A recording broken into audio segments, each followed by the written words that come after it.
Good morning, South Tama Trojan fans. Welcome to Trojan Country. We are live from the STC Round House, back in action here. It's wrestling time here in South Tama today.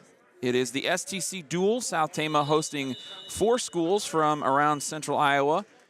And what you're seeing on your screen is the first round of varsity action. South Tama has a bye in this round and will not wrestle until the conclusion of Moines East and Pella here on the mat at the moment. And so while we are just getting started here, we're going to jump to a couple interviews. First, we're going to hear from our STC girls head coaches. We talked to them earlier in the week after practice and got just kind of a recap of their season so far and just some of their takes on how this first-year girls program has been shaping up for the STC Trojans.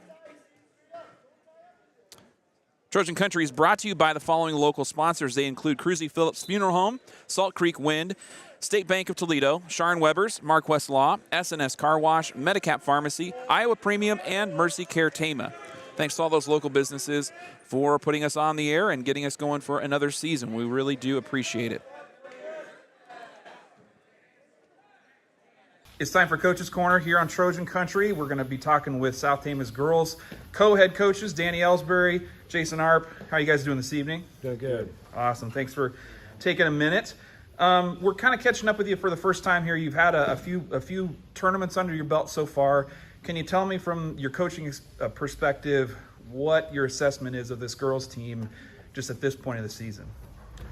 Well, I would say they're coming along good. I mean, first competition out, everybody was a little nervous because we got 4 freshmen on the team, so they never, 3 of them had never wrestled before. They've come a long ways in a short time. I mean, they've already got some wins under their belt. They know what the taste of a tournament is and a duel is. They've even tasted defeat, and so they know what they need to do better. Yeah, we're coming along. Could you kind of run down your roster? You got 7 girls, right? Or six or 7? 6 girls, okay.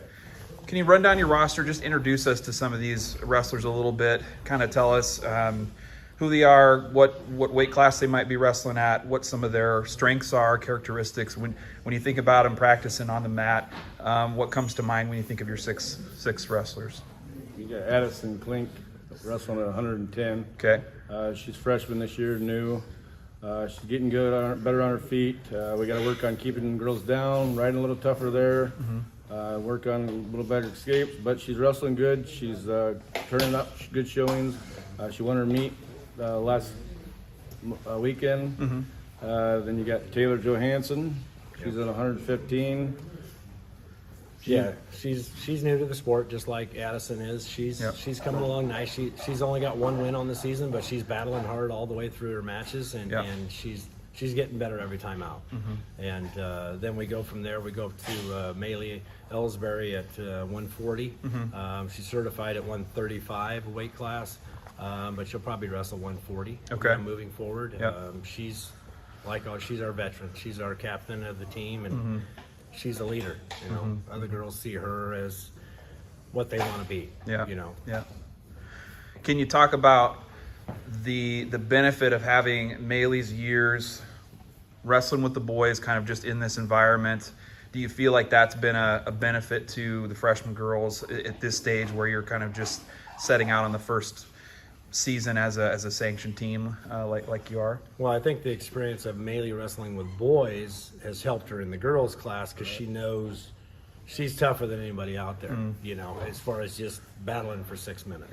Now, as far as her having, and she knows what the workouts are because she wrestled with the boys, you know, the last 2 years previous to being sanctioned this year. So she knows what the workouts require. She knows what it takes to cut weight, to make weight, to keep your diet in check. And that helps with the freshmen, you know, the other girls, they know her lead to follow. You know, I think they really look up to her a lot. With her experience. And then after Maylee, who do we have? After Maylee, we've got Autumn Ellsbury at 170, and she's, you know, a freshman, but she's got years under her belt back in middle school wrestling against boys. So her experience with boys has helped her tremendously as a freshman, coming in as one of the freshmen to look after. Right. Then after that, we got Abigail Chima. again, she's at 170. Now she's going to have to make a decision whether to go down to 155 or up to 190 to try to go to regionals and qualify for state. Yeah. And then we end up with Jamie Dolash at the 235 weight class, which she's really light for that class. She's only weighing in right around 200, so she's given up a lot of weight, but she's very athletic. Yeah. And she's very physical for just a freshman new to the sport. She's come a long ways too. Really impressed with what I saw in that first tournament here at home. Several of our girls competing well against the competition there, and just the atmosphere and energy felt good around those teams from where I was. I don't know if it was the same. It had to be about the same for you guys on the mat, probably. And they've done an excellent job supporting each other. Yeah. And the other schools in the WAMAC conference have a lot more girls than we do. So the experience that we've had in these other tournaments, we've already faced some WAMAC schools, and they're not intimidated by a team showing up with 20 girls and we only have 6. They're not intimidated by that. They just wrestle who steps out across from them, and they're not intimidated. Can you talk a little bit about the WAMAC? This is with maybe some new schools having teams for the first time. Can you give us a sense of how the WAMAC is stacked up? Are there front runners at this point that you think about? You're probably not even thinking about those teams very much when you're in here working with your girls, but you've been out and seen some teams so far. What would you kind of say about the state of the WAMAC conference and girls wrestling at this point? Well, I would say the WAMAC conference, I don't know if I want to call them the leaders of the conference, but they have a lot more girls. Let's say like a Solon has 25 girls, 20 to 25 girls. Independence, same thing. Mount Vernon, West Delaware, they have bigger numbers. Yeah. I'm not saying they really have any more experience than we do, but they traditionally have bigger clubs than we do. But we've got girls coming up in the middle school and down in our youth that are coming up that we're going to have next year. Sure. So we're going to be right there in a year or two. Okay. Where we've got 20, 25 girls. Oh, really? So, yeah. So do you feel like there's things that need to happen to get the participation up, or it's just a matter of waiting for those classes to come through? Just seeing the girls out wrestling and seeing it, and hey, it's just girls with girls now. Yeah. Maybe we'll do this. Yeah. Before and then like you got a basketball player that's sitting on the bench. I don't want to sit on the bench no more. Right. Sit the wrestling. Right. Right. Yeah, and we find that to be true a lot. I think we had a couple girls that wanted to maybe come out or try it later on in the season, after we'd already kind of gotten started, which we really can't do that, but it's not fair to the other girls, but the interest is there. Yeah. So we want those girls next year. Right, of course. Be ready to follow the sport and be there next year. Yeah. Well, we went from 2 last year to 6. Yeah. So the incremental. Yep. It's there. And we're a young team with 4 freshmen, a sophomore, and a junior. We got everybody back next year, plus a pretty good sized group of 8th graders. Sure. Going to step in next year. Well, that's exciting. Absolutely. Yeah. What I've noticed, just looking at some of the tournaments that have been wrestled so far, the formats have been kind of different. It seems like from one to the next. The South Tama one was a round robin. Can you talk about the experience of having those different formats to kind of contend with, as opposed to the boys, where if you're going on Saturday, it's going to be a championship bracket and you're going to wrestle that way, or you're going for a dual and it's a dual meet? It's a little bit different, and I can understand where the schools are coming from. Everybody doesn't know how many girls are going to come to an event, so they may set it up one way, like a 4-man round robin, and then all of a sudden they got 250 girls there. Like the other night at Williamsburg, 250 girls. They had 8-man brackets, so that was a little different for the girls, but it was good. They can see how many they need to win. They can see what happens if they need to lose. If they lose, they can come back on the backside and still come back for third. Yeah, and they had multiple brackets. Yeah. Oh, really? So it kind of depends on the weight class. If you got a weight that's common, like a 135 or 140, 8-man. Some of the bigger classes may only have a 4-man round robin. Yeah. I think there was 8-man brackets, and I think there was like 3 or 4 brackets in like the 140-pound division. Wow. Yeah. So they had A, so B, it was and a quite C. a few. Yeah. So it's. I can understand where the schools are coming from running these events. It's just not knowing how many they're going to get. Do you feel like that could stabilize more in years to come, when schools kind of get a read on what they're going to have year to year? I assume it will. Just like us, we're expecting our numbers to be bigger. Yeah. I would assume their numbers will be bigger as well. Yeah. And the popularity of girls wrestling is huge. Right. Starting with college and all the way down to the youth. Yeah. You know. Well, now's the time the girls want to get in, and now's the time to do it. Yeah. I mean, I think right now girls starting out new is fine because a lot of the girls are new. Yeah. Yeah. But I think in a few years, if you got girls just going to start out and try it, they're going to be way behind because Right. now's when Now's you the want time. to get into it. Yeah. Yeah. Yeah. Danny, a question for you as a dad with a couple of girls in the program. You've been with them and seen them wrestle as little kids up to this point where they kind of hit their high school years at the moment when Iowa goes to a sanctioned sport and makes that move. What's that experience been like for you watching them go through that trajectory? Well, so like they haven't wrestled since they were little. Okay. Oh, really? No, I wouldn't let them. Okay. All right. Fair enough. Actually, Maley started as a freshman with Van Dyke. Oh, and no Art. kidding. Okay, I had that That wrong was her then, first yeah. year. All right. So then I did start with Autumn. Yeah. In 7th grade. Yeah. And this would be her 3rd year. So Okay. they both this is their 3rd year for both of them. Yeah. So no, 100% credit to Jason and Nate for Maley. Yeah. Where she's at is where they've gotten her. Yeah. Autumn, I worked with her a lot. Mm-hmm. So, I mean, I love watching them compete. Yeah. Maley and I butt heads. Tell Jason that's his. I'll go over here. Yeah, right. I can yeah. coach Autumn fine. I Yeah. can coach Maley, but I usually Yeah. just be quiet with her. Right. I mean, Nate and Jason have been with her longer than I have. Yeah. What kind of improvements are you looking to or from your wrestlers to get them to not to a better place at the end of the season, but to where you want to be at the end of the season? What kind of things are you working on with them right now to make those Well, steps the biggest thing is takedowns, really on your feet. Takedowns and shot defense as well. Being comfortable taking a shot, clearing arms, and taking shots. They got to get comfortable there. That's how you win a match. You got to score. If you're behind by a point, you got to get a takedown. So if we can develop good takedowns and then takedown defense, you can win a lot of matches at this age. And then also on bottom, you got to be able to get out, get away. You can't get pinned if you're not on the bottom. Right. So that's where we're really working. Top and bottom, I would say, is our biggest focus point right now. Yep. All right. Well, thank you guys very much for the time. Best of luck out there, and we'll see you on tomorrow night in Benton, and we'll catch up with you again soon. Yep. Thank you. Thank you.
She don't fit very well. Her sleeves are a bit too long, couldn't you tell?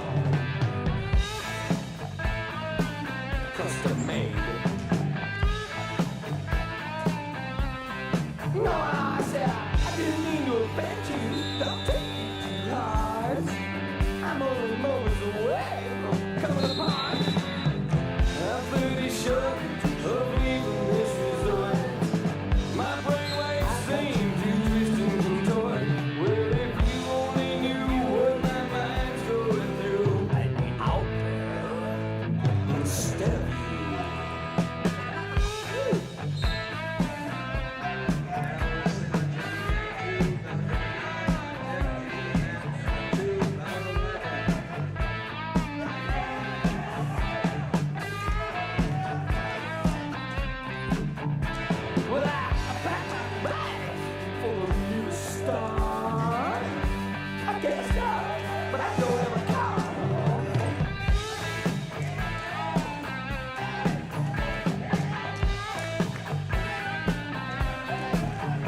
See now, this could be a long trip.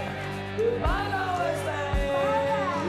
I'm only 30 brainwaves short of being sane. I'm 30 short of leaving this resort. My brainwaves seem to twist and contort. Well, if you only knew what that mind's going through, I'd be out there instead of you.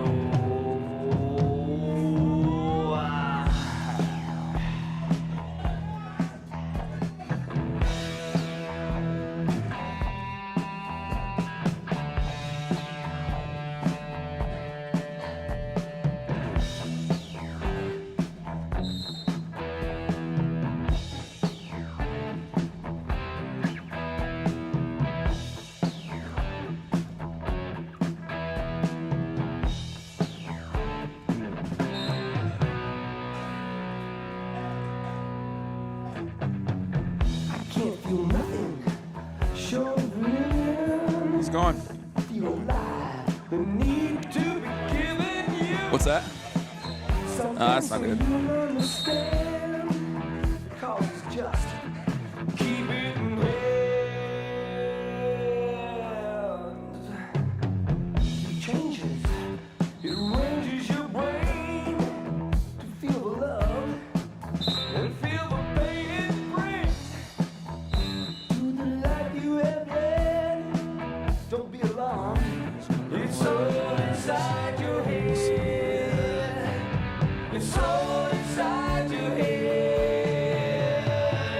Yeah.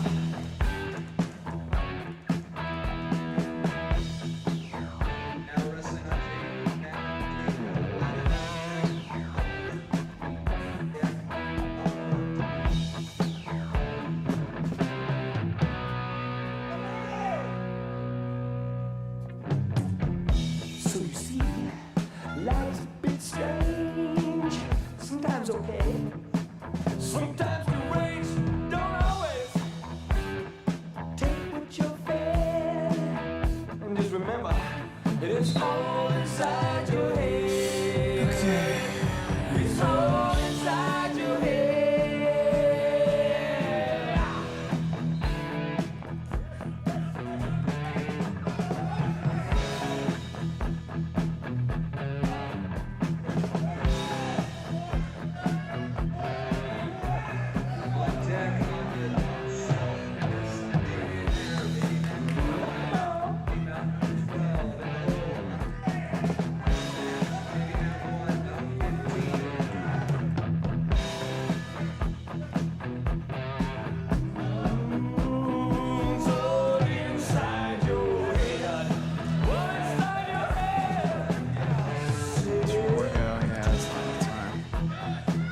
Scharnwebers in Toledo serves central and northeast Iowa with the latest in heating and cooling systems, water softeners, plumbing and electrical installation, as well as expert service and repair. As a family-owned hallmark business from the South Tama community, Scharnwebers is proud to support Trojan spirit on the field, on the stage, on the court, or in the classroom. When the job needs done, call Scharnwebers at 800-542-7980. S&S Car Wash provides both automatic and hand wash services as well as detailing for your vehicle. S&S Car Wash, your local car wash destination with convenient locations in Toledo and Tama. Mark West Law Office in Toledo is a proud Trojan Country sponsor and supporter of STC activities. Attorney Mike Marquess and the staff at Mark West Law Office are here to help during life's most challenging moments. The attorneys at Mark West Law specialize in a variety of areas, including family law, criminal defense, real estate, and civil litigation. With a growing staff of legal professionals, there's a good chance Mark West Law can handle your case. Mark West Law. We care, we listen, we can help. Call 641-484-1001 or visit tamalaw.com for more. Medicap Pharmacy in Toledo offers free medication packaging and free delivery to surrounding areas. With convenient drive-up service and hours on Saturday morning, Medicap Pharmacy is always there for you. Visit with pharmacist Derek Townsend and his team by calling 484-6198 or stop by their location across from Fairway in Toledo. Medicap Pharmacy, locally owned and expertly operated. Cruzy Phillips Funeral Home in Tama is locally owned and operated, serving Tama, Toledo, and the surrounding areas. Cruzy Phillips offers both traditional and cremation services at the time of need, as well as pre-planned arrangements that give you and your family peace of mind. Through competent professionalism, the staff at Cruzy Phillips Funeral Home serves families with compassion and respect for their needs and wishes. That's why they offer services with unique options and attention to every detail. Obituaries and funeral home information can be found online at cruzy-phillips.com or by calling 641-484-3400. Located in the heart of corn and cattle country, Iowa Premium procures and processes only corn-fed Black Angus cattle that come hand-selected from family farms in Iowa and neighboring states. As Tama County's largest employer, the team at Iowa Premium are an anchor, not only in the beef industry, but throughout eastern and central Iowa. Iowa Premium, a national beef company.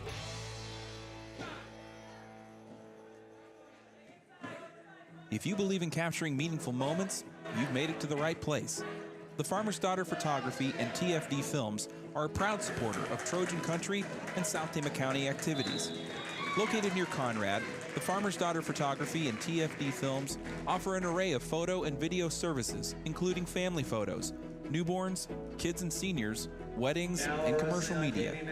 Check them out on the web at tfdphoto.com or on Facebook and Instagram to learn more.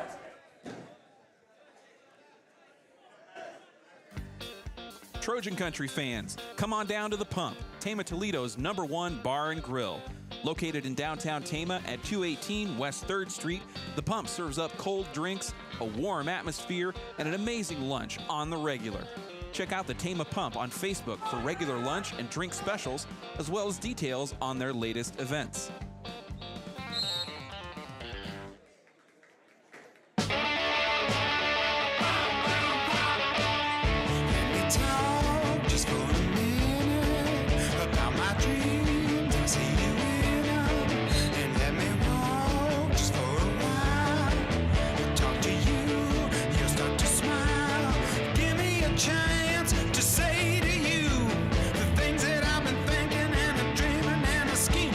Time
All right, we're back live from the STC Round House as the captains for South Tama and Pella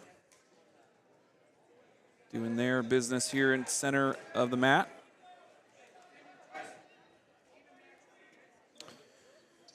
And we're just about ready to get things going here. First action of the day for South Tama. They had a bye in round 1. We're on to round 2 now.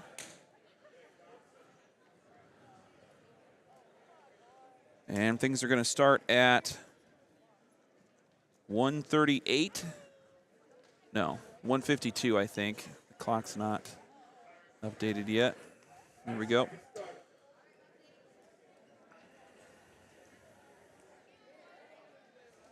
So it's going to be Cyrus Mathis here in the middle taking on Jackson DeRuiter.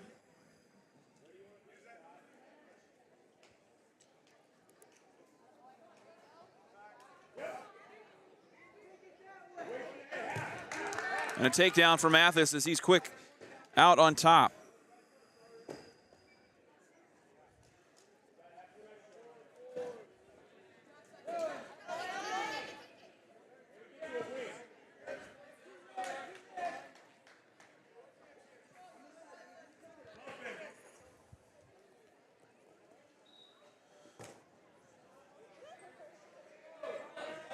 Mathis out aggressive here in this first period. Not quite sure what he wants to do yet, as he hasn't really been setting anything up on this top side. But he's been doing a good job just controlling DeRuiter underneath. And just kind of the pace and intensity has kind of kept DeRuiter at bay. Now he's going to cut him. Try and score another takedown.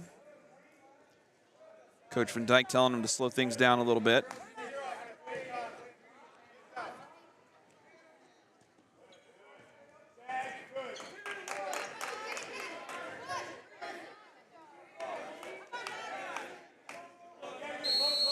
Back points coming here. DeRuiter in a bad spot. This is Cyrus Mathis at 1:52, first match of the day here for South Tama. Trying to get that last shoulder down. He's having to do all the work with his chest. Oh, that's got to be it. And DeRuiter gets to his stomach. Somehow, some way.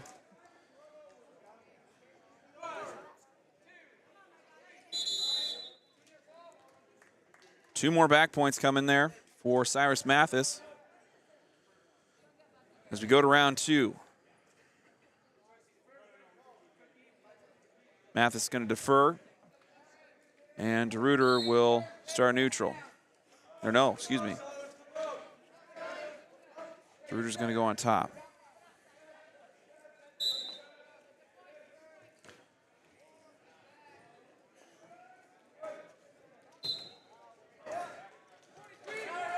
Mathis quickly to his feet. DeRuiter controls the ankle, brings him back down.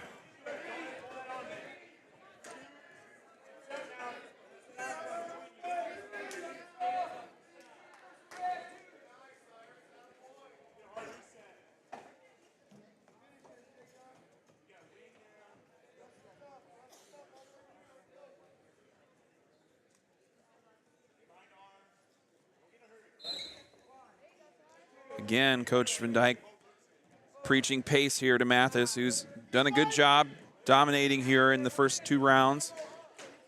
Just looking for him to be as thoughtful as can be. And there's the tech fall. Cyrus Mathis wins first match of the day for the Trojans.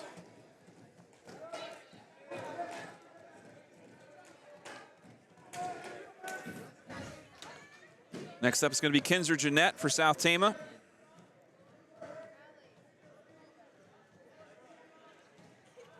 Taking on nobody. That's going to be a forfeit.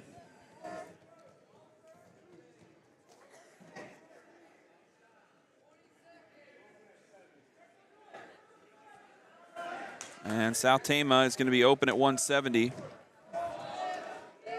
We had Madden Martinez in there early on in the season. He wrestled the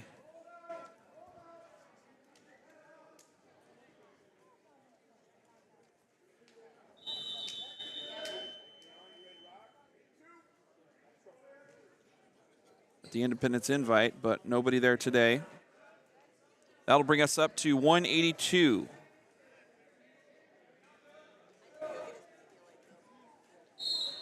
It's going to be Damian Castellanos taking on Nicholas Stanley.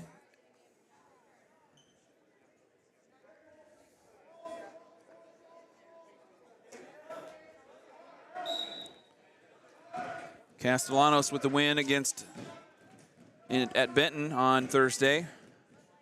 Nice aggressive start, led to a pin.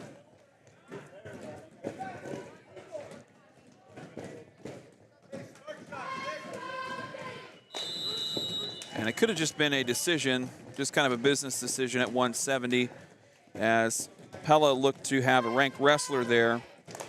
They've got Jackson Ben Clay, who's number 11 in Class 3A.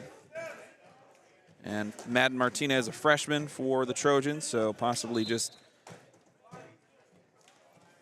trying to do what's best for the wrestler. But here on the mat, we've got Damian Castellanos, the senior transfer student coming in from Marshalltown last year. Was active on the football field for the Trojans in the fall, and here he is on the wrestling mat here today. Nick Stanley for Pella in the white and green.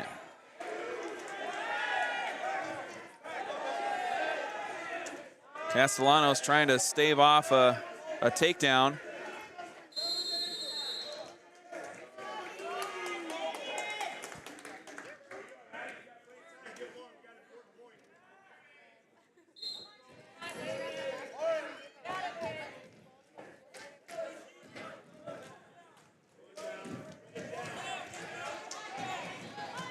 The takedown for Stanley, and trying to run Castellanos around onto a shoulder. Castellanos got a big body, tall frame, muscular. It'll be tough to move him. But near fall points coming there for Stanley, as he's been out ahead in this one.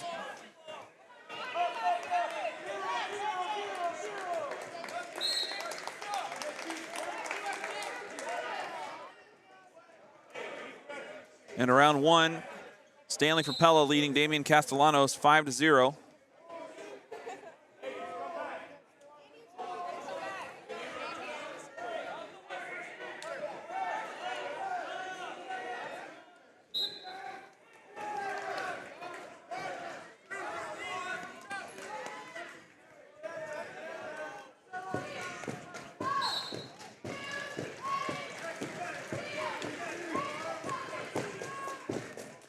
As we go back to neutral.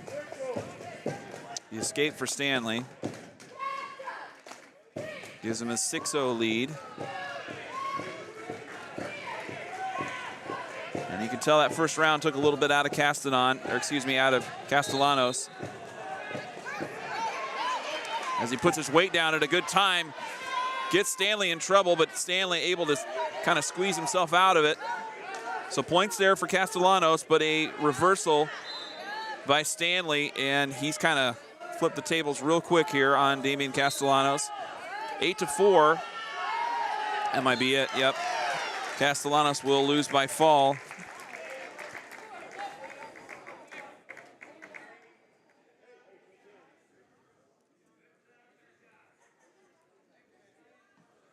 And that'll bring us up to 195. Here we started this round at 152.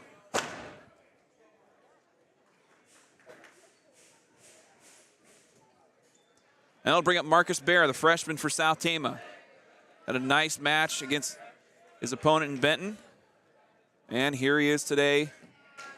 We're going to just be open at 195. So, and we'll have Bridgewater at 220.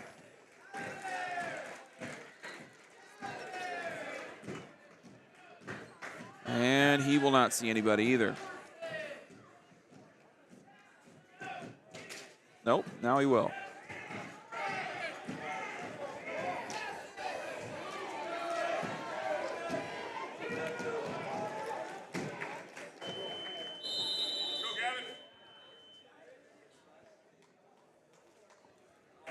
And so Bridgewater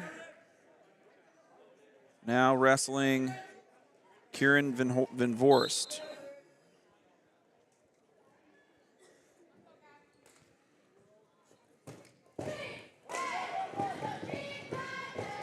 Look to see Caden Hall, the other heavyweight, at 285. He's getting set up. He'll take on Nathaniel Pomeraz. So this is Gavin Bridgewater on the mat, South Tama's number 2 ranked wrestler and 2022 state runner-up, taking on Kieran Van Vorst at 220. First period here.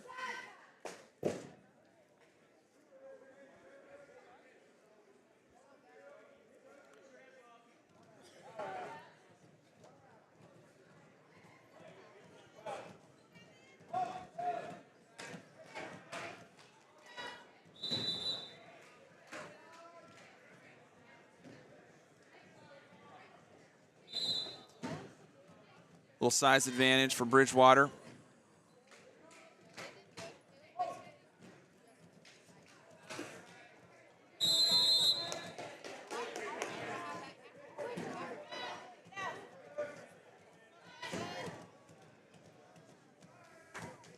As he's still maintaining a 2-point lead with the takedown early on.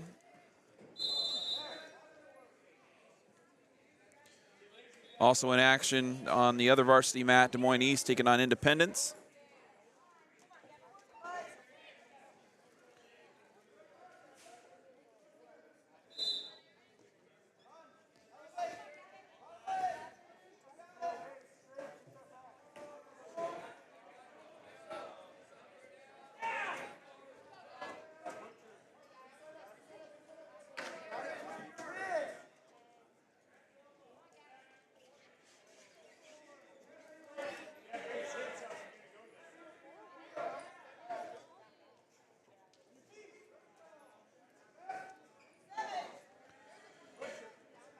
And Bridgewater just trying to set something up here, clearly just working on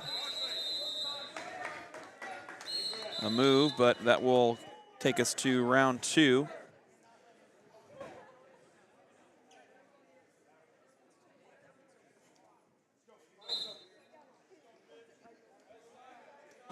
Bridgewater to start underneath. Kieran Van Vorst, the opponent here for the Pella Dutch.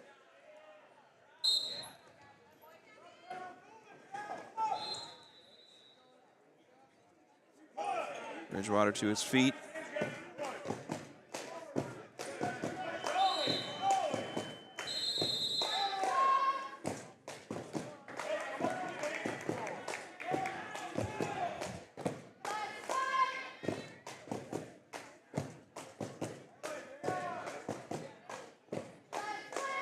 Second round action here today. It's South Tama taking on Pella. They had a first round bye in this dual format meet today. 4 teams along with South Tama in action here in Tama. They include Pella, Independence, Des Moines East, and Regina Catholic. Bridgewater gets the escape, still a narrow lead against Van Vorst, though he's been the aggressor here so far, so plenty of opportunity for Bridgewater. Partway into the second period.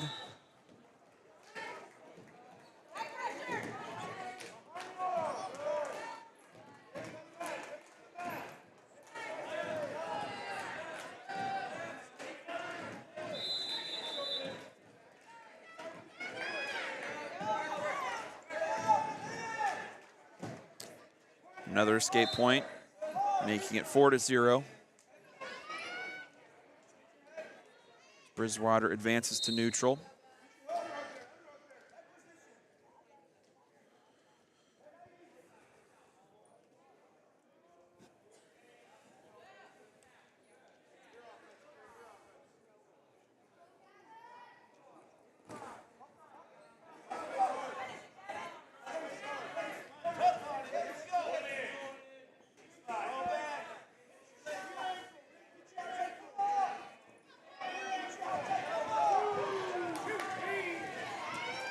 And Van Vorst scores 2.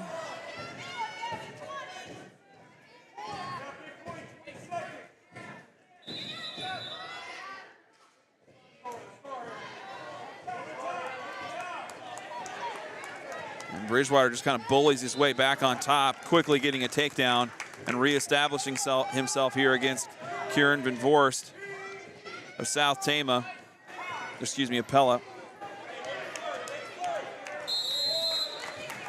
3 near fall points pushes the lead for Bridgewater to 7.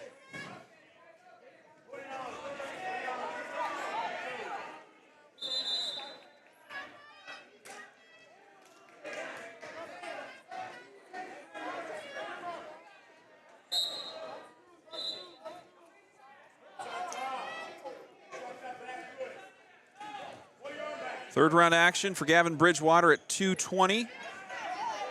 So far, we've had a tech fall victory by Cyrus Mathis, a forfeit at 160 by Pella, a South Tama forfeit at 170. Nick Stanley won by fall over Damian Castellanos at 182. A Pella forfeit at 195, and that brings us where we are here at 220. Potentially dangerous, the call there against Bridgewater. And so that will give Van Voorst 1 point.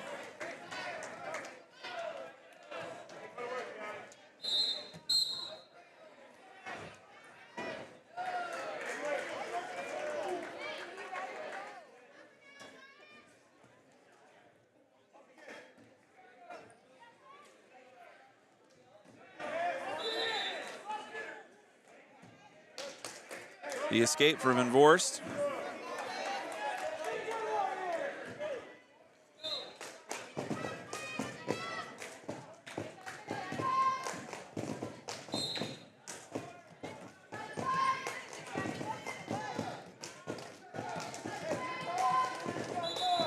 Bridgewater's been dominant. Can't say that he's looked the most focused here in this first round of action for South Tama.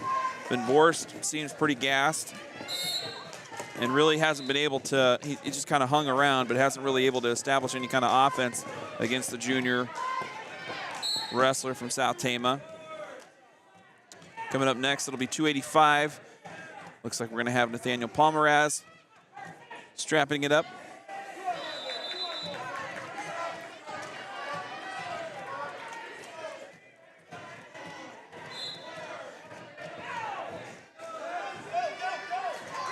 And a takedown by Van Voorst. Puts the pressure on here late in this third period. Still a 3-point lead for Bridgewater, and he can probably just stall things out underneath for the rest of this one.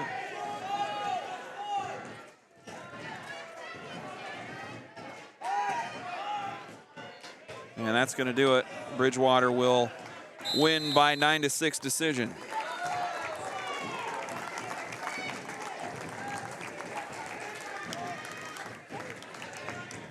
But he comes up limping here a little bit. We'll see.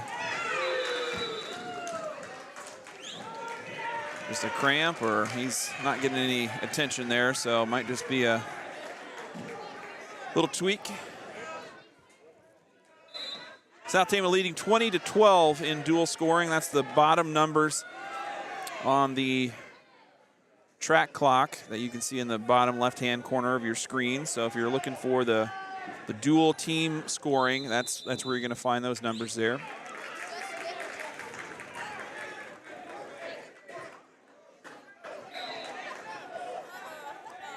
And here's Nathaniel Palmeraz in the white and black for South Tama, taking on Caden Hall of Pella at 285. We started at 152, so plenty of wrestling yet to come here in this duel, as we'll go up to 106 after this one.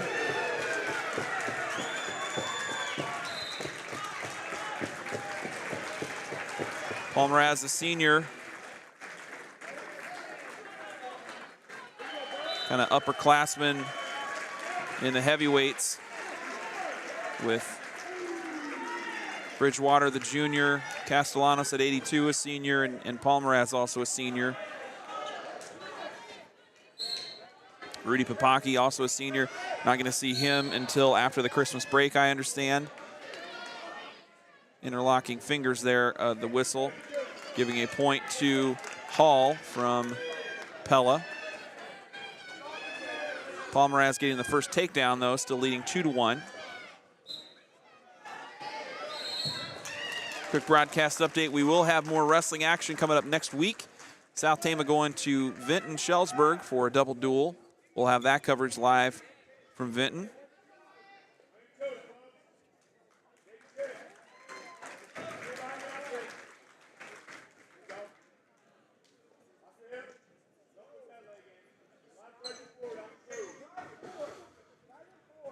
Palmeraz here in the middle.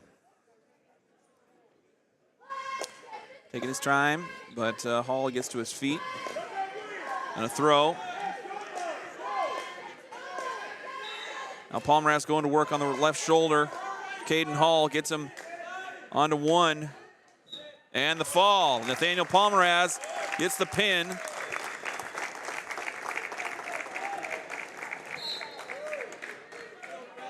And South Tama leading 26-12 now.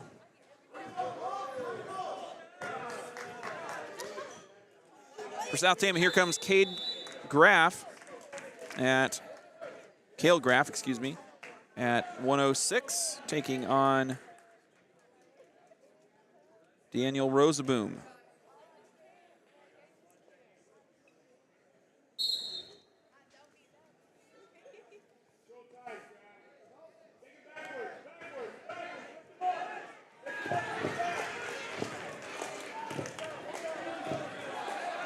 There's the takedown for Graff. He scores first.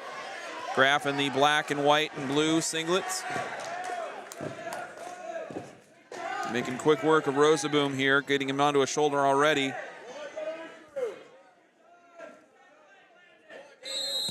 And the pin for Cale Graff.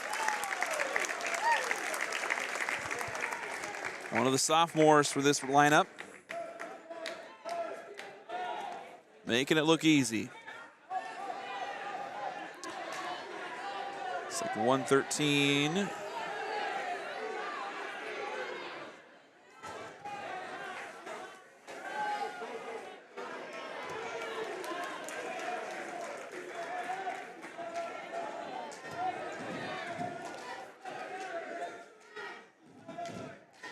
We're gonna have a double forfeit at 113. Eli Brandon at the table now for one at 120.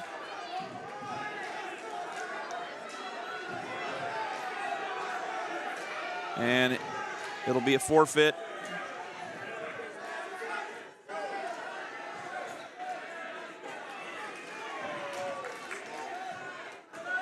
Nothing there for Brandon.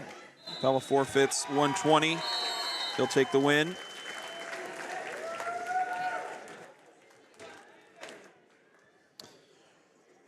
South Tama up 38-12. Amari Chavez, number 4 ranked in 2A, will have an opponent. And he's going to wrestle Braden Hick of Pella.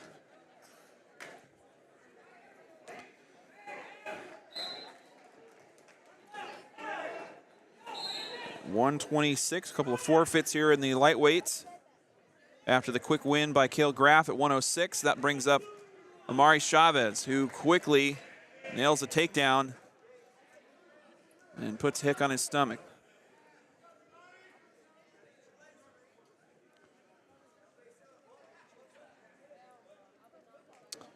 If you're watching on Facebook, we do have the schedule for today's dual meets, or dual, how do you say that? Dual duels, dual matchups. There we go. Down below in the comments section, if you want to see when South Tama's opponents are going to come up. South Tama will face Independence. That kind of looks to be the premier matchup of today's action. And there's not really going to be, I think they're just going to each wrestle each other. I don't believe there's going to be a championship bout, at least as I understand it. Yeah, there's no like first place championship bout after these 5 rounds. We're just going to wrestle them through, and that will be what it'll be. And the places will get determined from there.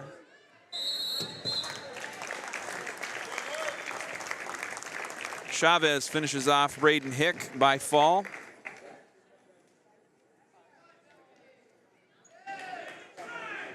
That takes us to 132. for Mikhail Bear.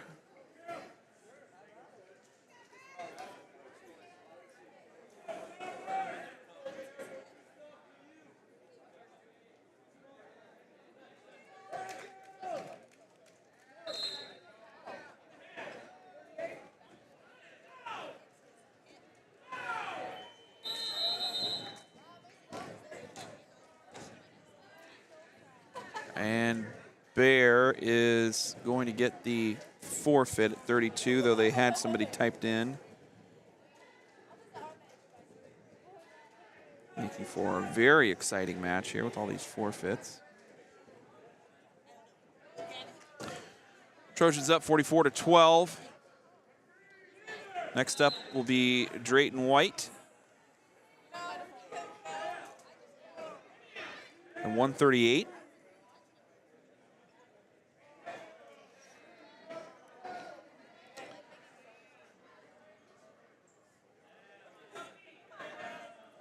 As we're still waiting to get Pella's opponent put in here. So it'll be Drayton White taking on Rex Ramey.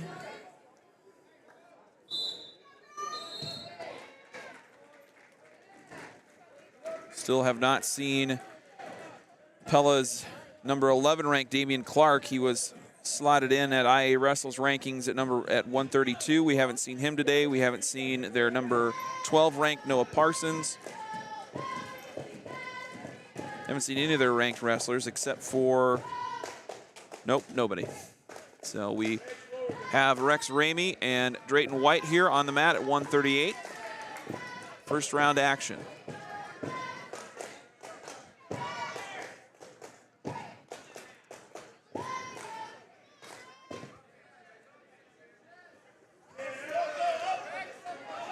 The takedown.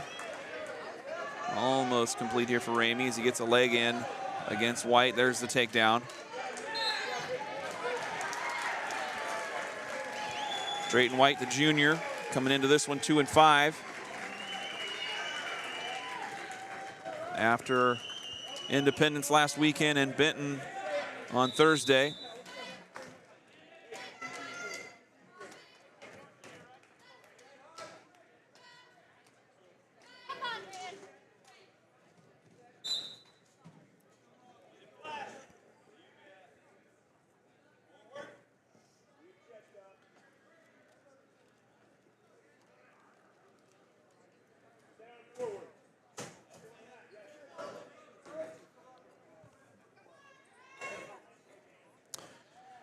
White on defense here down underneath, wrestling against Rex Ramey of Pella.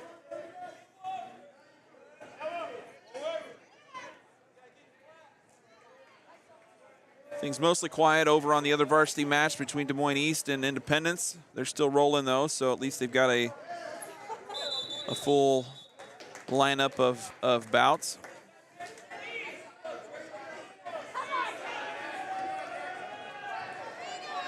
Regina Catholic having the bye in round 2. Coming up next for South Tama in round 3, Des Moines East will come over to mat 1. And Regina Catholic will take on Pella and in mat 2, on mat 2. Ramey still working on top as we go to the second period. Drayton White gave up the one takedown and wasn't able to get free. Pella defers.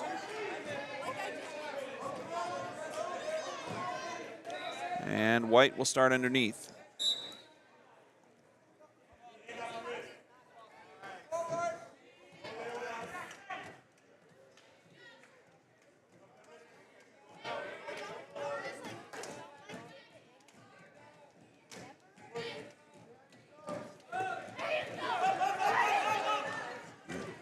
Almost a reversal there as White rolls through.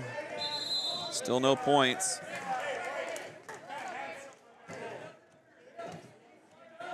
So White unable to come away with the reversal as the two go out of bounds. We'll go back to the center.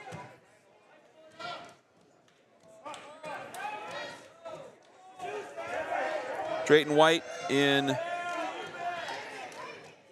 on the red side here, trailing 2-0 against Rex Ramey of Pella. Ramey, another takedown here.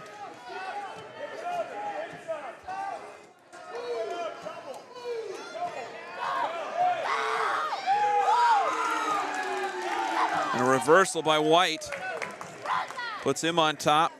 Let's see what he can do on offense here. His kind of first look, though he's got his left arm caught pretty good underneath Ramey.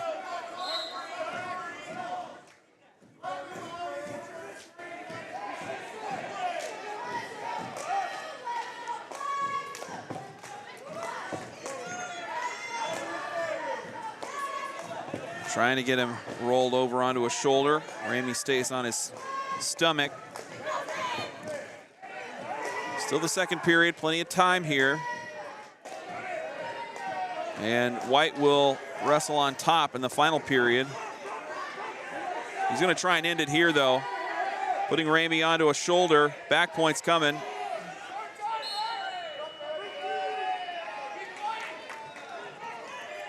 Don't know if he's got it secured tight enough for the fall.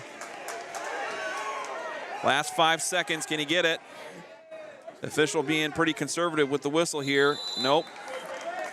3 near fall points for White as he claims the lead, but just a 1-point margin for White as he'll start on top here in the third period. Down early, he comes back with a reversal. And we'll see who can find a takedown here in this third period.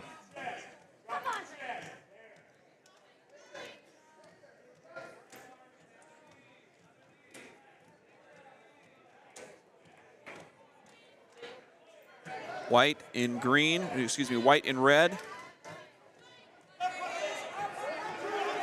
Pella in the green. A single leg for Ramey. Having trouble tripping up White as he's defending pretty well. They go to the mat. White trying to finish off the takedown, but Ramey's not been able to give up that arm yet, and they go back up to their feet halfway through this third and final period. White with the lead, though, the 1-point lead. And he's done a good job kind of defending on offense, and here he scores 2. Up now by 3. White was trailing through the first period and a half. Now up 7-4. Our most exciting match of this second round duel between South Tama and Pella here between Drayton White and Rex Ramey at 145. No, excuse me, 138.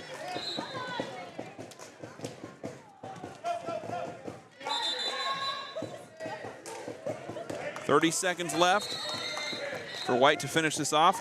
Gonna have to be careful with enough time for Ramey to put something on and get a pin at the last second.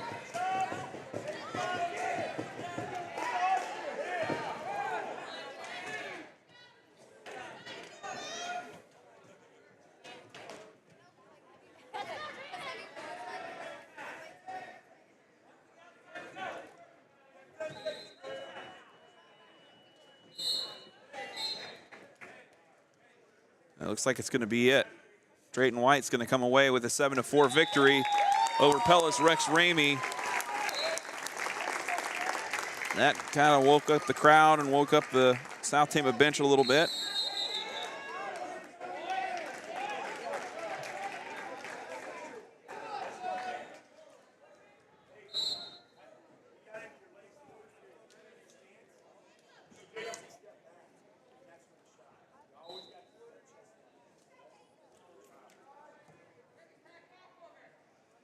Here comes Jacob Youngbear at 145. Taking on Peyton Ritzert.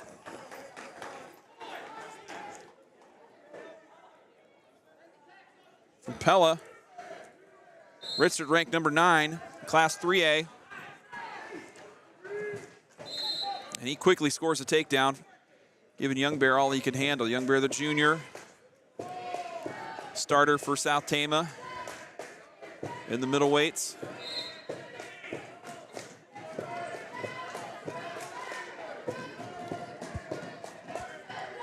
And he's bumped up 2 from 132 last year to 145 this year.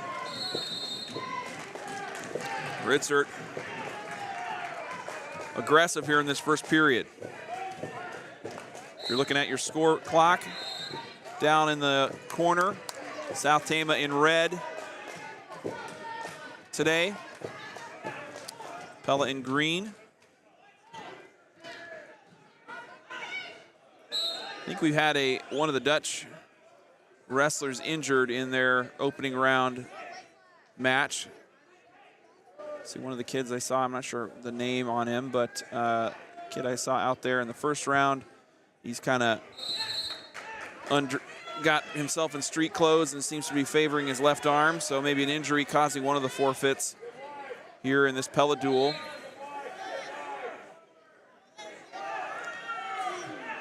The cradle in place for Young Bear, and he'll take the loss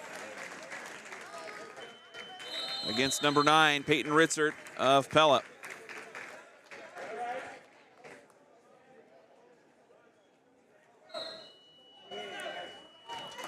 And that'll do it. Final score, South Tama winning 53-18. Their first duel of the day.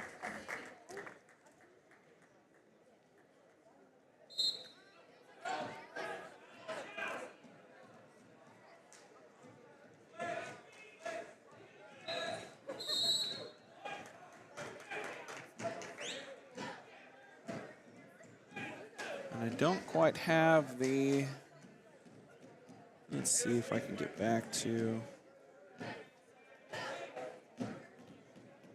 give you an update on the Independence Des Moines East duel that's in place right now. They are only about halfway done, so we've got some time yet before South Tama is going to get back on action here on the varsity mat. Independence at 285. And they're leading 21-9.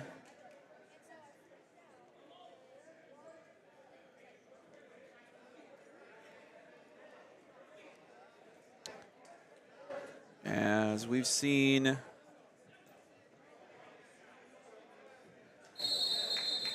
two of their ranked wrestlers in action so far. Carter Straw getting a fall against Brian Schillinger at 152.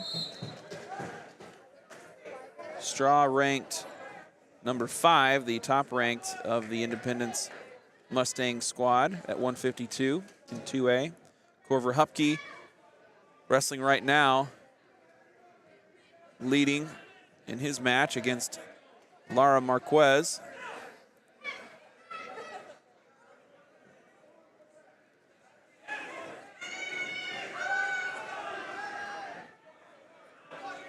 Up next for South Tama, Des Moines East will come over and wrestle on mat number 1.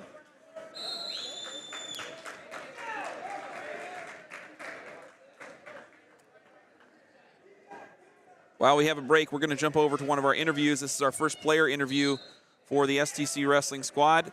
We sat down with South Tama's Amari Chavez and Mikhail Bear earlier in the week to get some thoughts about them, get to know them a little bit. Start running JV matches on the northwest mat. And so we're going to jump to there. I'd like to say thank you to our sponsors. They include Cruzy Phillips Funeral Home, Salt Creek Wind, State Bank of Toledo, Sharon Weber's, Marquest Law, S&S Car Wash, Medicap Pharmacy, Iowa Premium, and Mercy Care Tama.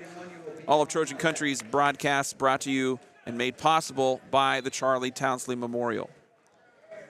If we do happen to get South Tama action before this interview concludes, we'll interrupt and air it in full at a later time when we do have a break.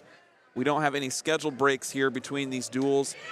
As I last heard, I don't know if we're going to have a lunch break or not, as we've only got 5 teams in action here today, so that could...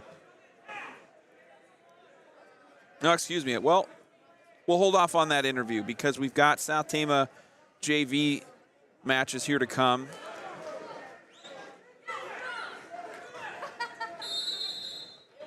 And so we'll just pivot over and run some of these JV matches on mat number 1 while they're doing those, and we'll get our interview with Amari Chavez and Mikhail Bear out at a later time. Thanks for being flexible. As anybody's waiting for those to air, we're just without a kind of set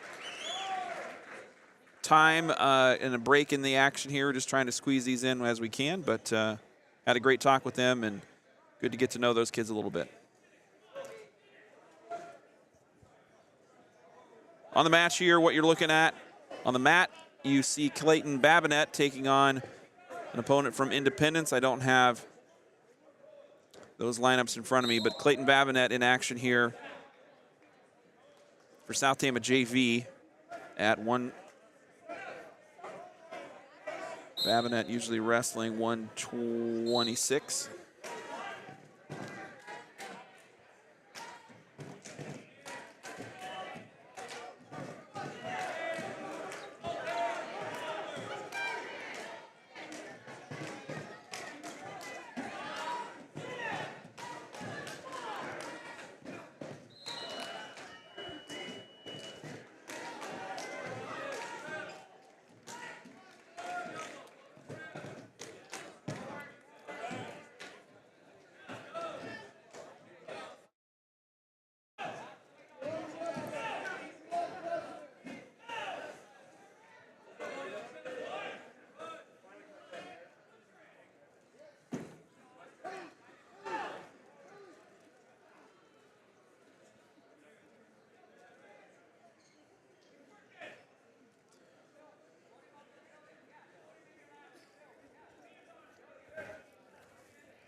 If you just happen to tune in, we're looking at JV coverage here, JV matches on this mat number 1. South Tama varsity wrapped up its duel against Pella, winning 53-18. In the first round, they had a bye, so this is the first duel of the 5-round meet today for South Tama. They'll take on Des Moines East next. Des Moines East still in action over on mat number 1. They're at 113 currently, so, and they started kind of in the middle at 152. So plenty of time to go yet. So we've got JV matches going on here on mat number 1. If you've been watching, Clayton Babinet is the one out for South Tama right now, wrestling against Independence. And he'll take the loss by decision, 7-4.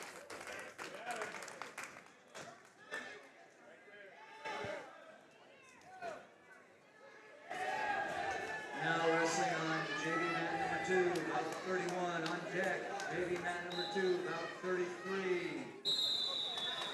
Next up, Garrett Sermon will be on the mat for South Tama in the JV ranks. 34 on deck, about 35. So this is Garrett Sermon from South Tama in the gray and blue, wrestling against Regina Catholic here in the JV scramble part of today's action.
Garrett Sermon, the wrestler on the mat now for South Tama.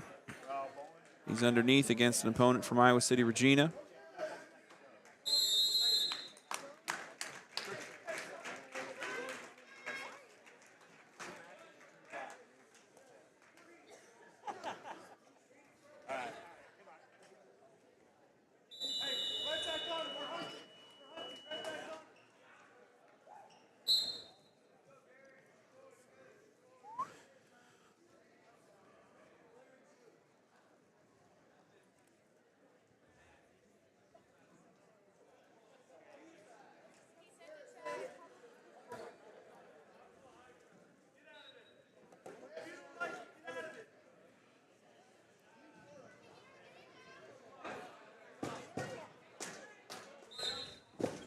As soon as Independence and Des Moines East conclude their duel over on mat 2, I believe we'll get varsity action back underway. For round 3, South Tama will face Des Moines East in round 3, Regina Catholic in round 4, and then Independence in round 5. No championship round after that to determine true first. It'll just be the outcome of the 5 rounds that will determine who wins first, second, and third, and so on.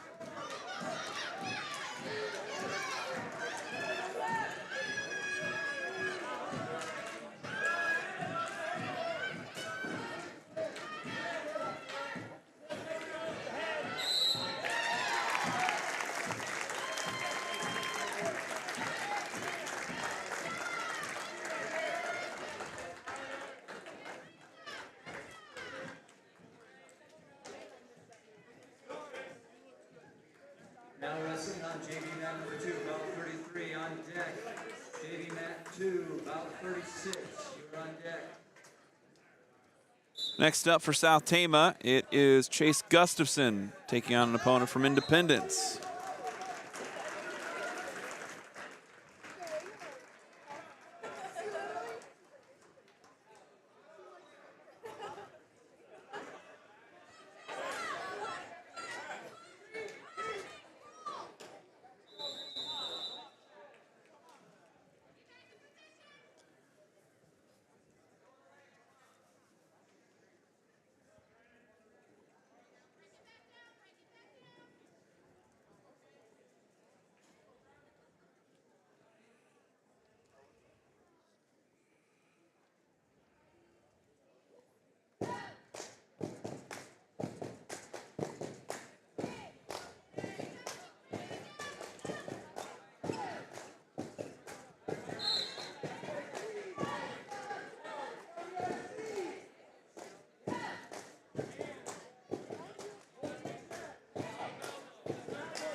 So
All right, welcome back in. We're live from the STC Round House. It's time for round number 3. South Tama Wrestling varsity getting ready to kick off here.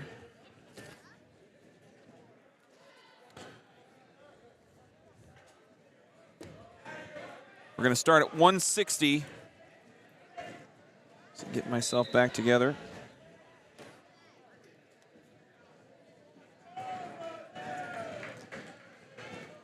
This first one is going to be Kinzer Jeanette at 160 taking on Daniel Zoe.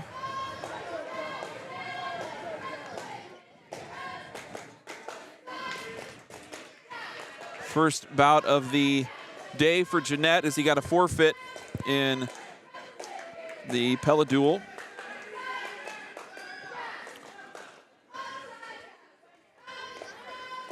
Pella winning 53-18 against, or excuse me, South Tama winning over Pella 53-18 in their second round bout, second round duel. The first round was a bye for South Tama, so this is their second duel of today's action.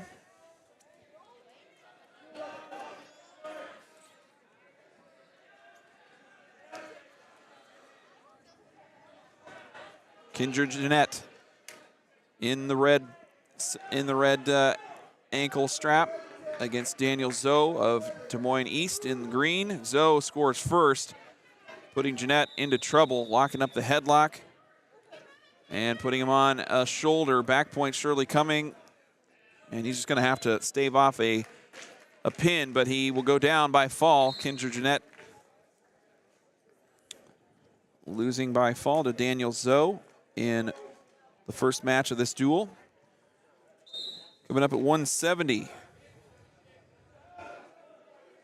we will have Caden Kopsa.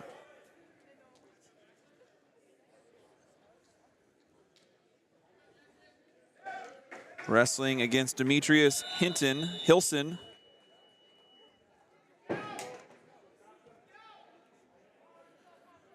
From Des Moines East. This is our 170-pound bout. Kopsa in his first year wrestling for South Tama, but he's a junior and a fairly accomplished athlete on the cross-country team, having ran varsity there the last 2 years and just part of the team that almost made the state meet this year. Kopsa and Hilson out on the mat here in the second round of this South Tama Des Moines East duel. Kinzer Jeanette was first up and he lost by fall.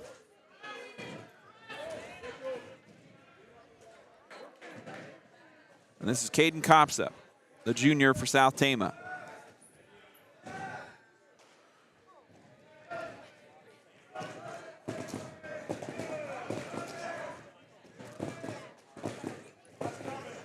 Des Moines East in the red and black camouflage singlet. South Tama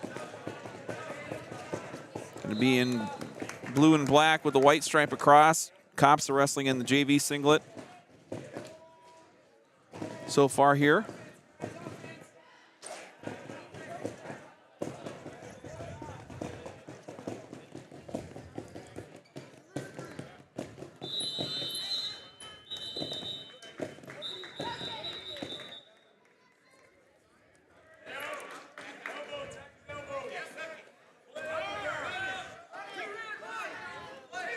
There's a takedown by Hilson, and he's got Kopsa in trouble on the one shoulder. And a pin, 2 straight pins by Des Moines East.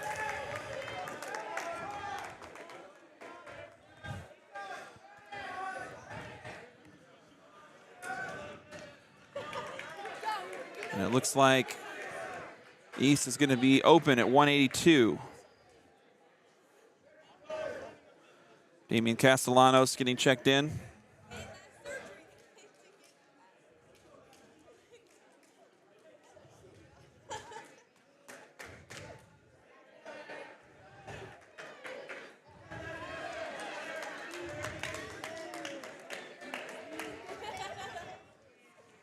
Bringing up 195. We will have about at 195 Marcus Bear.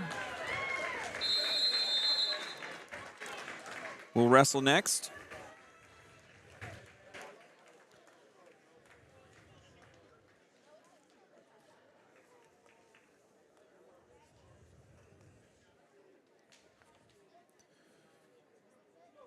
Looks like Victor Flores will be the opponent for Bear, although I don't have that yet indicated on the track. Here we go. Yep, so Victor Flores, the opponent for Bear in his second round bout.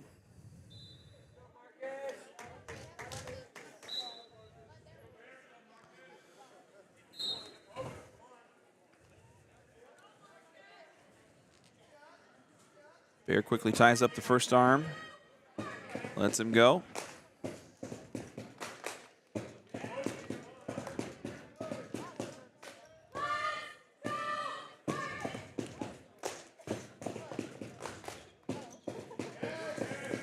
Bear in the green ankle band, Flores from Des Moines East in the red ankle band. So if you're looking at your score clock over there, green is South Tama, red is Des Moines East, but the team scoring, no, excuse me, Des Moines East is in the red. So yeah, it does match up.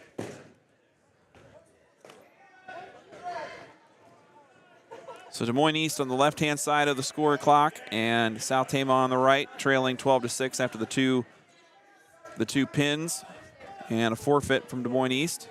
Still scoreless here in the first round of this 195-pound bout between Marcus Bear of South Tama, Victor Flores of Des Moines East.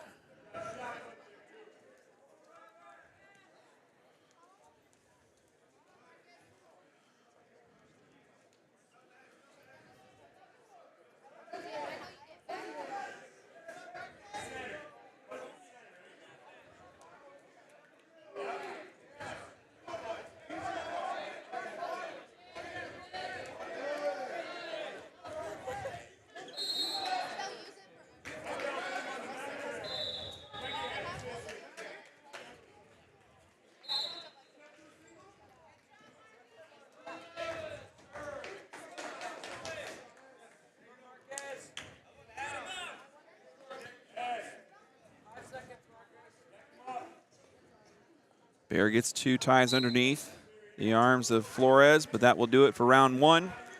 Scoreless in the first.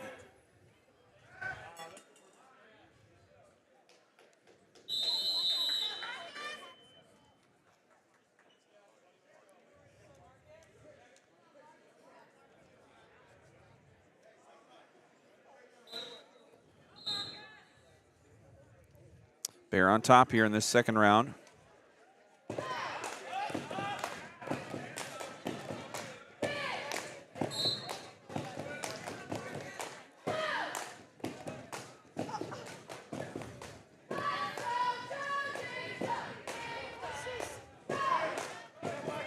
Still scoreless as Bear's just kind of taking his time working through Flores, who hasn't really shown too much offensive threat so far. It's just kind of been hard to move for Bear, the freshman from South Tama. Bear in the white and black singlet. Flores underneath in the red camo.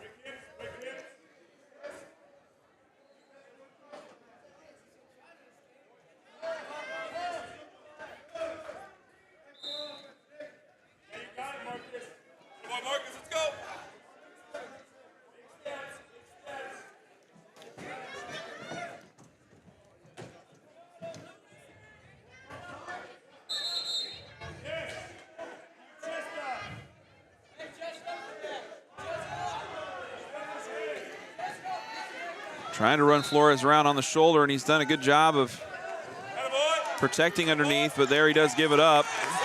And the win by fall for Marcus Bear. He's fired up.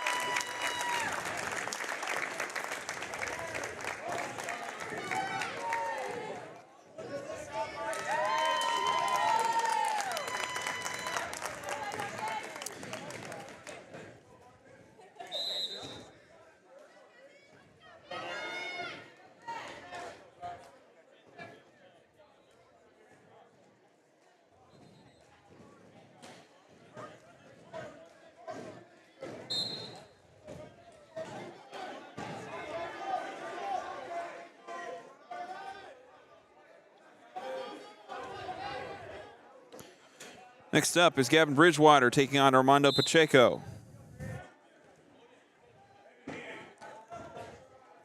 For Des Moines East. Bridgewater winning by decision in the first duel against Pella.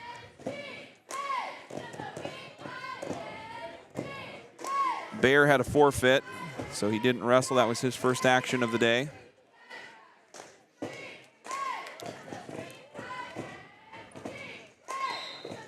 And here's team captain Gavin Bridgewater against Armando Pacheco. Pacheco, I believe, got a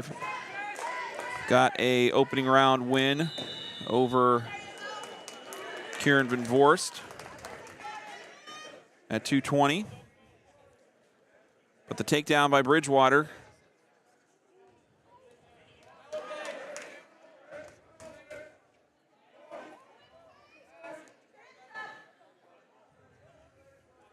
puts him in control here. Back points coming. 3 near fall awarded to Bridgewater there on the turn, putting him up by 5.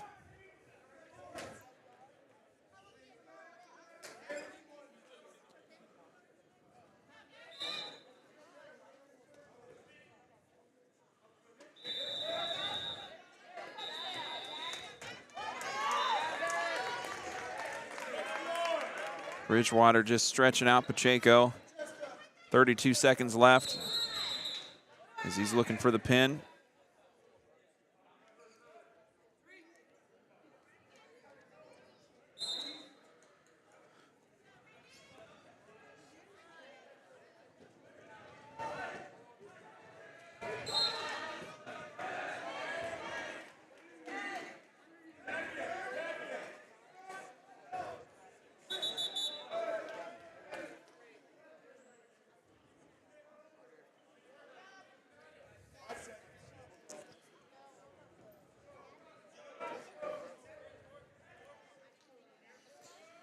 All Bridgewater here in this 22-pound bout against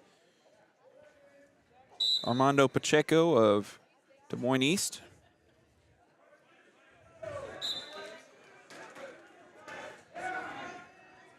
End of round 1. We go to round 2. Bridgewater leading 11-0. Next up for the Trojans, 285. It's going to be Nathaniel Palmares.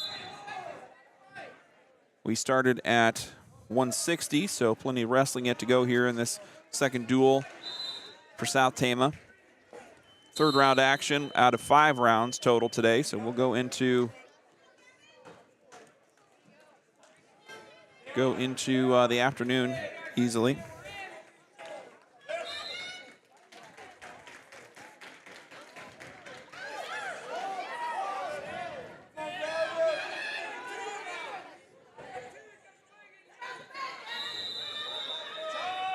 Bridgewater getting caught on a roll there a little bit, but he's just stronger and able to kind of bully his way back on top. A reversal, but points there by Pacheco, making it 13-2 as he's trying to hold off the tech fall.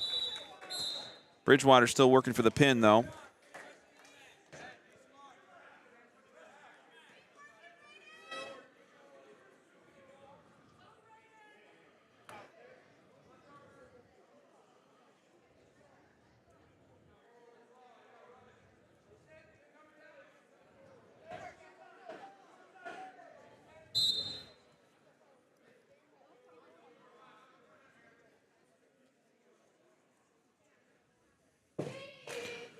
Last minute of the second period. Gavin Bridgewater has been in control here. Now he gets the pin. Rolling up Pacheco onto his shoulders.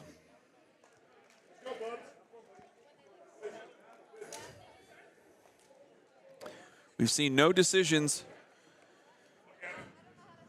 No contest won by points here. It's been all pins so far in this Des Moines East duel. Kinzer Jeanette and Caden Kopsa each losing by fall, and then Marcus Bear and Gavin Bridgewater winning by fall.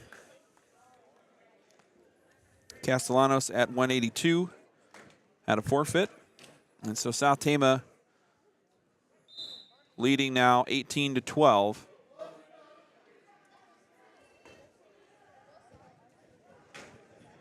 after the pin by Bridgewater. Really the duel to look for today.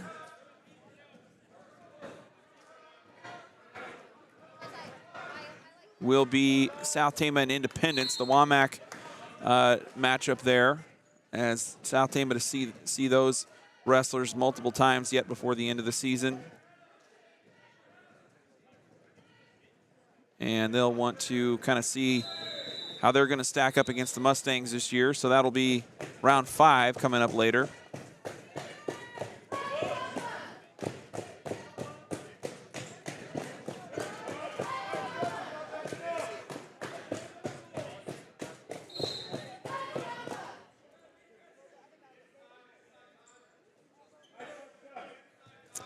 This is Nathaniel Palmeraz wrestling at 285.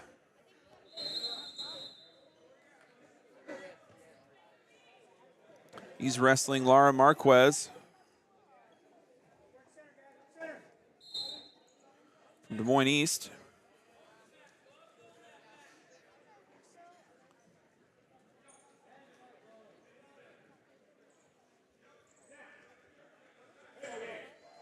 Marquez wrestled Independence's number 7th ranked Corver Hupke over on mat 2 in round 2. And kept the match tight. It wasn't an over and done sort of a thing. So we'll see what Palmeraz can do here against Marquez.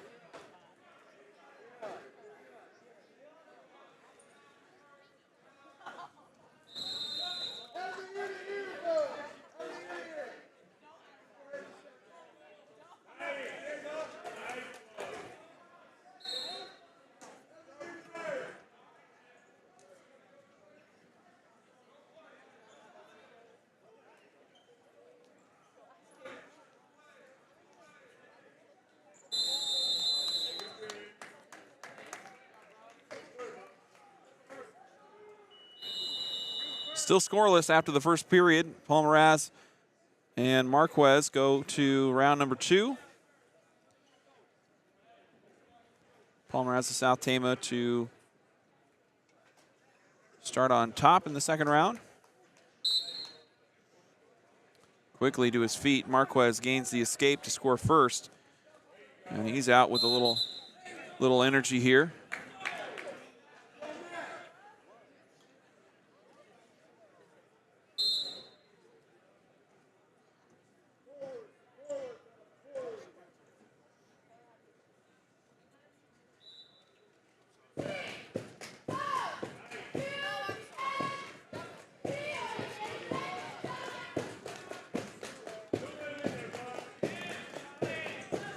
Marquez trying to jack up Palmeraz underneath. And we've got a injury stoppage.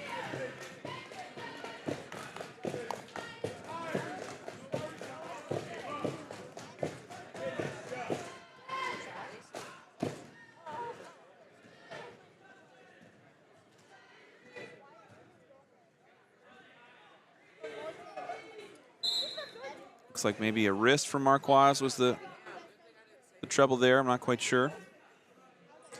But on we go as he doesn't really get any attention from the sideline. Marquez with the one escape so far. And Palmeraz throws him out of bounds, unable to score points off of that, but a nice move nonetheless, kind of controlling things.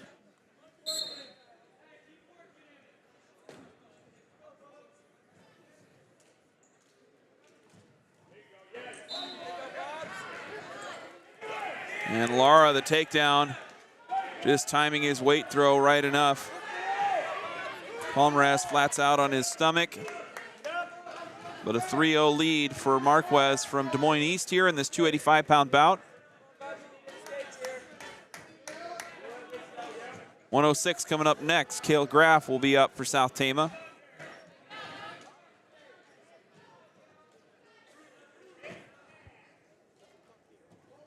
Palmeraz won by fall over Caden Hall of Pella in his first bout of the day. And here we are in round number 3.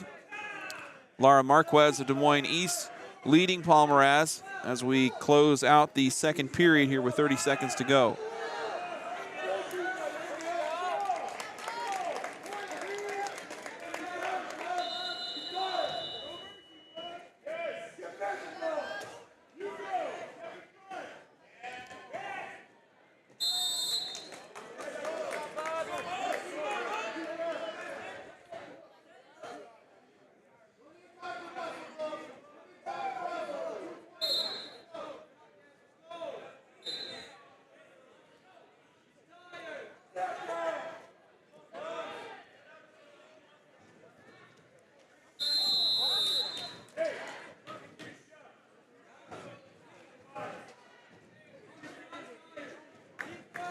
Palmaraz with an escape to score 1, and we start period number 3 with Lara Marquez leading by 2.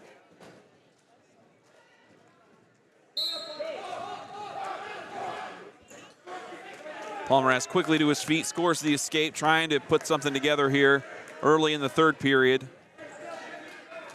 South Tama leading in the dual scoring, 18-12. The projected favorite against Des Moines East here in this duel.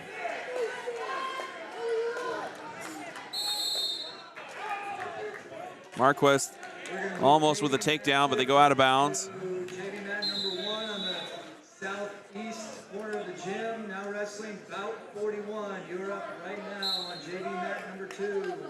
On deck, bout 42.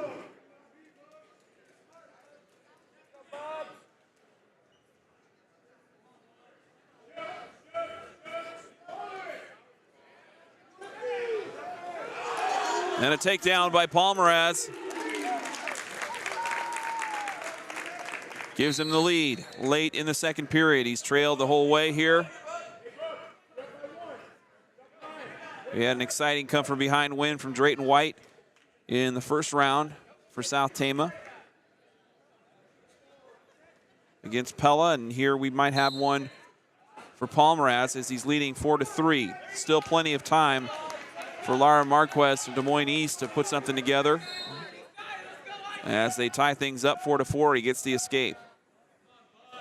I think either of these wrestlers are probably too tired to control on top too much.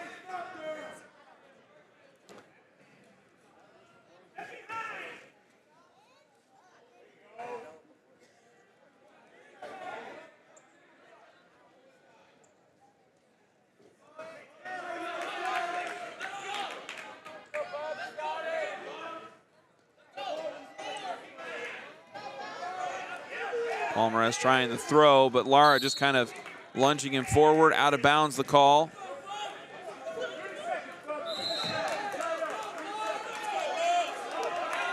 These two wrestlers gassed going down the stretch here with 30 seconds to go. South Tama's bench cheering their teammate on, trying to give him the energy he needs to get through this one. 20 seconds, tied score. We could go into sudden death here if we don't get a score, as neither of these wrestlers have scored a takedown yet in this third. There's a shot by Palmaraz, unable to come away with it.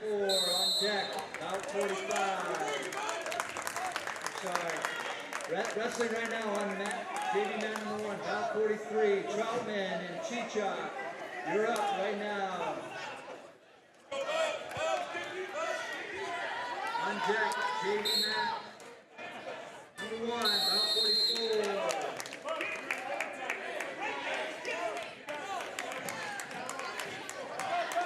44. So we go into sudden victory. It'll be a minute. First to score wins here. If we stay tied, each will have a period on top and on bottom. If we don't have a conclusion first. And a scramble, almost a takedown for Palmaraz, but Marquez able to get up to his feet, defend it off, and we are still tied 4-4. Things heating up here on mat number 1 of this 285-pound bout. South Tama leading in the team score, 18-12. 28 seconds, or we'll go to a 2-round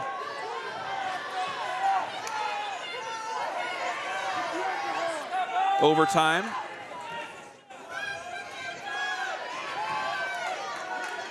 Probably the last exchange here for Palmaraz. We'll see how this one goes. He tries to throw, not there. Can't run it around. Marquez able to keep his arms in place. And that's probably going to do it for this sudden death period. 2 seconds left. Probably not enough time to go score a takedown for either one. And so then we will have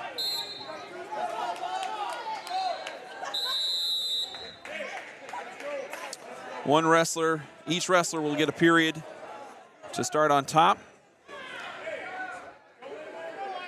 And whoever's on top after that in the points will take the win. The escape quickly by Marquez. And he's going to have to try and score here. 30 seconds.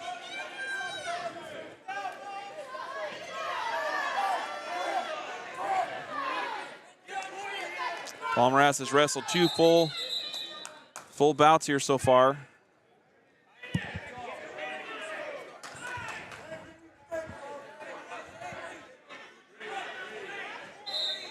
I think a problem with the score clock there is that's why we have stopped action. The official talking to the clock operator.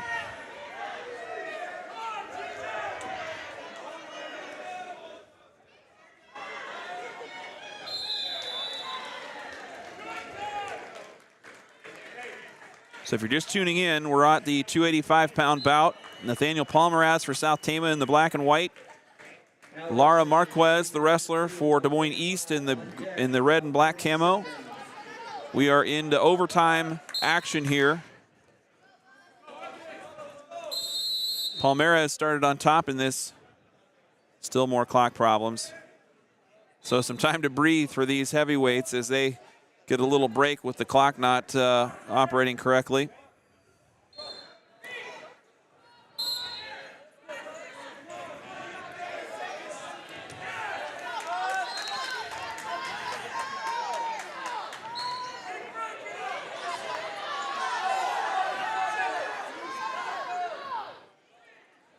And that will do it for overtime period number 2. Palmaraz will start underneath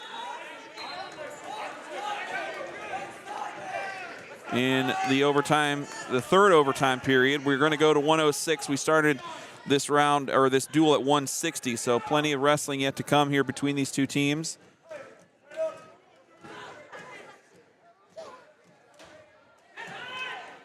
Now wrestling on JV mat number 2, about 47 on deck, about 48.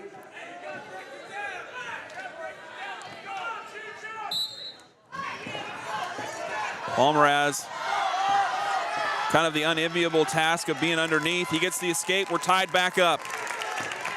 So he takes care of business. I believe we go back to sudden death after this one if nobody scores here in the last 16 seconds. I don't know if we get another minute after this or how we proceed, so apologies for not knowing that info, but we'll see how we go here. Palmaraz just scoring an escape to tie things back up at 3.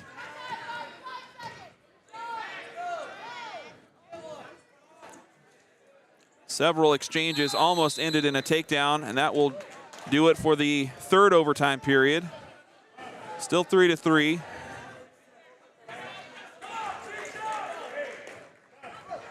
No, we're still dealing with clock issues here, so.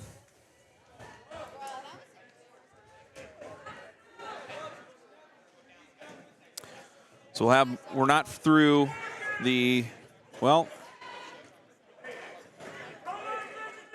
the score was incorrect, so I think we're 5-5. And that was the end of the third overtime period. We go to a fourth overtime.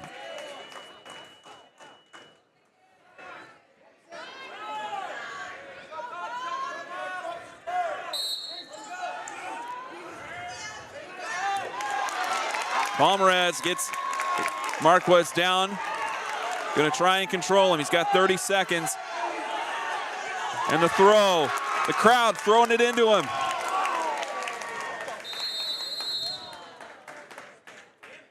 And a stoppage by the ref. Potentially dangerous is the call against Palmaraz.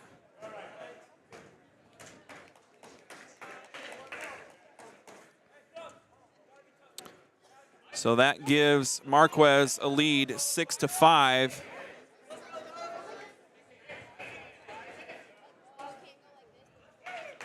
And that was sudden death. So that will end on a anticlimactic note. The two wrestlers kind of acknowledging each other here at center mat.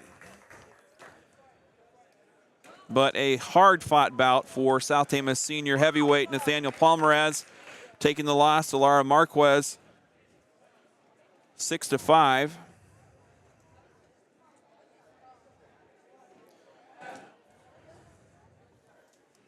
And we go to 106.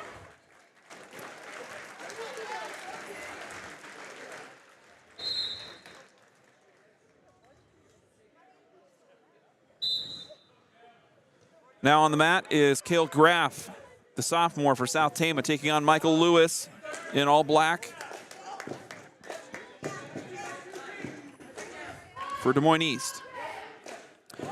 Graff in his first bout today, winning by fall against Daniel Rosaboom of Pella.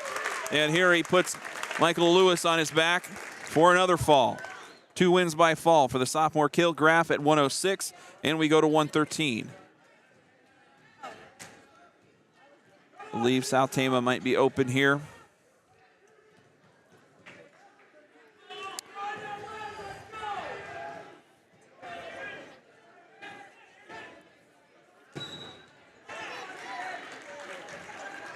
And now 120. Eli Brannon had a forfeit in his first duel today, so he hasn't seen the mat yet. And he is going to get a match here against Des Moines East. Brandon will take on Derek Shannon at 120.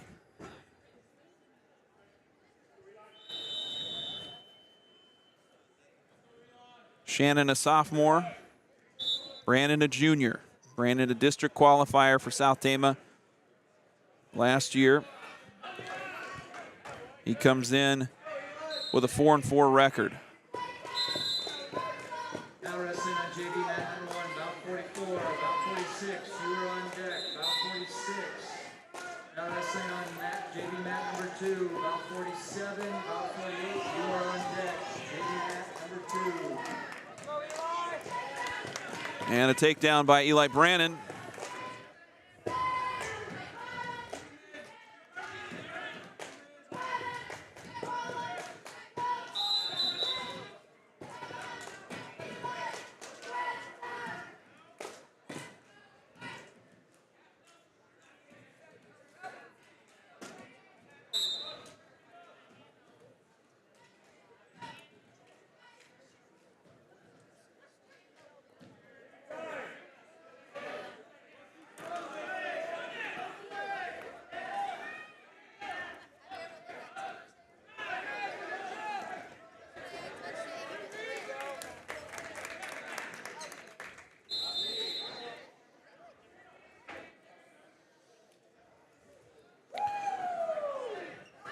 Brannon quickly puts Derek Shannon onto a shoulder.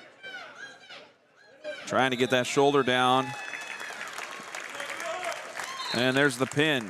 Brannon takes the win by fall over Derek Shannon of Des Moines East, and we go to 132.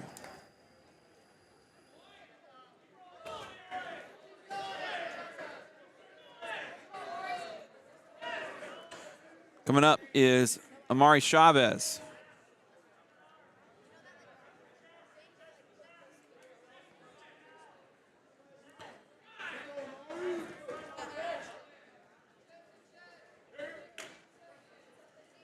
Taking on Ping Mong Lee from Des Moines East. Chavez got a fall against Braden Hick in his first bout today.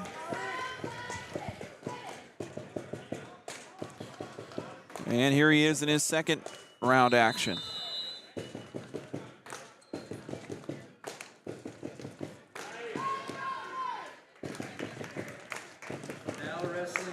Chavez scores a quick takedown, and he is out quickly On deck, about 49. against Lee.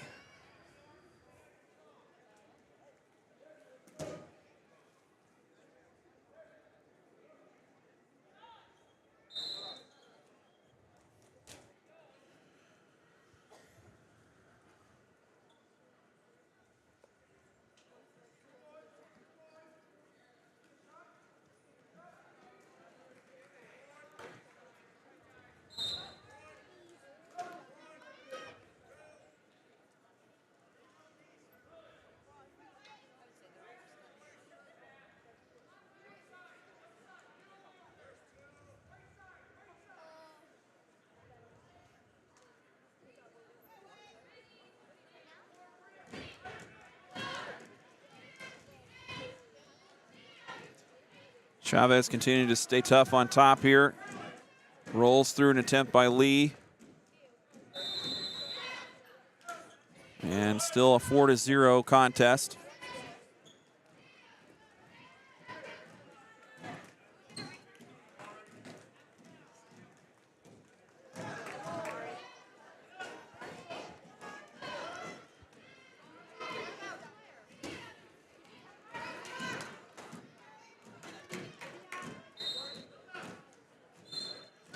That's it for round one. Mari Chavez scoring 3 back points at the tail end there, or 2 back points, excuse me, to take it to 6-0. He'll start down in the second period.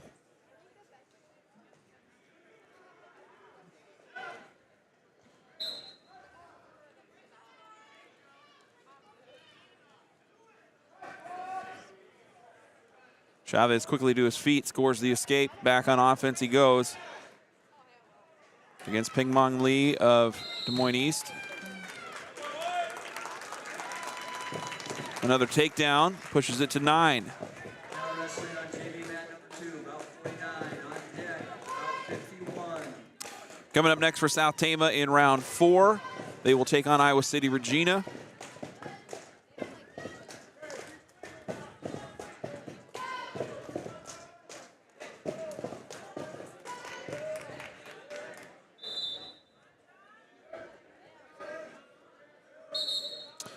Pella won 53-15 against Regina in round 3 here.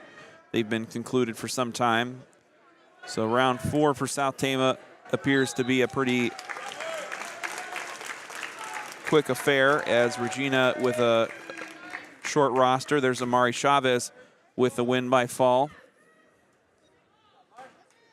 Several pins in this duel here between South Tama and Des Moines East.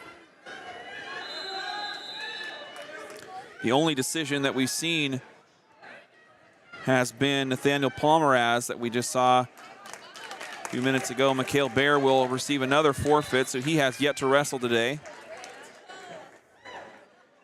at 132.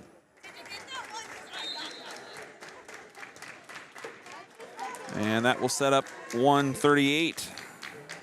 Drayton White heads to the mat.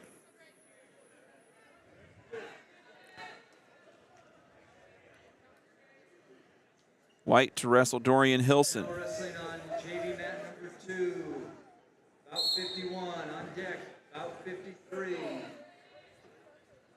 About 51, you're up right now.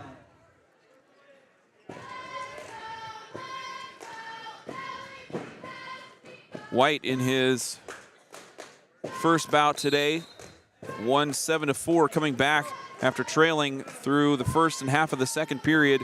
Came back, won 7-4 against Rex Ramey of Pella. And here he is now taking on Dorian Hilson of Des Moines East. Still scoreless opening moments of the first period between White and Hilson. South Tama in their black with white striped singlets today. We'll have more South Tama wrestling coming your way on Thursday of this coming week. South Tama travels to Vinton Shellsburg. We'll have that live for you starting around 6 p.m. for a double duel.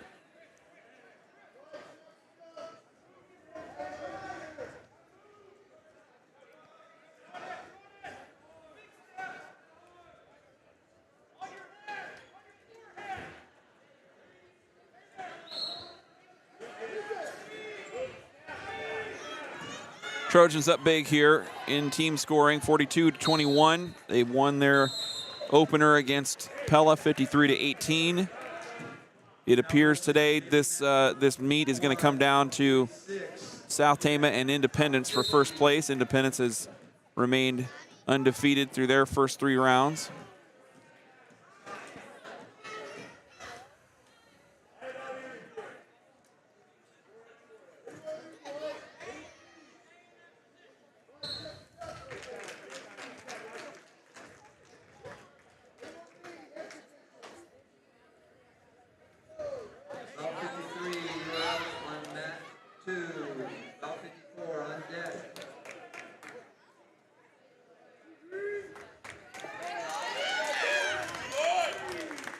There's a takedown by Drayton White. And the pin. South Tama makes it another win by fall. This time, Drayton White getting the W.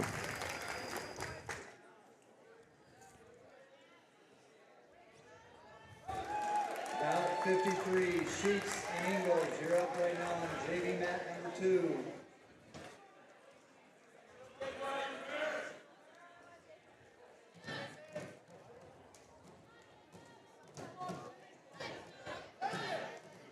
Next up at 145, second to last match of this South Tama duel. Jacob Youngbear taking on Jason Rivas.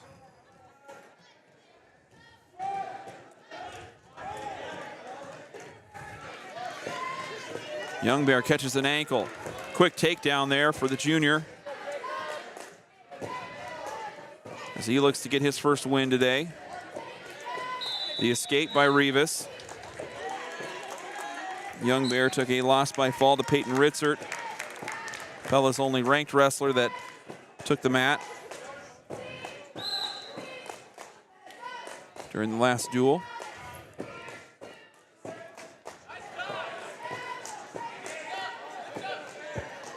wrestling on JV mat number 1, about 50 on deck, about 55. And the pin for Jacob Youngbear as he overwhelms his opponent, Jason Rivas, for the pin.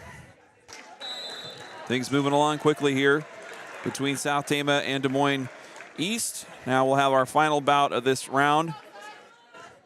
Cyrus Mathis at 152.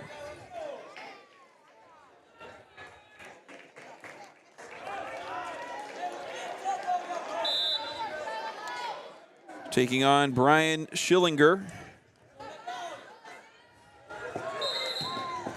Quick takedown there for Mathis.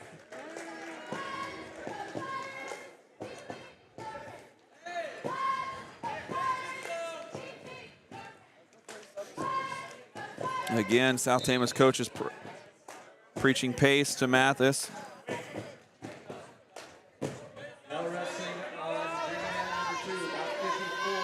Puts Schillinger onto a shoulder.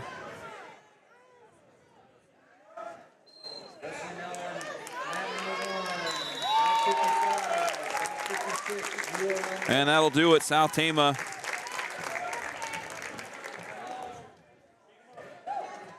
will win 60-21. So to run through the results from South Tama's Des Moines East duel, we started at 160. Kendra Jeanette got a loss by fall to Daniel Zoe. Caden Kopsa lost to Demetrius Hilson by fall. Then it was a forfeit at 182 for Des Moines East. At 195, Marcus Bear won by fall over Victor Flores. At 220, Gavin Bridgewater winning by fall over Armando Pacheco.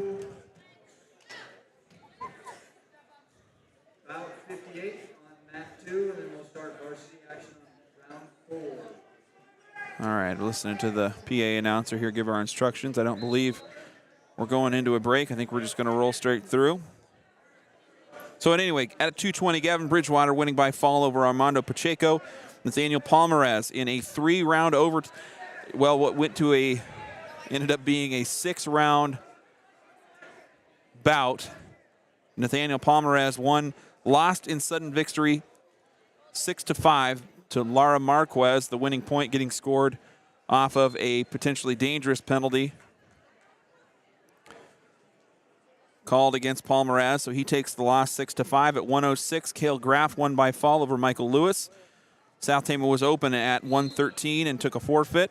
At 120, Eli Brandon pinned Derek Shannon for the win. At 126, Amari Chavez pinned Ping Mong Lee for the win. Mikhail Baer received a forfeit at 132. And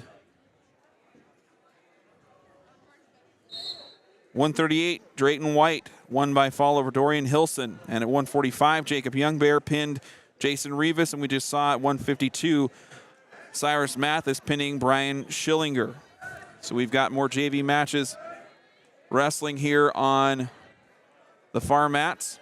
We're going to have South Tama and Iowa City Regina coming up here in a little bit. We'll take a break. We'll be right back with South Tama and Iowa City Regina. You're listening to Trojan Country.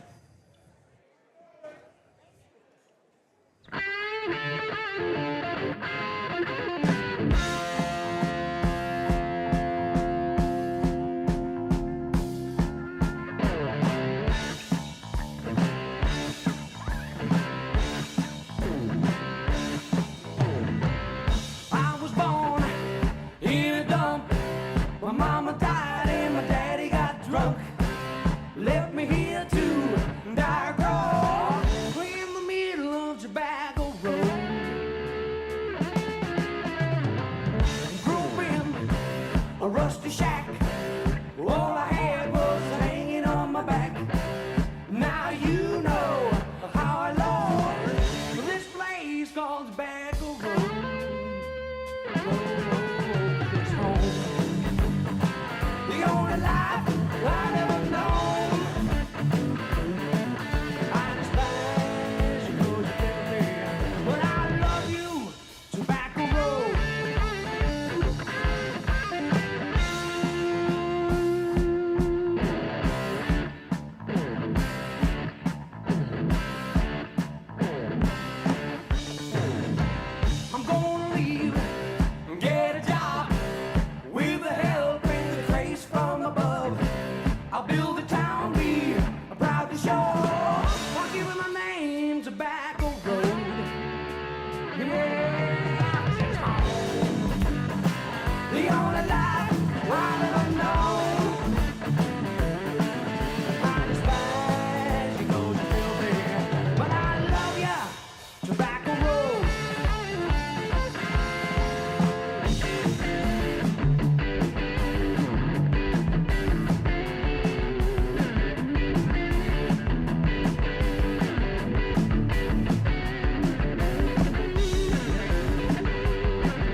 'Cause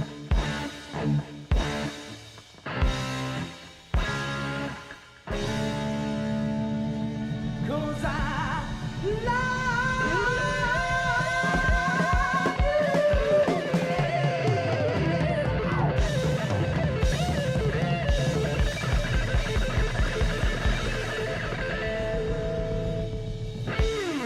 I said I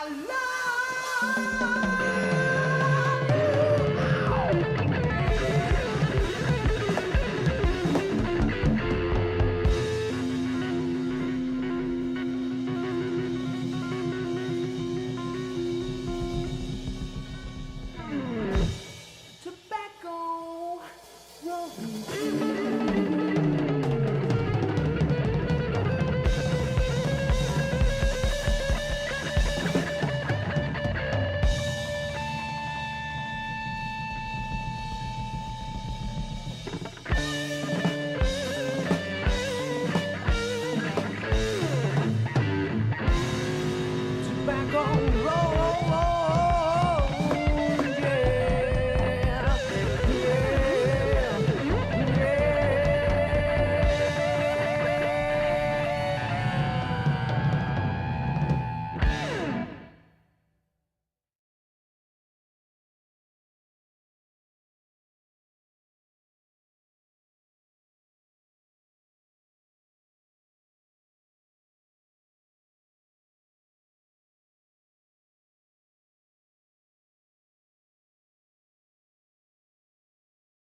Can I hold you?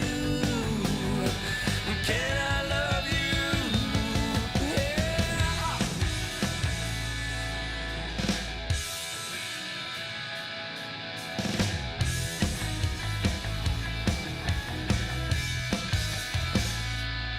All my life I've been trying, trying all the time. Yeah, yeah, you got me crying, crying. All I want is just to get next to you. I got to get next to you. Get next to you.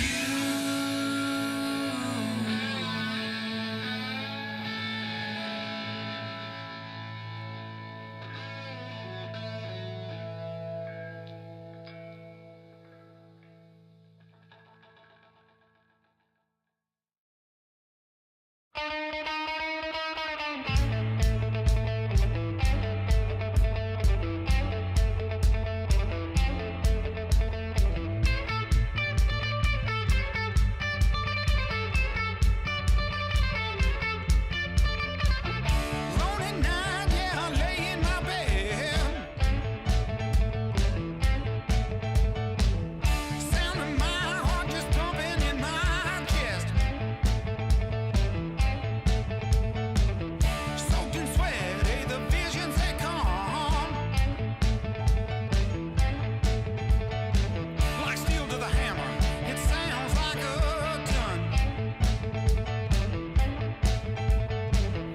Don't you ever forsake me. Leave me here all alone to bleed.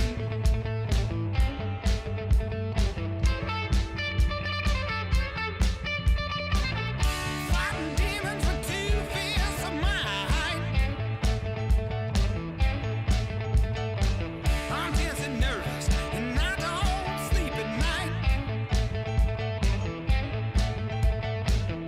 Don't you ever mistake me for some joker with a card up his sleeve.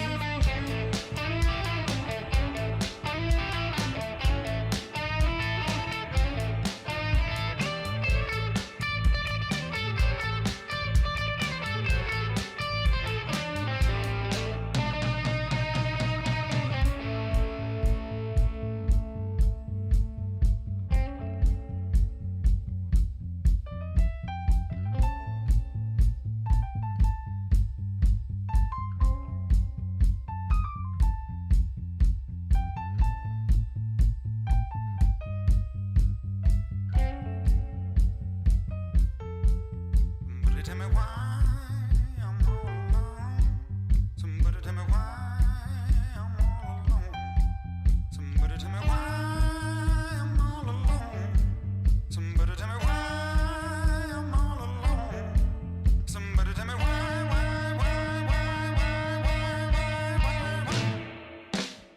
Fighting demons with 2 fists of mine.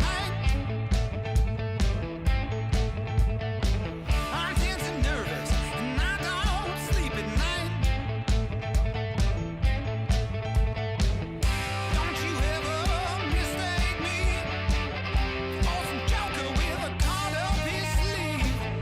Don't you ever mistake me for some joker with a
set me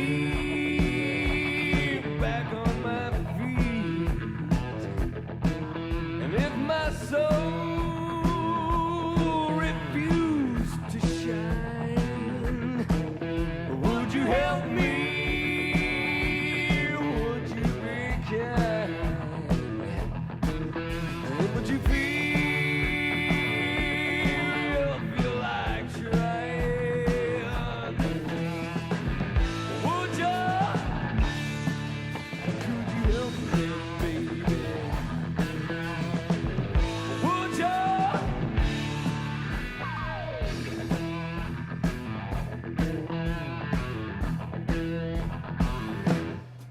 I gotta move, but I don't know which way. And when I ask you, you got nothing to say. And I wonder which road to run. And when I turn, you're already gone. What does it feel like under the gun? Would you? Could you help me, baby? Would you?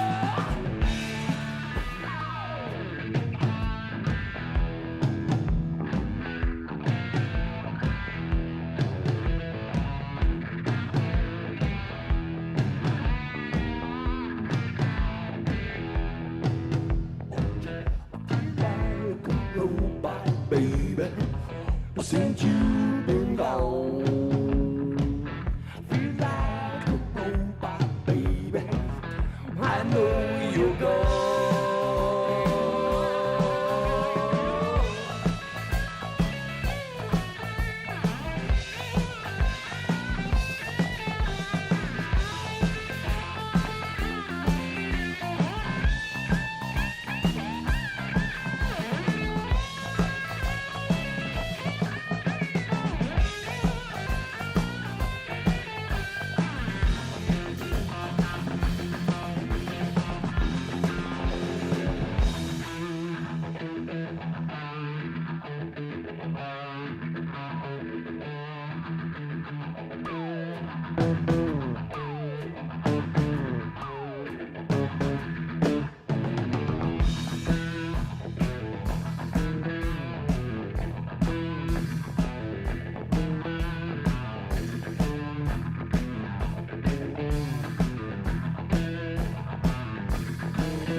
In the street, tell me now, would you set me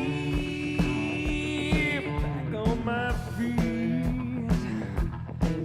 And if my soul refused to shine, would you help me? Would you be kind? And would you feel like trying? Would you? Could you help me, baby? Would you? Oh, would you?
Hey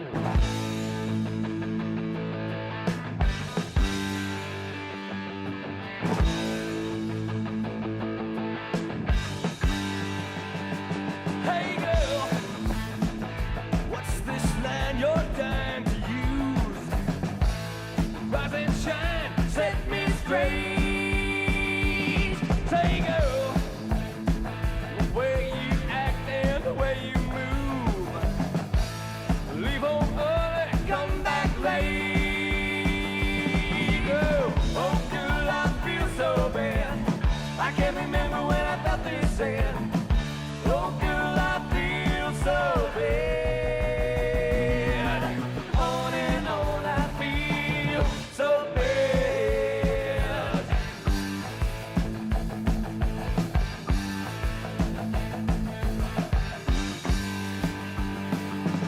Say girl, I can't stand still, I ain't being fed. Temperature's rising faster, faster. Say girl, well, tell me now and say it's great. Face to face, master, master. Oh girl, I feel so bad.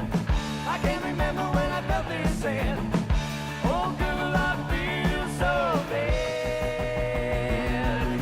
On and on, I feel so bad. So bad. So bad. Yeah.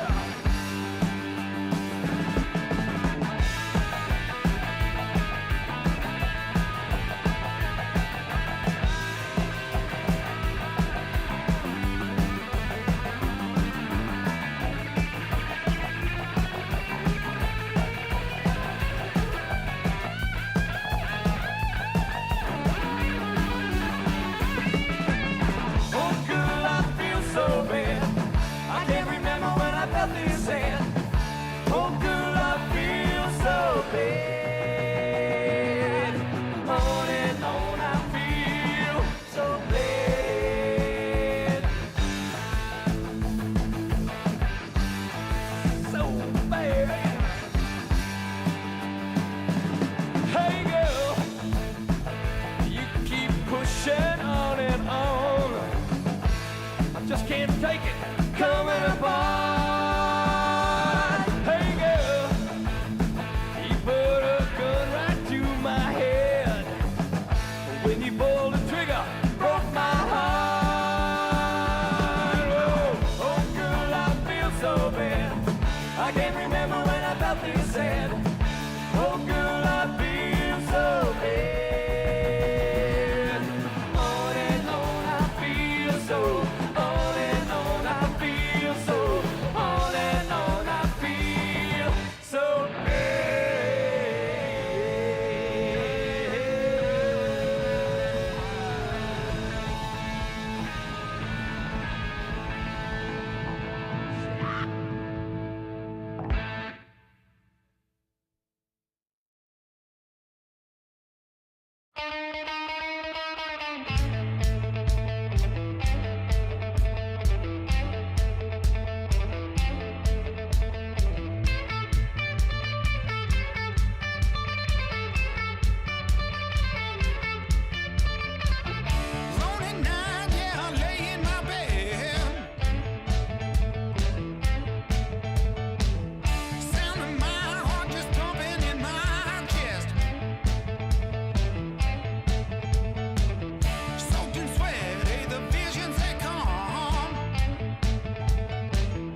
questions that I answered.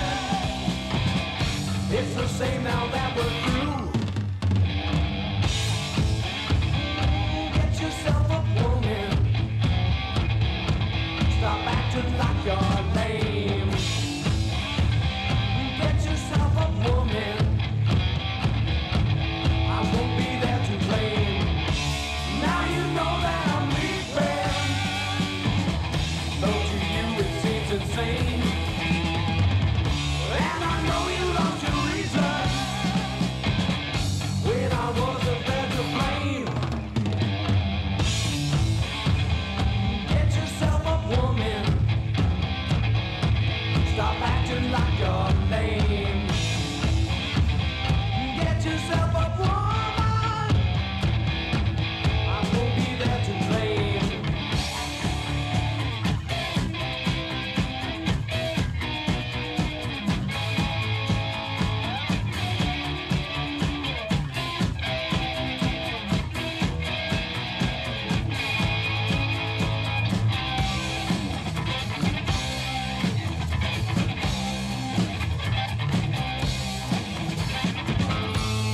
If I found you sleeping,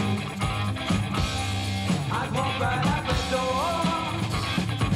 I got this need that needs attention. No time to take on more. You say it's for good reason. The reason you turn me. But damn it, listen, woman. It's your mind you gotta feed. Your mind you gotta feed. Your mind you gotta feed.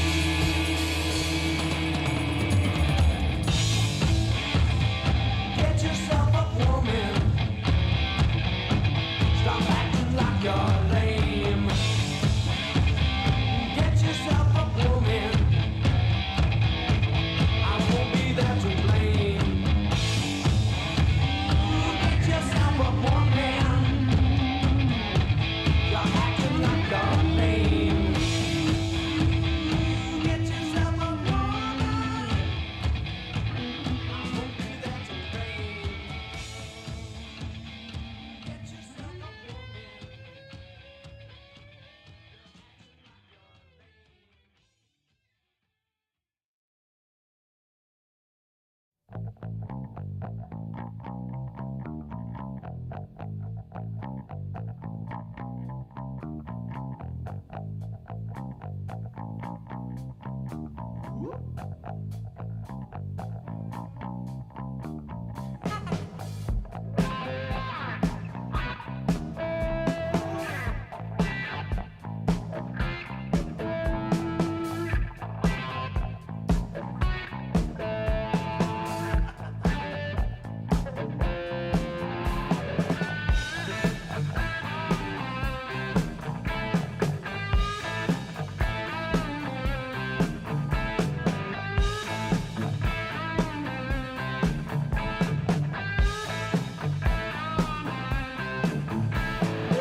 But I don't know my name. I like to fly without a plane. Yeah, don't be slightest.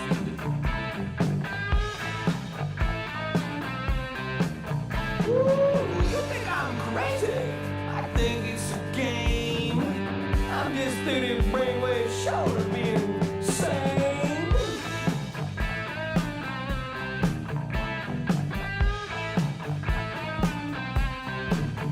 See this white coat, she don't fit very well. Her sleeves are a bit too long, couldn't you tell? Custom made.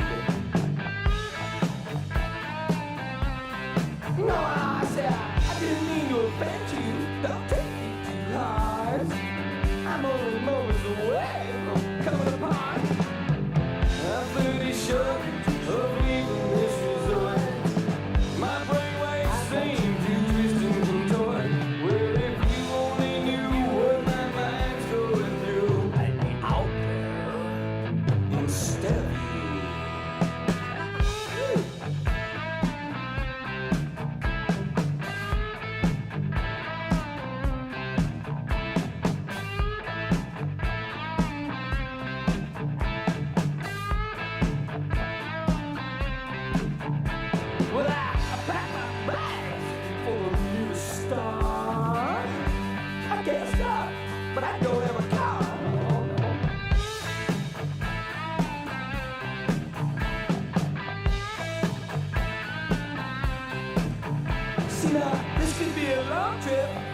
I know it's lame.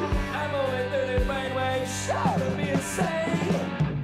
I'm 30 short of leaving this resort.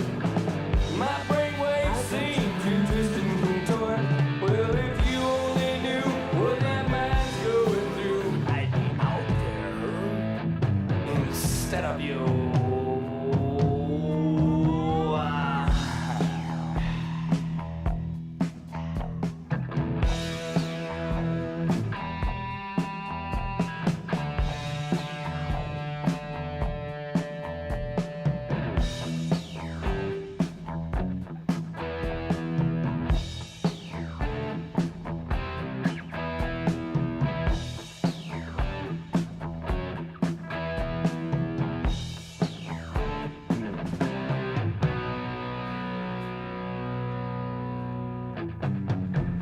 Can't feel nothing, short of living. Feel alive, the need to be given you something so you'll understand. The cause is just keep it in hand. It changes, it arranges your brain to feel the love and feel the pain it brings.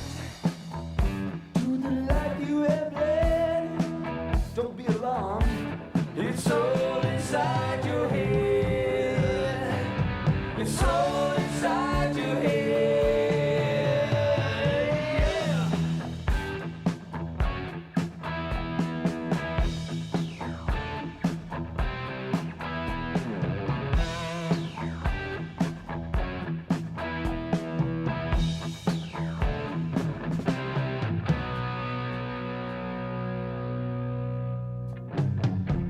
So you see, life's a bit strange. Sometimes okay, sometimes deranged. Don't always take what you're fed. And just remember that it's all inside your head.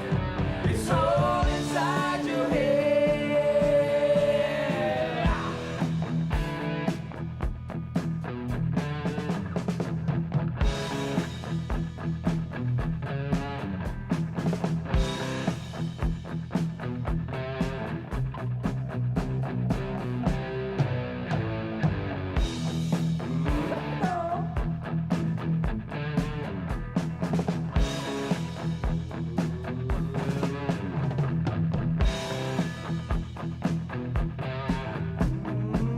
It's all inside your head. What's inside your head? Yeah, say it. Raise that slightly.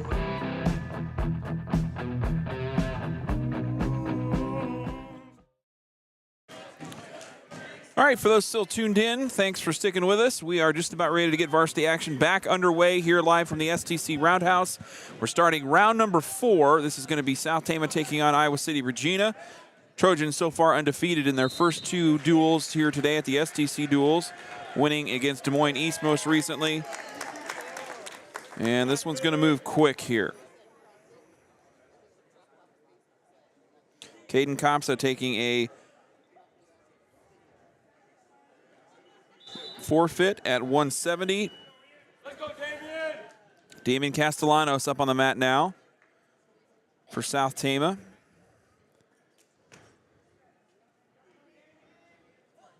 Castellanos taking on Ian Udell at 182. This is probably kind of the premier matchup. Probably the best wrestler on this Regina team, as far as I can tell. Faced off against Damian Castellanos here in round 4. Udell quickly with the takedown.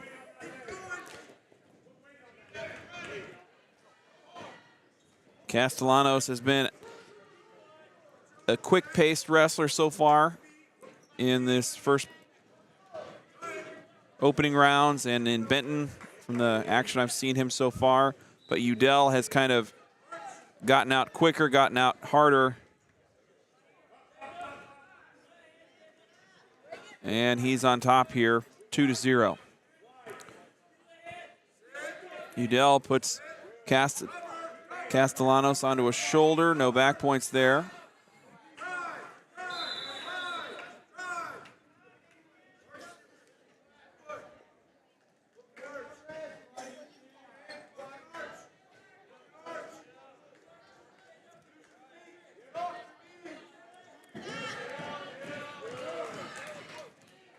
And Castellanos gets the escape.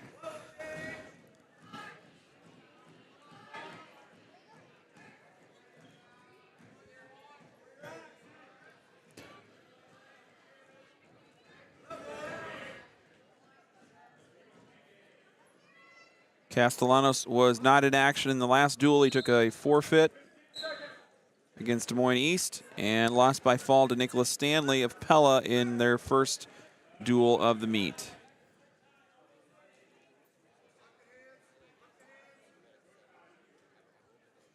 Here's Ian Udell of Iowa City Regina Catholic taking on Damian Castellanos, South Tama. Castellanos, a senior. Udell, a junior.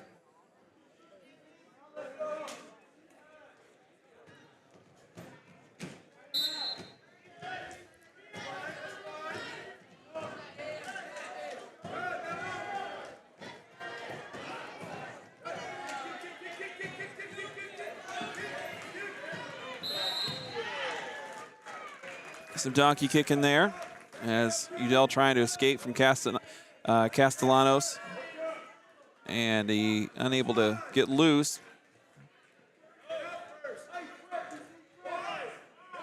And Castellanos has done a nice job controlling here on top, bringing Udell back to the mat a couple of different times in different fashion.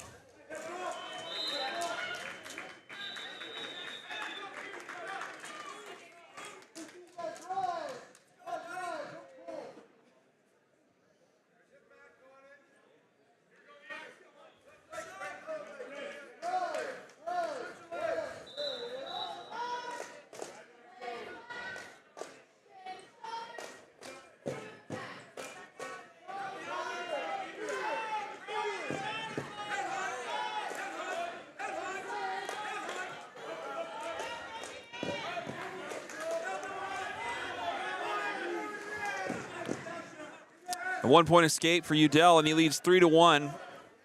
Under a minute to go in the second period. We're going to have 195 up next. Looks to be Marcus Baer. Now Castellanos fighting off a shoulder attack from the right side.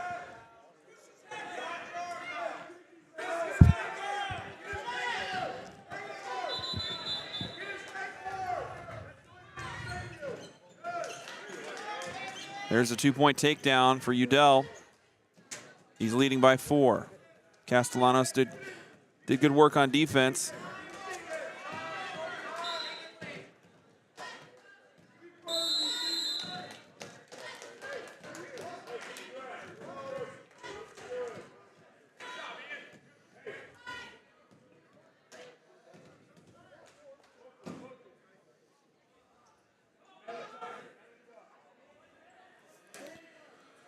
Third and final period. Damian Castellanos on the mat for South Tama here at 182. We just got things underway in the fourth round. If you're just joining us, South Tama wrestling its third duel so far of the day, winning against Pella and Des Moines East, both in pretty dominant fashion. Just by numbers, South Tama looks to be the easy favorite against Iowa City Regina Catholic, as the Regents haven't fielded anywhere close to a complete lineup so far yet today.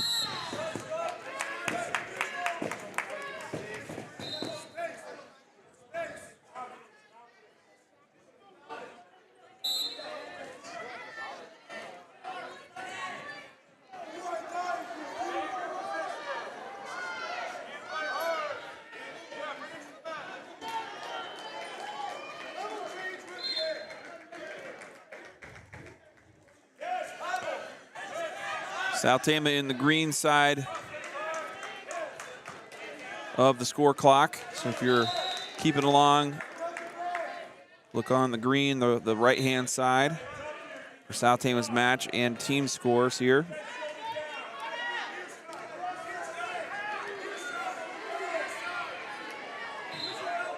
Another takedown for Ian Udell of Regina Catholic.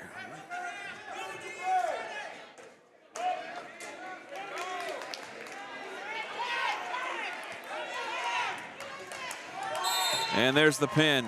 Castellanos goes down after a hard-fought bout into 3 rounds.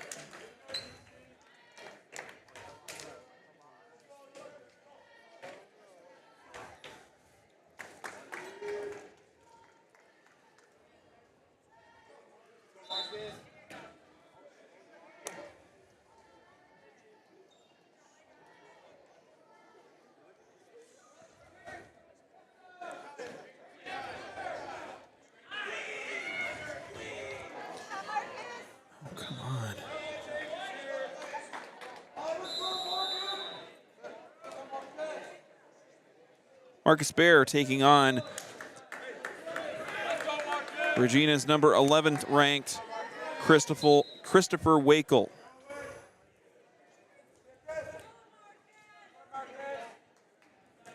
Regina Catholic in 1A. Bringing in, this looks to be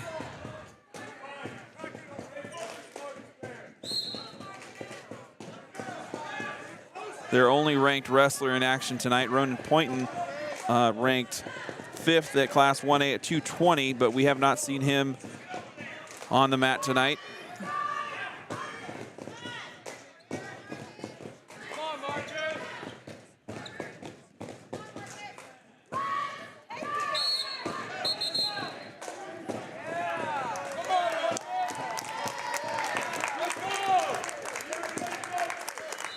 Bear awarded a point from a penalty. I think Wakel was getting into his headgear a little bit, trying to control his neck.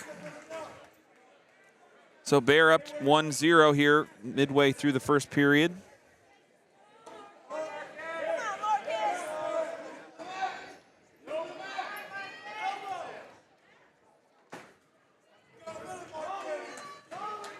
Bear trying to jack up Wakel along the far side of the mat.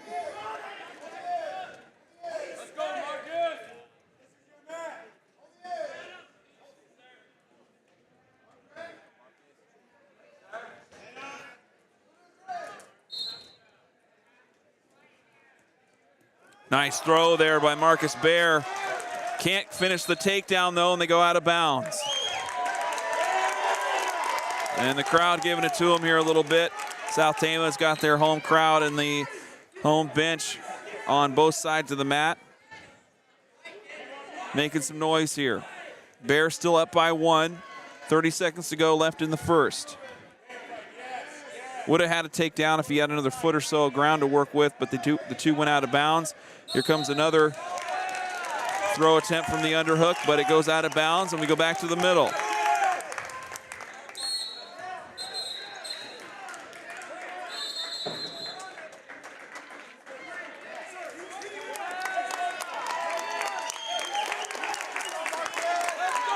So things getting chippy here a little bit, as some of the hand fighting's got into the head of both players here. Short time. And a takedown for Wakel.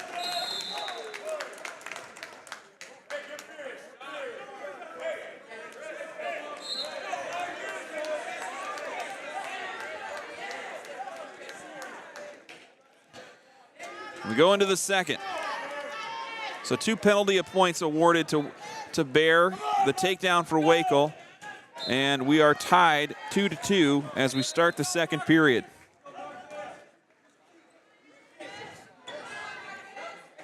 Bear working on top to start the second period.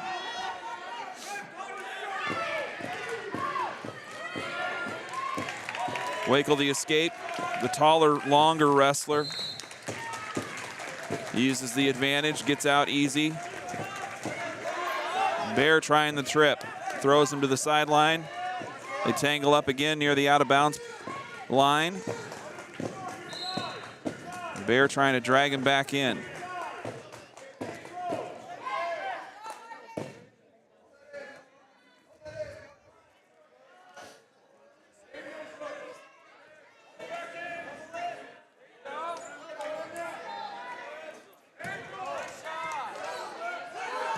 Single leg shot by Bear. He's got his hands together quite well, but the sprawl by Wakel just gave him no room to work with.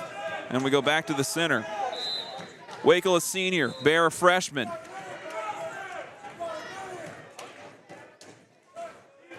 And here's the throw. And a takedown, giving Wakel a 3-point lead.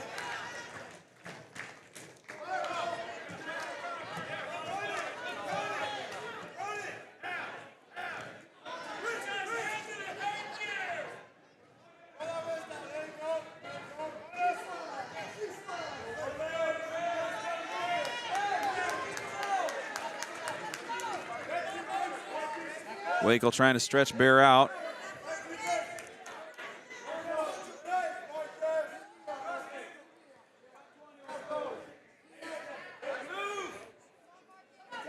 Hard crossface, trying to control the neck. Short time left in the second period. Bear's done a nice job defending underneath.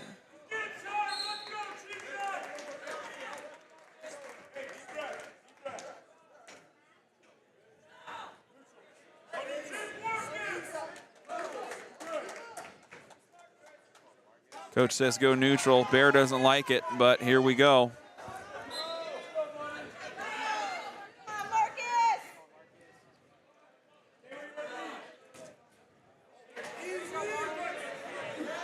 And Bear gives up the takedown.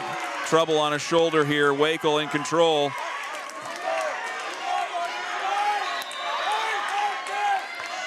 Three back points coming.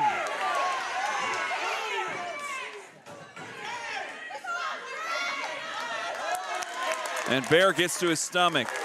Lives to fight another day here, but has a minute and a half to go. Trailing, I believe, 8-2.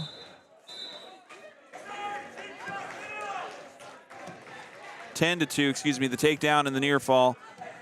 The 2 and the 3 make it 10-2. And now a blood timeout.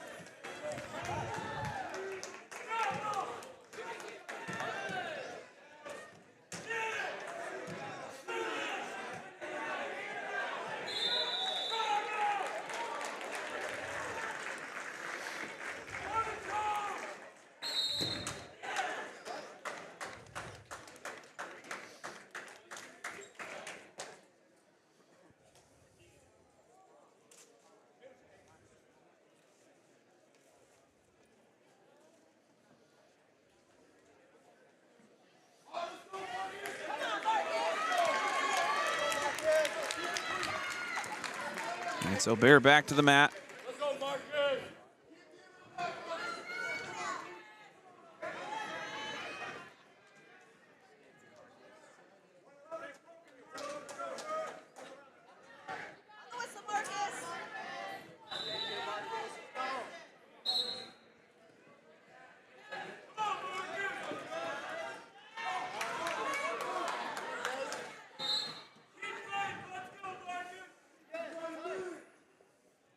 So Bear's gonna have to have a minute to put something together here.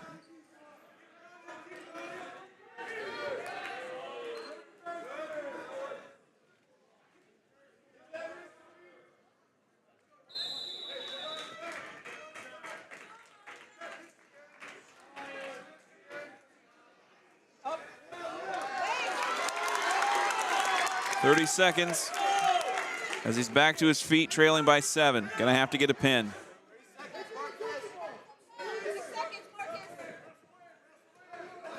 The throw, not there. Bear just too tired, I think, after 3 rounds of wrestling.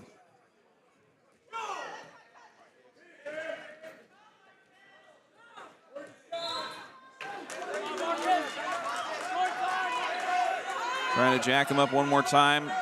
Under 10 seconds to go. That's it.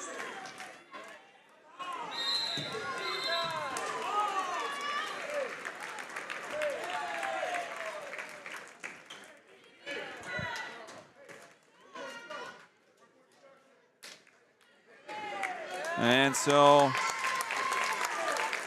Waco will take the win. South Tama will get a, or well, I should say Iowa City Regina going to get the unsportsmanlike, so a 1-point team deduction. Really won't figure much into this outcome with so many open weights for Regina.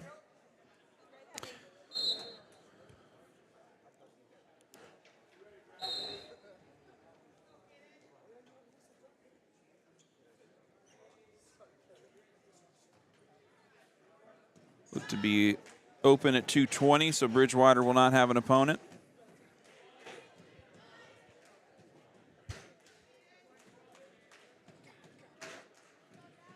And Bridgewater coming onto the mat. He will receive the forfeit.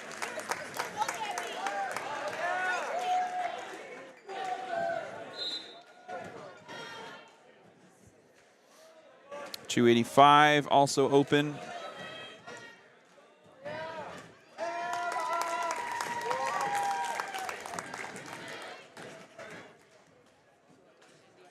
Pella and Independence in action over on mat number 2. Here comes Cale Graff at 106. He'll receive a forfeit.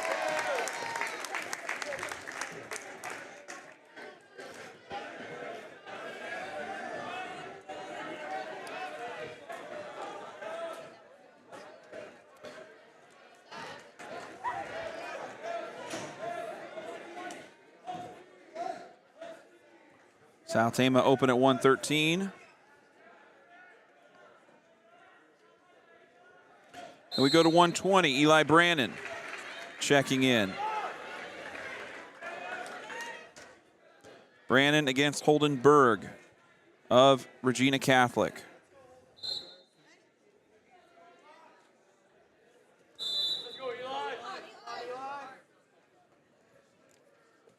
Brannon got a forfeit in round 1, or in duel number 1. Duel number 2, he took a win by fall over Derek Shannon of Des Moines East. Here he is now against Holden Berg of Regina Catholic.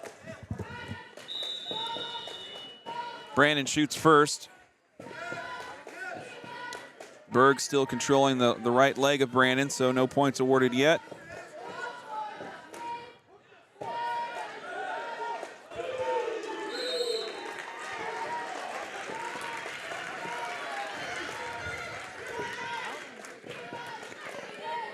We'll go in here a little bit. Try and move our camera around if we can.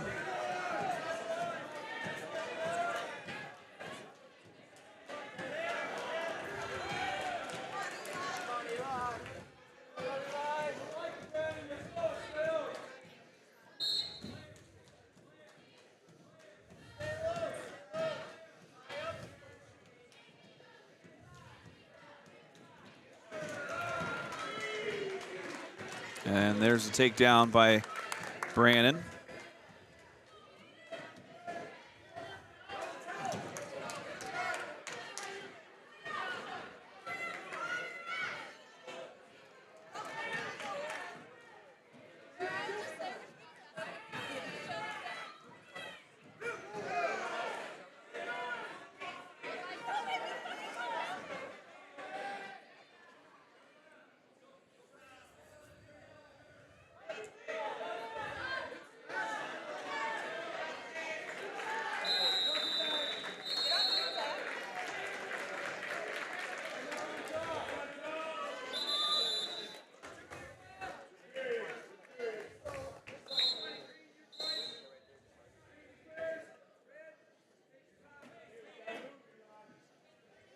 It's Eli Brannon for South Tama at 120, wrestling Holden Berg. Brannon and South Tama on the green side of the track clock there in your left-hand corner. Brannon up 6-1.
Brandon working on top here in the second period, just under a minute to go.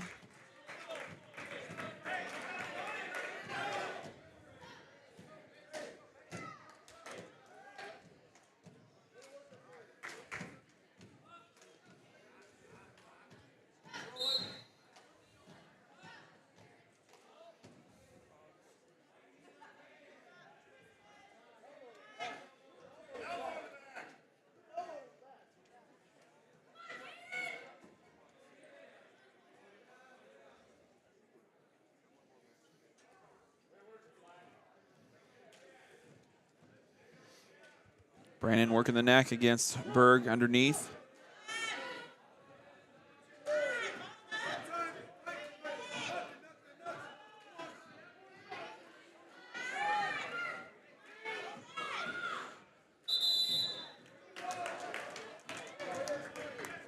Brandon awarded 2 near fall points there with the exchange. End of the second period. Brandon up big, 10-1. South Tama leading 24-15 in the team score.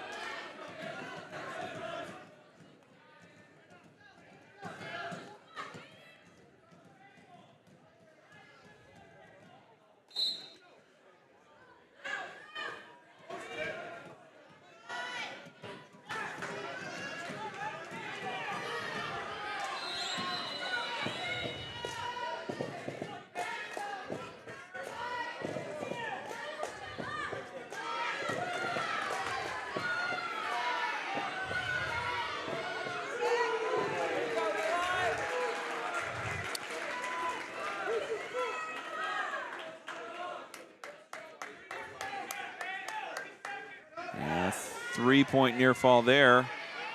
Setting up the tech fall, possibly. As Berg hasn't really shown any offensive threat here so far.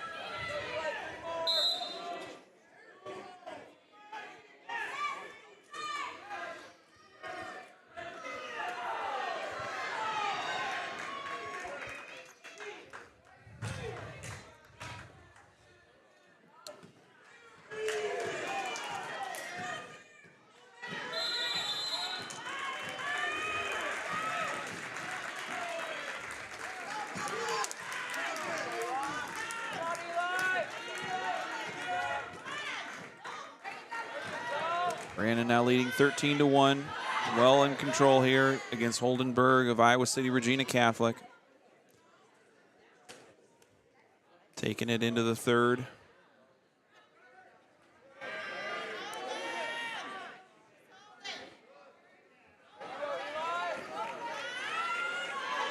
And the win and the fall. Eli Brandon, 2 wins by fall today and a forfeit victory.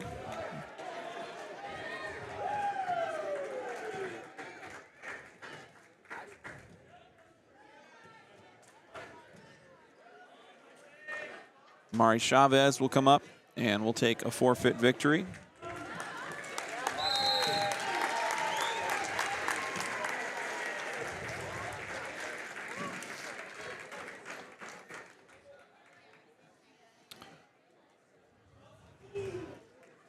And Mikhail Baer still has not gotten a match today.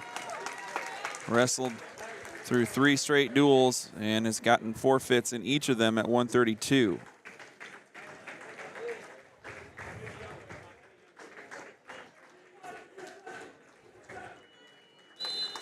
Jacob Youngbear taking a forfeit at 145.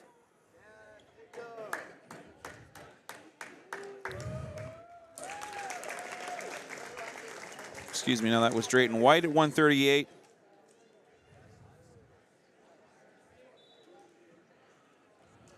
And Cyrus Mathis also taking the win by forfeit, so just the middle of the lineup not there at all for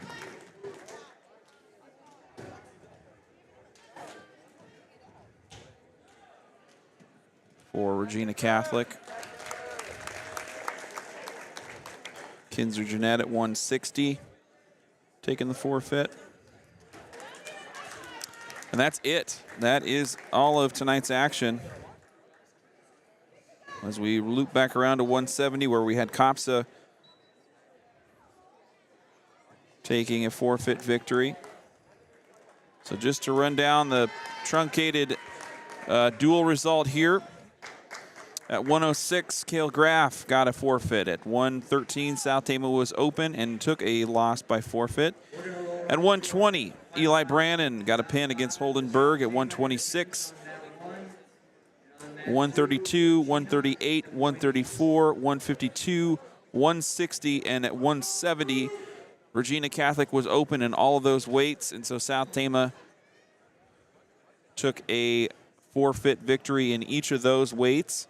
At 182, Damian Castellanos lost by fall to Ian Udell.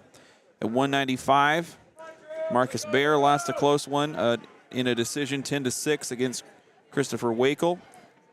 The 11th ranked 195 pounder from Regina Catholic. At 220, Gavin Bridgewater got a forfeit, and at 285, Nathaniel Palmerez got a forfeit win.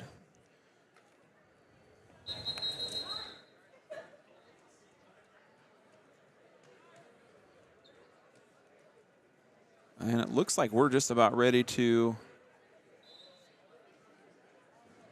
yeah, so Independence is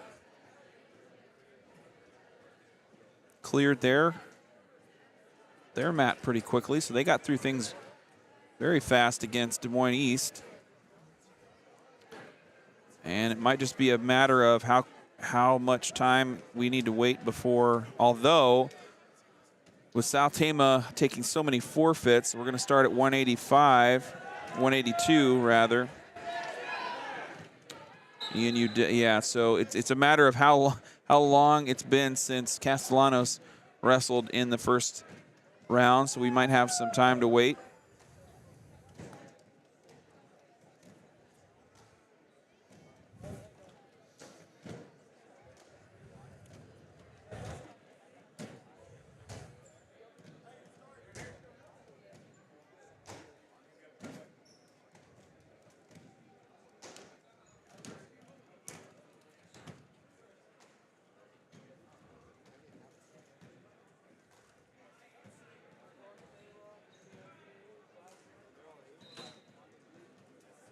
Looks like coaches and captains getting ready to shake it up here in the center, so we might be ready. We might be able to start right away here. I don't know. Thought you had to wait 45 minutes before wrestlers could wrestle another match again. Maybe it's been 45 minutes since we've had our 182-pound bout, because that looks to be where we would start in this round 5 matchup.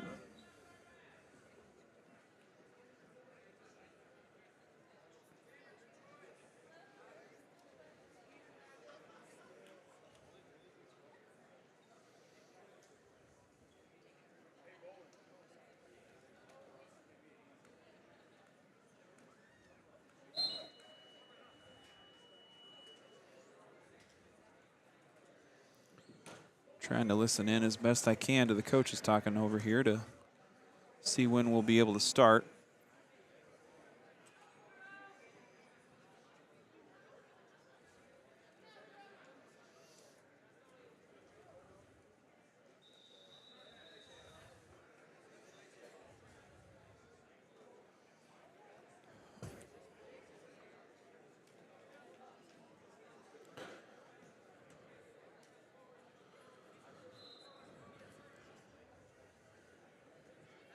And the easier way to do it would just be to start at a different weight. As South Tama had a bucket of forfeits, although, you know, Independence didn't get done that long ago either, so they'd probably bump up into their own time constraints.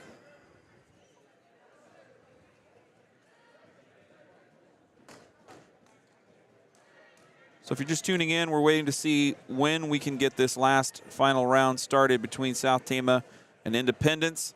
South Tama's Iowa City Regina duel that just ended was pretty quick, with over half the lineup being forfeit wins for South Tama.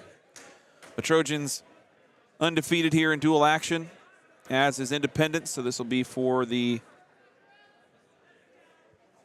first place here today.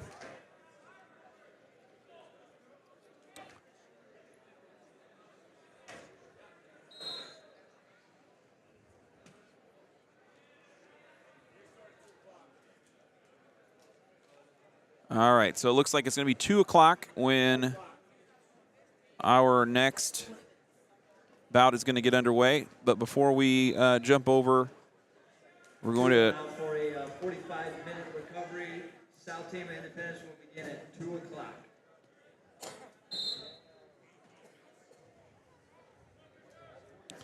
So, since we've got a break, we are going to hear from our first wrestler interviews, Mari Chavez and Mikhail Bear. We talked to them earlier this week.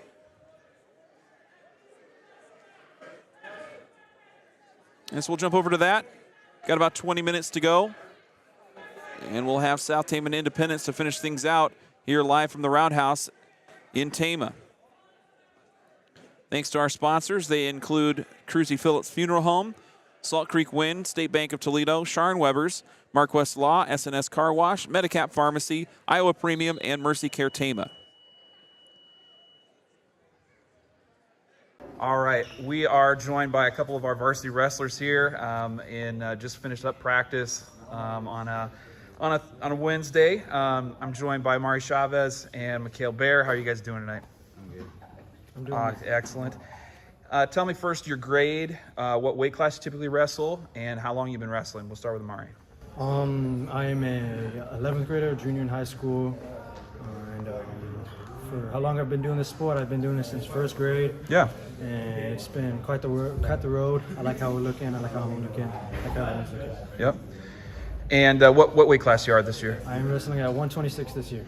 Is that one bumped up different one from last year? Yep. And for you, Mikhail? I'm in 11th grade, and I'm going to be wrestling at 132 132. How long you been wrestling? since like TWE, like kindergarten. Little kids, yeah. Do you have much time to think back on that experience? I mean, you're busy practicing and getting ready for your season now. Do you ever have time to kind of reflect on what those youth years were like now as a high schooler? What do you kind of think about when you think about those little kid years? Well, I like to think of it now that when I see how I wrestle from what I used to look like. Back when I was a kid, it was when I started to get the building stones, making sure I wasn't looking like sloppy. I was just having fun mostly. Yeah. But now that I'm older, I know the responsibility I have to take. And now recently I can tell how good I've gotten, because if I'm beating the other team and their coach, everyone's going to be cheering. Yeah. So that makes me realize that I've gotten good to the point where some of these guys beat me. It's an accomplishment now. Yeah. Mikhail? I just look back at it like I wasn't really like trying to like wrestle like to win. I was just wrestling to have fun. Yep. And like, I don't know. Good memories though, probably. Yeah.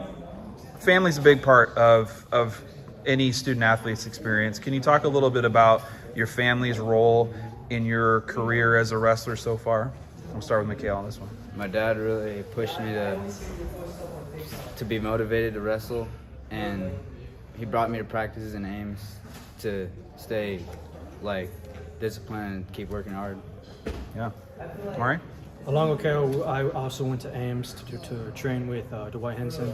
Okay. And a lot of good guys up there. Me and him go over there usually every weekend when we had the chance. And my dad's a huge role model for me. To show how supportive he was, he never did wrestling.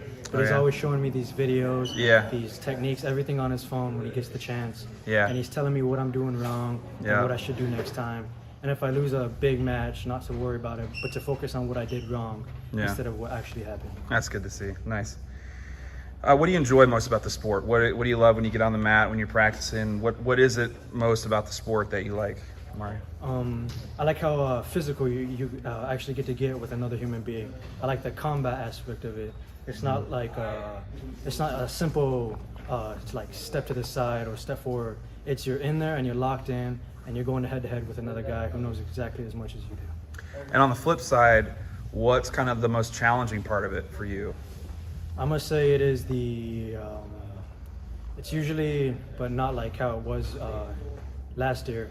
I'd say I'm building it stronger now. Is more the mentality aspect. Because recently I came up on a pretty big loss against a really great wrestler. Yeah. And my dad told me that I shouldn't really think about how I win, but I should think about what I do next time, so it won't happen once again. And Mikhail, what do you enjoy most about the sport? What kind of brings you joy when you're out here wrestling? I like to win, and it really motivates me. Yep. I don't know, it's just the feeling. It just makes me happy. Yep. What's the most challenging part? The most challenging part is probably staying disciplined and staying staying focused, to be honest. Yeah. You guys were most recently in Independence at the Independence Invite on last weekend. Can you talk a little bit about how that tournament went for you and just kind of recap that day or couple of days for you? We'll start with Mikhail. I feel like I could have done better. Mentally, I feel like I wasn't really prepared. Like I wasn't, I don't know, something was wrong. Sure. I don't know. Anything that you was it the mental thing mostly, kind of looking back on it, that you feel like you could have been in a better place? Was there anything technique-wise you felt like you didn't have, or I that feel like I wasn't confident enough going in. Yeah. I feel like I lacked confidence. Sure. And I was already doubting myself. So yeah. Yeah. Mari, how was Independence for you? It was an amazing tournament. I got to see where I stacked up against the high-level wrestlers. So usually I started off nice and clean with the first day, getting warmed up, getting ready for what comes next. Yeah. Second day is when it's time to go. It's when you have to focus in, lock in. Yeah. You're not going against no more average guys. It's now you're just tacking up against state place winners and state champions from all over the nation. Mm-hmm. And you had a rematch in that second day, right? You wrestled. Did you wrestle that kid on the first day and then the second day, or twice on the second day? Twice on the second day. I didn't get to see those matches. What was different between your win in the first one and then his win in the second one? How did that go for you? Well, the first match I was locked in. I was ready to wrestle. I was ready to win the tournament. Yeah. I didn't care who stood in front of me. I was ready to win. So that first one, it was amazing. We both wrestled how we wrestled greatly. No one was trying to give anyone any edge. Yeah. And we both wrestled great. Coming into the second match, it was a little tough coming off a loss from a soon-to-be champion from the Wisconsin. So I was kind of little not there anymore. Yeah. But still, I tried to keep my focus, and he earned his win that day. Yeah. I can say that much. For sure.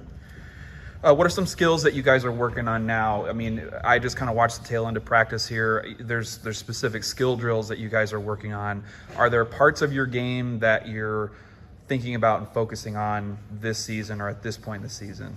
Okay, we'll start with you. I would like to get better at my hand fighting and getting my position better than their position, and working on breaking their position so I get the right angle to get a perfect shot. Yeah. Mari? I like working on pushing the pace. I've been told by many people that most people can't really keep up with me. They usually at the end of the second period, their hands are on their knees, they're tired, and they say I have a pretty good gas tank, so I should learn how to edge into my pace more. Yeah, just pushing that further. Yeah. What position are you most comfortable with, or you feel like you're strongest with on the mat? Is there one maybe even, or do you try and make it more balanced from a top, bottom, neutral? How does that kind of work for you guys? Mari? I feel most confident at bottom because I learned from last year. I knew that if I want to get a point, it's have to get up from bottom. And I know that in my mind, I'm getting up no matter what. And I learned these new ways to get up, how to be stingy with my arms to keep them out. And I'm most positive on bottom because I know if I choose bottom, I'm scoring. Yeah, yeah. How about you, Mikhail? I'm most confident on top because I feel like I know a lot of turns and tilts and mat returns. And I feel like I'm just good on top. I'm heavy and pressure forward. Yeah, yeah. Do you have a favorite wrestler out there that you look up to, maybe in the world of college wrestling or anything like that, or guys that are retired, or even a sports hero if you don't have a wrestler in particular? Anything come to mind there for you, Mikhail? Or Mari, whoever, if anything comes to mind. There's a few people I look up to. Both of them are his dad and his uncle. Oh, nice. Is Matt Bear and Mark Bear. Sure, sure. From a young age, they helped me. I'd always go to his house to practice with them. Yeah. And that's how I learned to get better and just improve my game from both of them. And my third real model is Dwight Henson. He's a 2-time All-American. He helps us coach up here. Yeah. He's an amazing wrestler, and he's taught me a lot more than I could have gotten ever. Nice. Anything come to mind? Yeah, Dwight Hinton and my dad and my uncle. Yeah. They all really trained me and pushed me when I at a young age in middle school. Sure. To become better. Nice, nice. Is there a tournament or a part of the season that you enjoy or that stands out? You've wrestled for a few years now here at South Tama. You kind of go back to the same places or a lot of the same places throughout the year. Is there any part of the season that you enjoy the most or that is like a highlight you look forward to? Obviously state, but anything else that comes to mind? Mikhail? Postseason. Right. I like it because like everybody's like in their spot that they're gonna be in for state, and like everything's like just gets serious. Like Yeah. So it's just like a laser focus on the end point really for you. Yeah. How about you, Mari? For me, it's the beginning of the season and the end of the season, which in these terms would be the independence meet and the state meet. The reason I like the independence meet is because we're first tournament ever for the season. I just get to see where you're at compared to everybody else from sometimes your district or any others. And I like how you get to put yourself where you need to be for the rest of the season. And the team aspect, how you get to watch your entire team to see how they're doing and what they need to work on. Yeah. And then the end of the season state is how not one day was there a time where you could just lay back or say, maybe I could take it easy in this match. It was always above and beyond on every day, single day of state. And that's what I liked it. Yeah, yeah. Last question is, what do you feel like you need to work on to make improvements on your goals for the season or where you want to be at the postseason? What do you feel like is the most important thing that you got to do for those goals? Mikhail, we'll start with you. Become more confident in my wrestling and just know that I've trained hard enough and that like I'll win and that I just lack confidence basically. Mari, how about you? Same thing here. Be confident, know how to take a loss right. And I've got to kind of show out for a lot of people because now that I've team captain, I have a lot more responsibilities. Yeah. I should be a role model or an influencer to these guys who are watching, most of our freshmen and sophomores, and even the little guys too. Yeah, yeah. All right, well, thank you so much, guys. Best of luck on your season, and we'll see you out on the mat. Thank you. Thank you. Located in the heart of corn and cattle country, Iowa Premium procures and processes only corn-fed Black Angus cattle that come hand-selected from family farms in Iowa and neighboring states. As Tama County's largest employer, the team at Iowa Premium are an anchor, not only in the beef industry, but throughout eastern and central Iowa. Iowa Premium, a national beef company.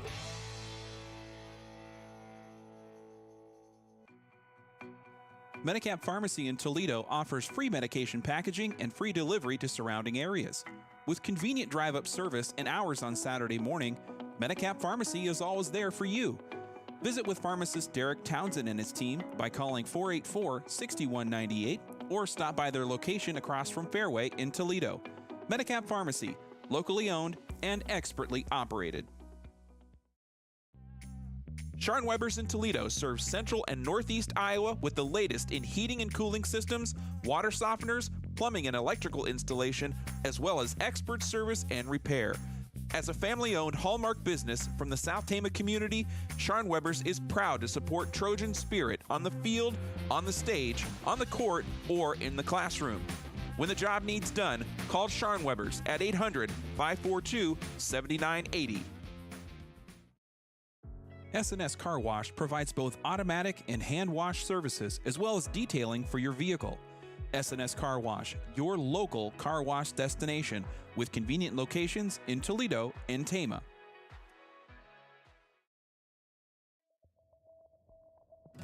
"2022 marks the 95th year in business for the State Bank of Toledo since opening in 1927.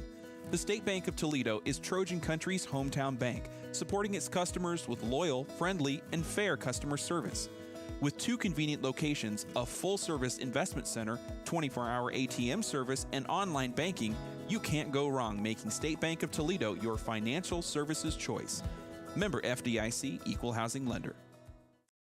As partners in the community, Salt Creek Wind Project is committed to supporting Tama County's growth in a way that benefits all residents. Construction on the project will bring hundreds of new opportunities for Tama County's workforce and will allow workers to gain valuable, transferable skills. Hundreds of millions of dollars in tax revenue generated by the project will help improve county services such as schools, roads, and emergency response. And the clean, emission-free power generated will support a more reliable delivery system in the county and beyond. To learn more about Salt Creek Wind or to join our coalition of supporters, visit saltcreekwindproject.com. Cruzy Phillips Funeral Home in Tama is locally owned and operated, serving Tama, Toledo, and the surrounding areas. Cruzy Phillips offers both traditional and cremation services at the time of need, as well as pre-planned arrangements that give you and your family peace of mind. Through competent professionalism, the staff at Cruzy Phillips Funeral Home serves families with compassion and respect for their needs and wishes. That's why they offer services with unique options and attention to every detail. Obituaries and funeral home information can be found online at cruzy-phillips.com or by calling 641-484-3400. Marquest Law Office in Toledo is a proud Trojan Country sponsor and supporter of STC activities. Attorney Mike Marquest and the staff at Marquest Law Office are here to help during life's most challenging moments. The attorneys at Marquest Law specialize in a variety of areas, including family law, criminal defense, real estate, and civil litigation. With a growing staff of legal professionals, there's a good chance Marquest Law can handle your case. Marquest Law. We care, we listen, we can help. Call 641-484-1001 or visit tamalaw.com for more.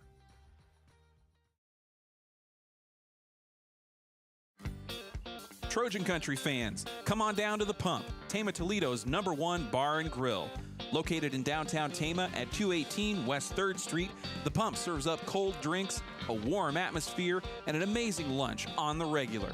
Check out the Tama Pump on Facebook for regular lunch and drink specials, as well as details on their latest events.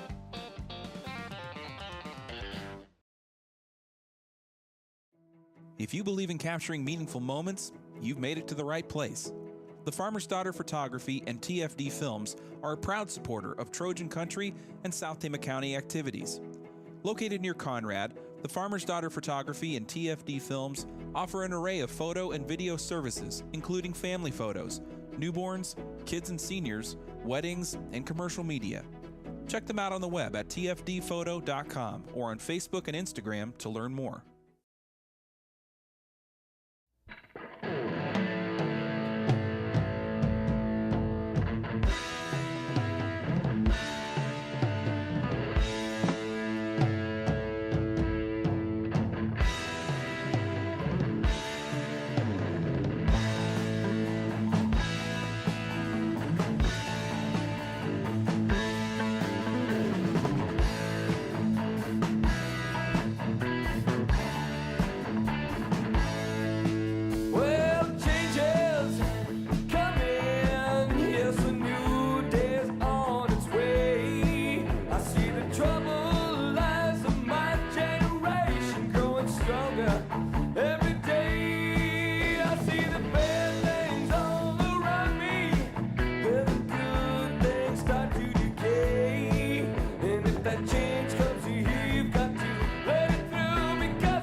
All right, we are ready to go here for our final varsity duel of this meet here in Tama.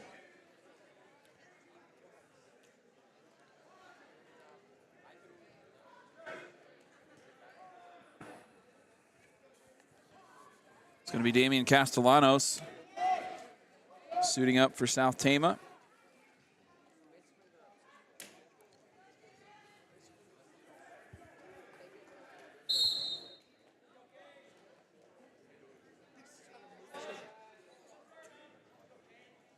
And he'll be taking on Kane Schultz from Independence.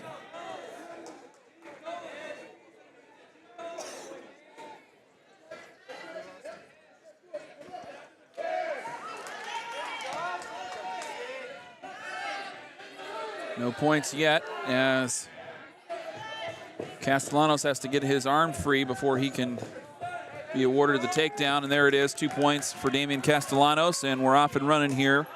South Tama up 2-0.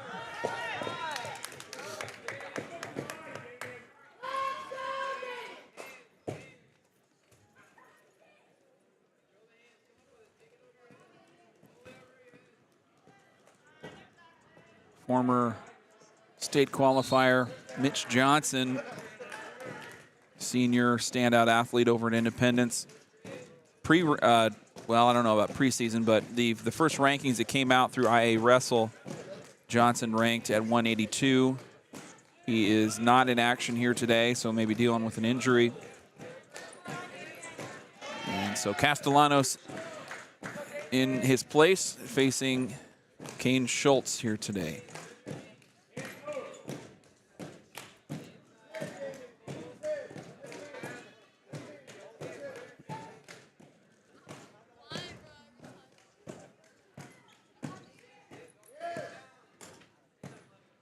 Things have wound down pretty quickly here in Tama, as the other round 5 duel was between Des Moines East and Iowa City Regina, and with so many open weights for Regina, that thing just concluded about 10 minutes ago. And so Pella, East, and Regina are all gone for the day, so it's just South Tama and Independence here for one last duel, as we are just underway in our first match. Damian Castellanos, the senior, on for the Trojans right now in the first bout. He's leading 2-1. Schultz scored an escape, but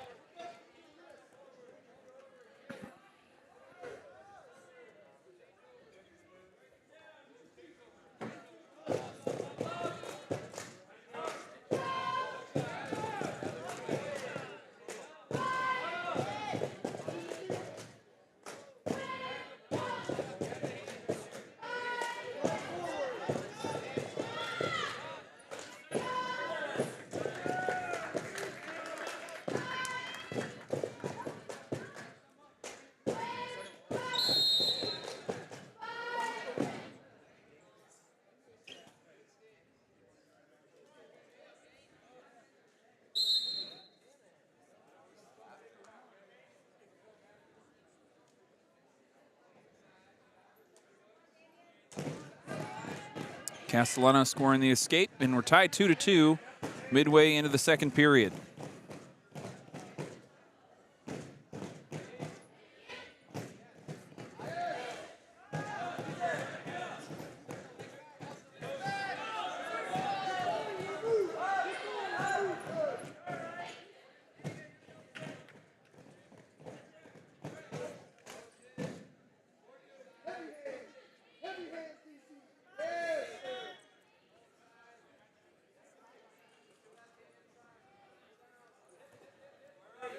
Quick shot there by Castellanos. Wraps up the takedown. Schultz quickly to his feet. Castellanos still controlling the neck.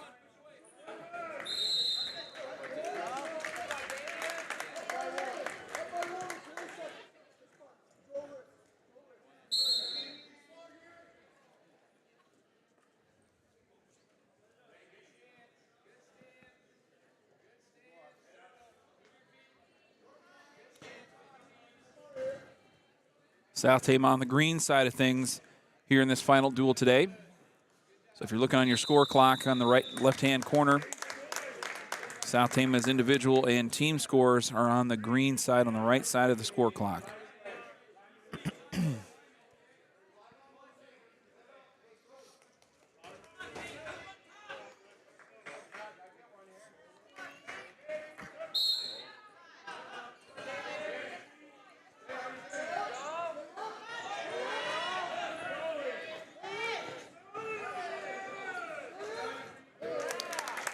An escape by Castellanos puts him up by 2. A shot and a sprawl. And Castellanos able to get up to his feet and fend it off.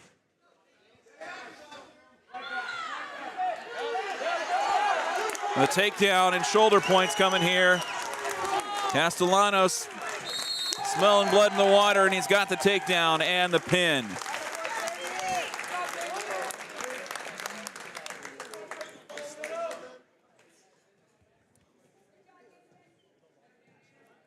Key points there. Winner take all of this dual meet here between South Tama and Independence.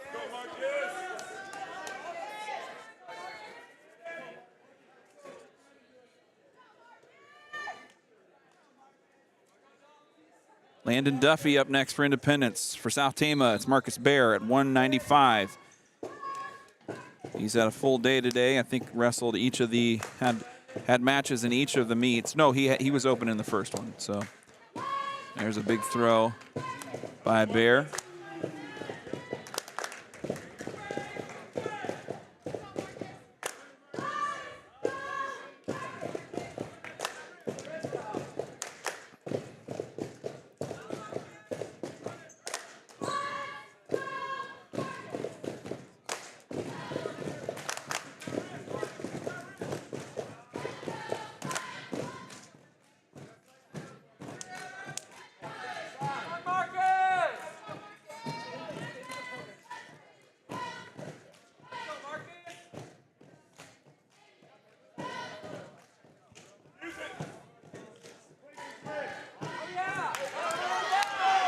Bear getting Duffy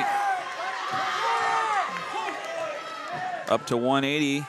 Angle on the shoulder. Can't quite get him turned just yet. And there comes the back points. Plenty of time for Bear to settle into this one as he goes for the pin here against Landon Duffy of Independence, and he's got it. He's excited. Tough loss for Bear against Wakel of Regina. He comes back, gets the pin against Landon Duffy of Independence. So two pins to start things off for South Tama.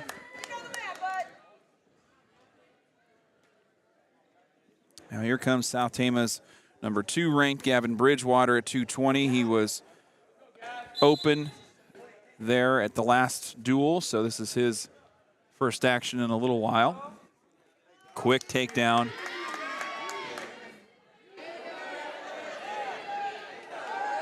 Bridgewater taking on Jackson Krogman.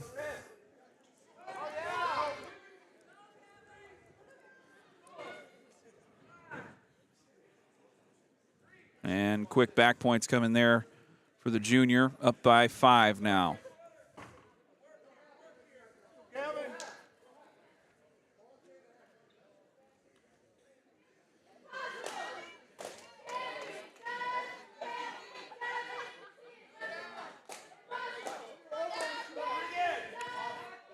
Bridgewater in his first match had a win 96 over Kieran Van Voorst of Pella. Then it was a pin against Armando Pacheco of Des Moines East. A win by forfeit against Regina. And here he is now wrestling against Jackson Krogman of Independence. More back points on the way as soon as he completes this sequence here. There they come. 8-0 now.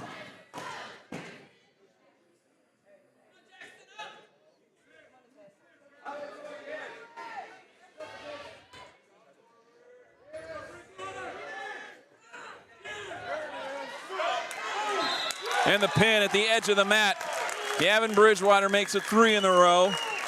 South Tama trying to win this thing here today. Let's go, Bubs, compete.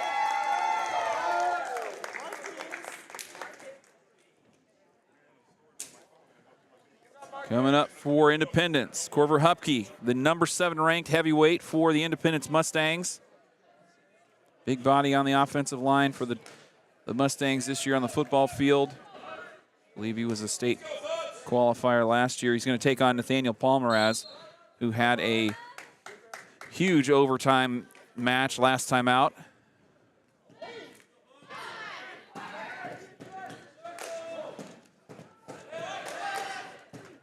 Well, not the last time. He received a win by forfeit against Regina. The overtime one came against Des Moines East.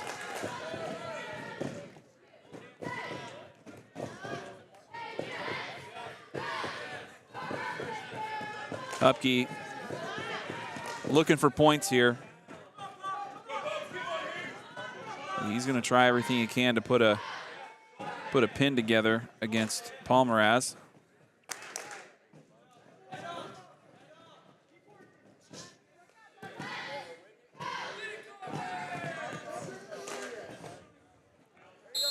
And they go out of bounds.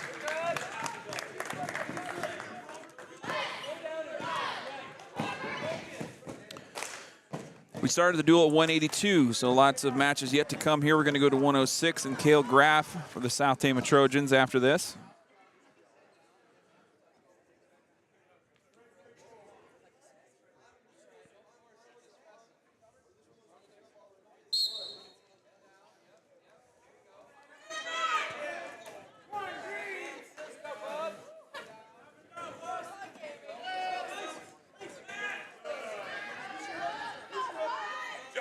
Keep competing, kid.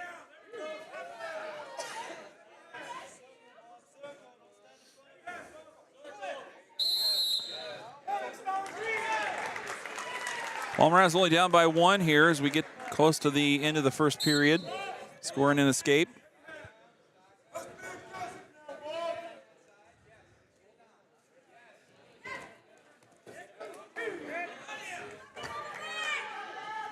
The takedown by Hupke pushes his lead to 3.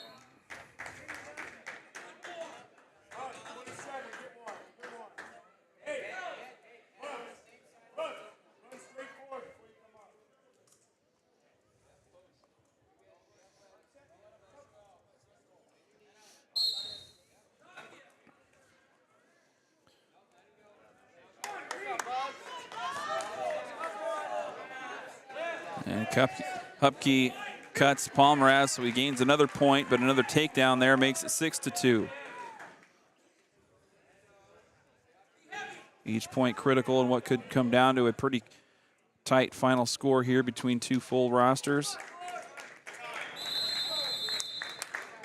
Into the second, or into the first, it felt like 2 periods almost. Into the first, and Hupke from Independence leading 6-2. And the deferral from Palmeraz. Hupke will choose neutral, and off we go here to start period number 2. Hupke just a step quicker here so far against Palmeraz. Takedown at the edge of the mat.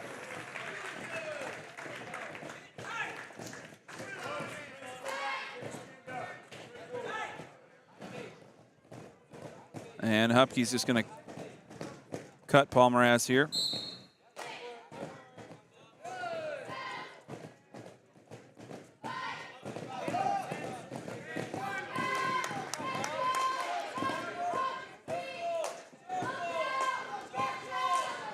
As he seems confident in his ability to gain takedowns. South Tama without their returning to 285-pound state qualifier Rudy Papaki. He's nursing an injury and looks to be coming back after the holiday break, from what I hear. Hupke up to a 6-point lead now.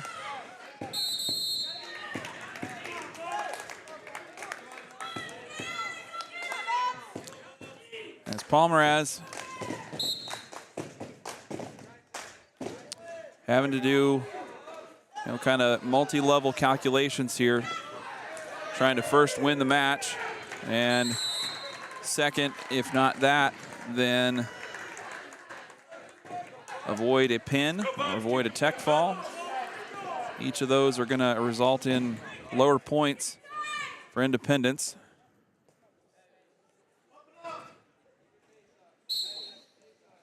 But a big lead here with all kinds of time left in the second period.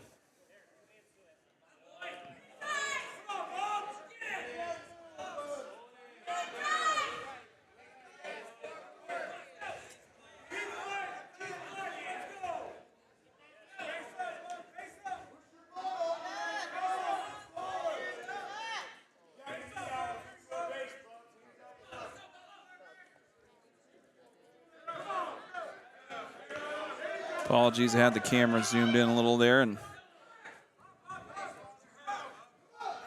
wasn't paying attention to the screen, so apologies there.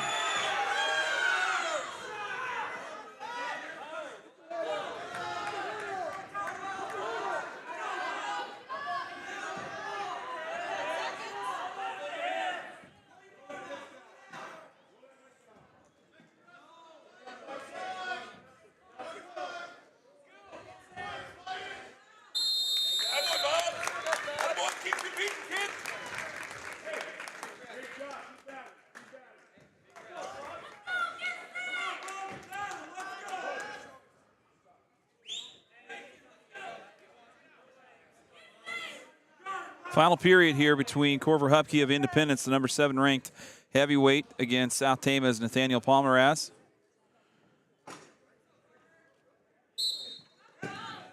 Hupke's going to have to go on a bit of a run here in the third period to get the tech fall.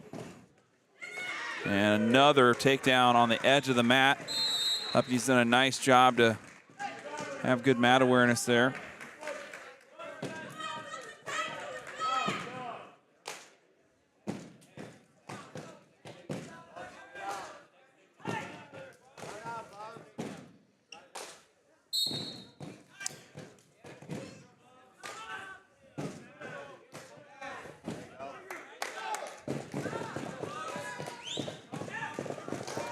Takedown by Hupke.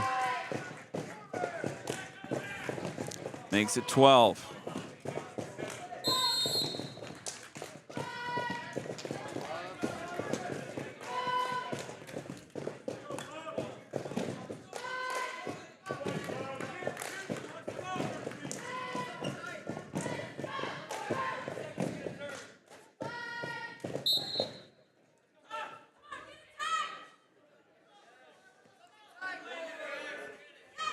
Only 4 matches deep into this duel between Independence and South Tama. This will be for the first place finish here at the STC dual meet.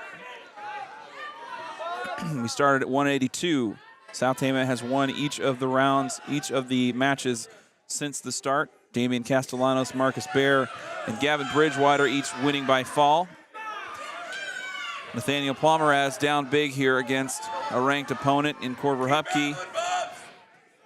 And he's trying to hold off a tech fall here, or a pin, with under a minute to go.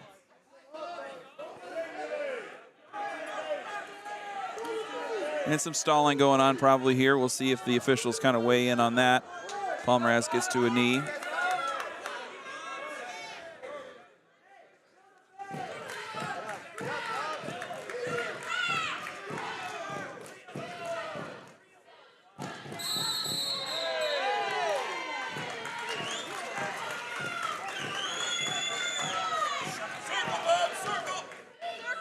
Wrestlers tumble out of bounds.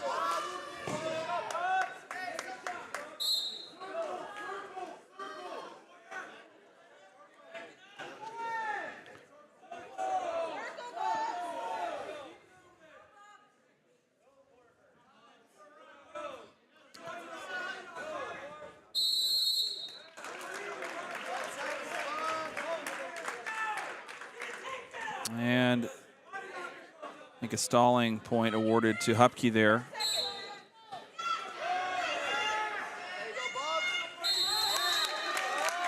6 seconds to go. It's Palmaraz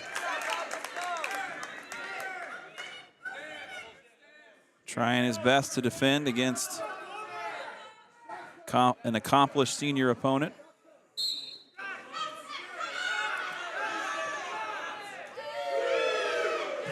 Quick takedown.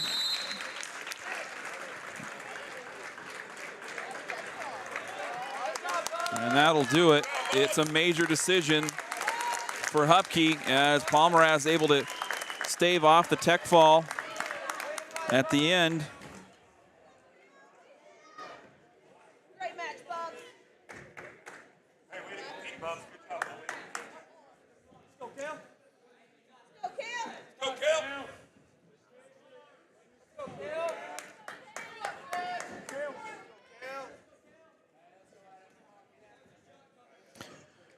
Next up is 106, Cale Graff taking on Adam Fish of Independence.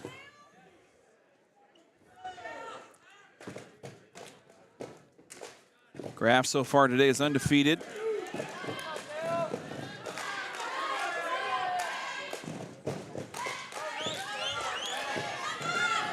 And we'll see how he matches up against Independence here.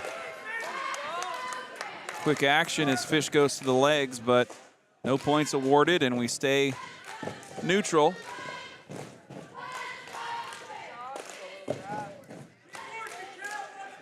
Yeah, it's good.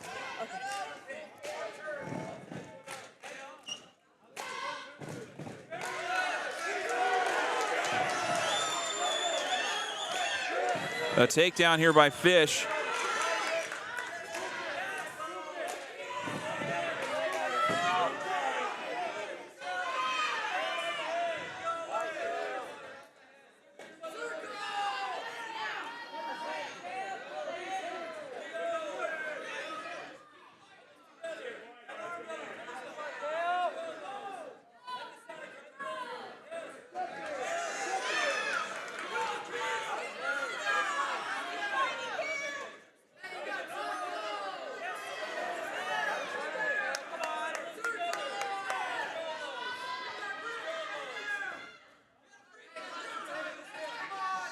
.30 seconds to go as Adam Fish is trying to get some back points put together here.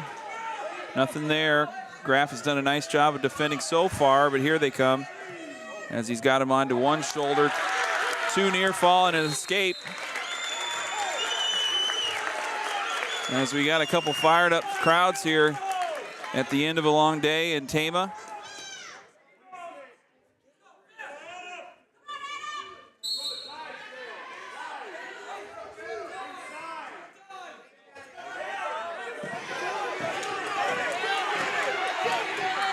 A nice shot there by Graff. No points awarded. And we go to the second period with still a 4-1 score.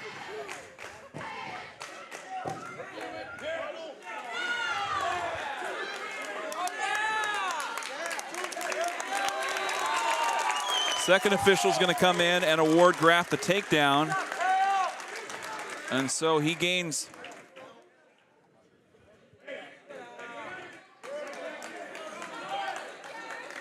two at the tail end of that first period, and he's leading one by one, or trailing by 1 point here. South Tama in the green on that track clock if you're looking on the left-hand side of your screen.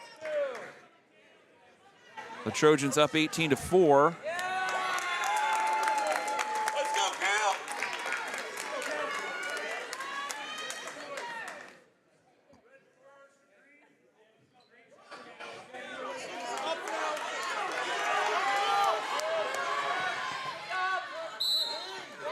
And Graff to start underneath in the second period. The throw by Fish.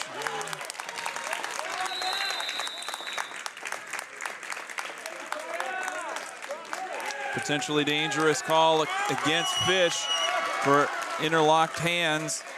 Will give Graff a point, and that ties us up at 4.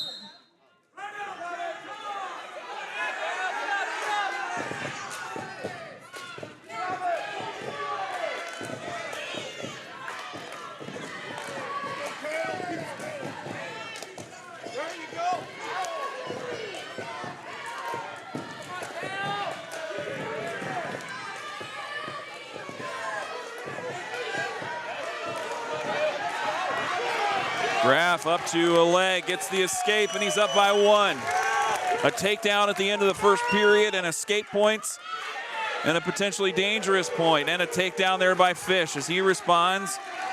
We got a barn burner here at 106 here at the Roundhouse. Graf back up to his feet.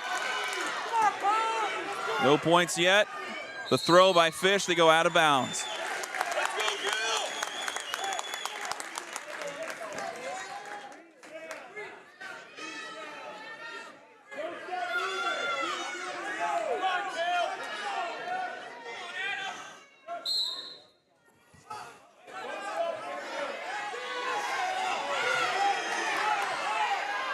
Graf with wins over Daniel Rosaboom of Pella and Michael Lewis, each by fall. Got a forfeit against Regina. So he remains undefeated, but he's given everything he could ask for here from Adam Fish of Independence at 106. Fish trying to work up a cradle. This could be trouble here. And Fish's knee is keeping his back in the air. And there it is. Tough loss for Cale Graf as he had a nice day here in Tama, but a hard-fought match by Adam Fish comes away with the pin.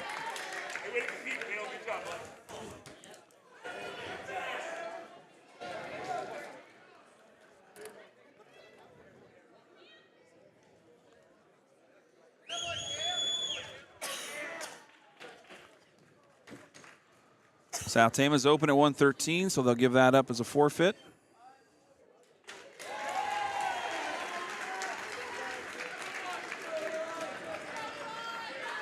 And next comes Eli Brandon.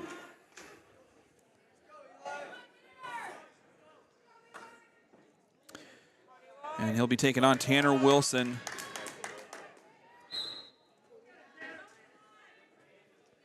Of Independence.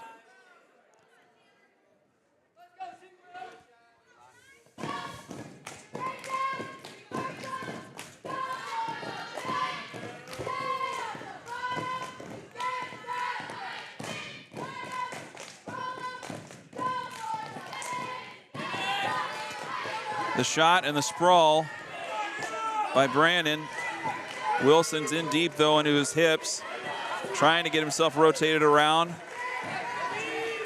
Brandon's maintained an ankle. He's going to have to hang on for dear life here, though.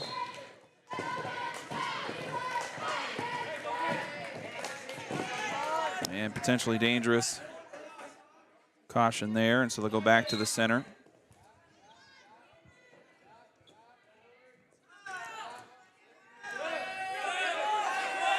Brandon quickly to his feet. The throw by Wilson. This is Eli Brandon for South Tama, the district qualifier and junior.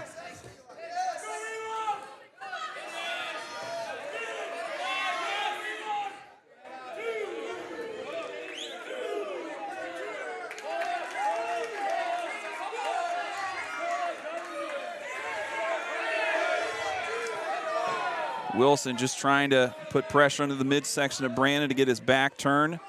Brandon still maintaining an ankle against Wilson. 2 hands on it now.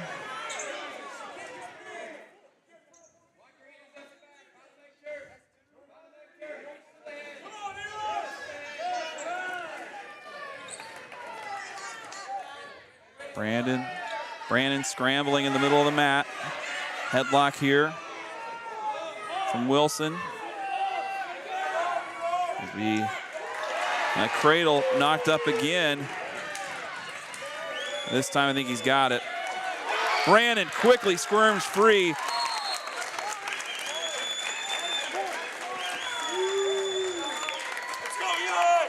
So 3 near fall points and an escape awarded at that end exchange. Wilson leading 7-2.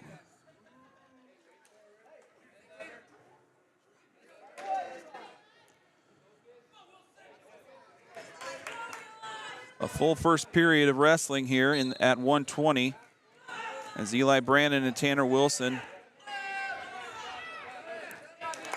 battling here at the midway point of this duel. Brandon the escape, trailing by 4. Needs to find a way to score here, though.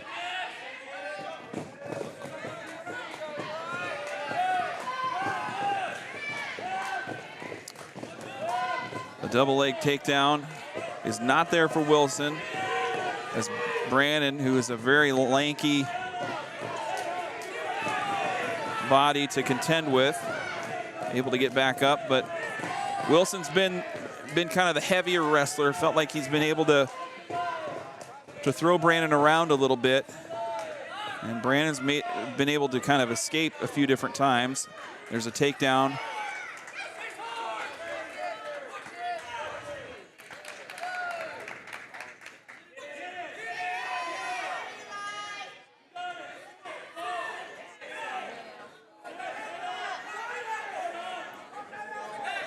Brandon gets to his feet, back down to the mat. Shoulders again to the mat, but Brandon able to pop himself loose. And he lives to fight another day with 30 seconds left to go in the second period. Brandon almost got around to the backside there, but Wilson just caught his leg and held on.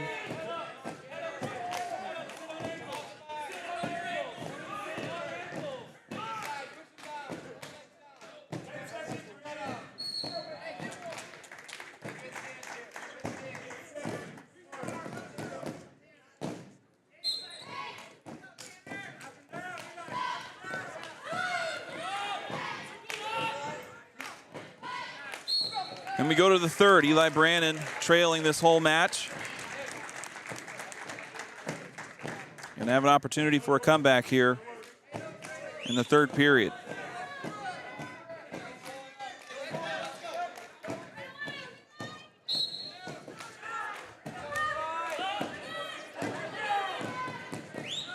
They'll start on top. South Tama narrowly leading 18-16 in the team score.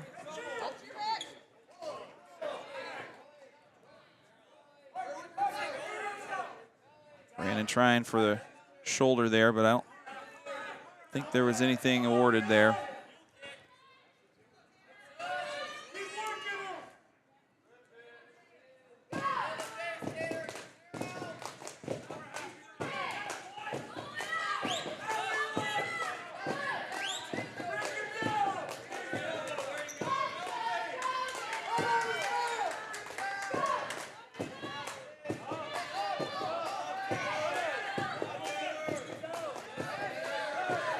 And an escape by Wilson.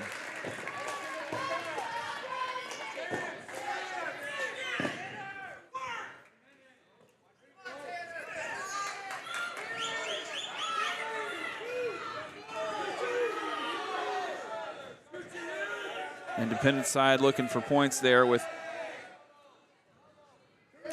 Brandon's shoulder on the ground. Now the takedown.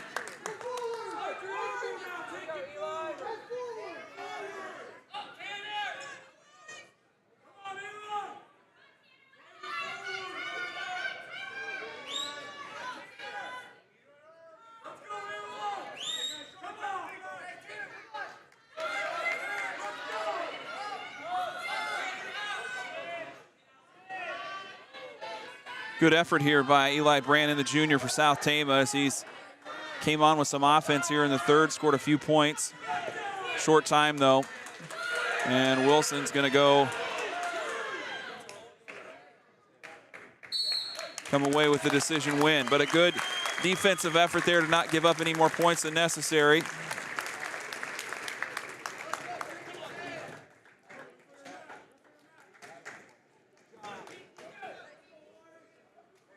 Next up is South Tama's number 4 ranked Amari Chavez. He's taken on Keaton Jacobson at 126.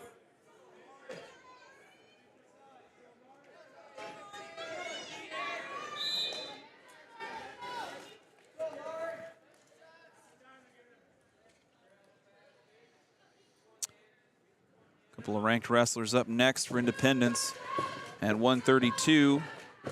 Kale Wieland at ranked number 10 in Class 2A at 132, and Tyler Wieland ranked number 12 at 138. So it'll be Drayton White and then Mikhail Bear. Bear, who has not had any matches to wrestle here today through 4 rounds, will be as fresh as they come. Though if that's a good thing or a bad thing, I don't know. Here's Amari Chavez in the first round, scoring his first takedown against Keaton Jacobson.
Apologies for the shifting camera there, trying to get some things plugged in so we don't have our batteries die today.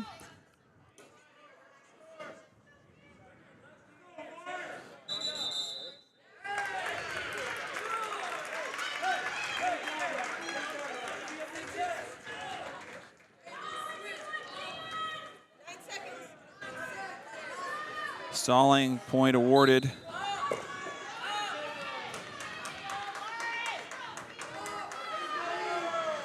And Chavez and Jacobson are tied up here as we end the second period.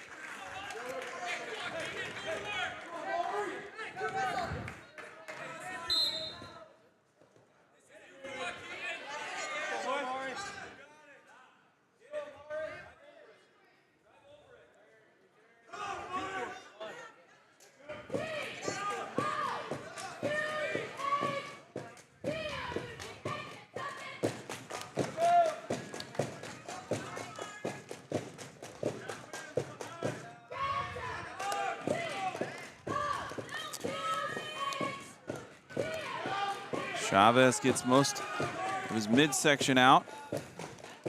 Working on the escape against Jacobson of Independence.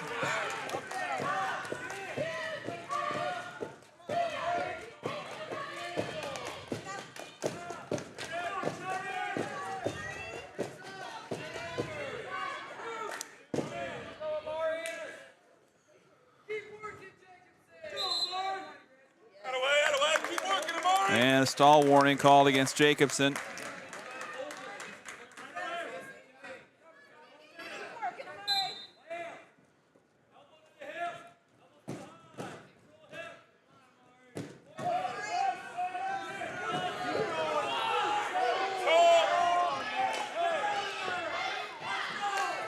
Chavez still not free as they go to the end of the mat.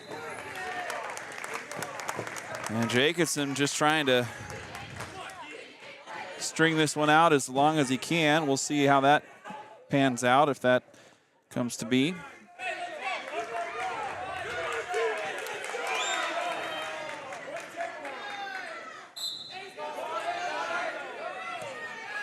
And a stall point awarded to Amari Chavez. He's leading by 1, but a shot in there by Jacobson. Chavez still controlling the ankle, but Jacobson's in a better position, I think, here in deep against Chavez's leg. But Chavez gets loose, scores the 2, and it's now in control as we wind down the end of the third period.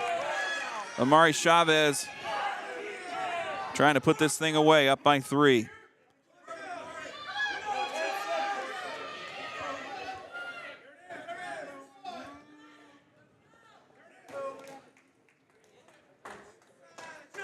And that'll do it. Amari Chavez wins by decision.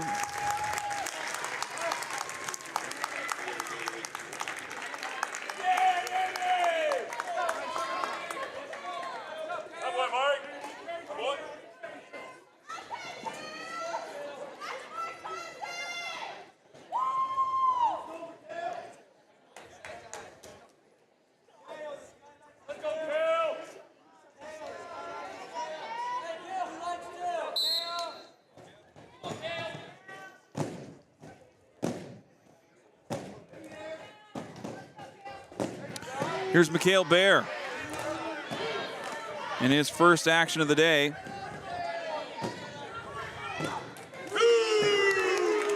Bear scoring 2, working against Kale Weiland. Weiland ranked number 10 in Class 2A.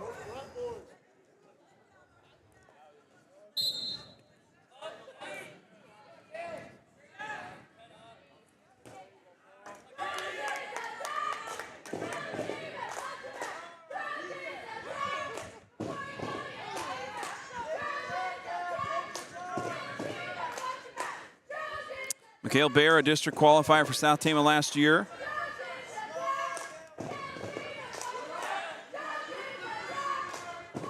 Working against the number 10 ranked Weiland. Scored that early takedown at the edge of the mat. And now he's trying to control Weiland down underneath. Good pace here. Weiland's wrestled, I believe, at least 2 matches today. I could be wrong. If Bear's been open at 32, you would think Weiland would be as well.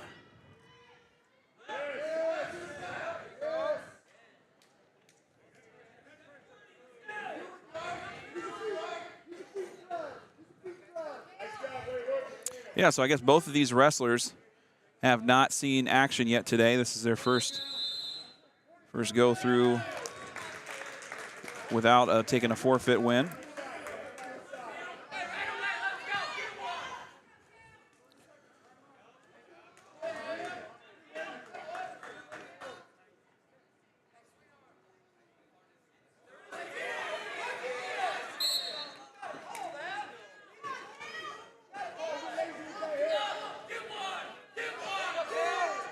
And Bear gives up the escape.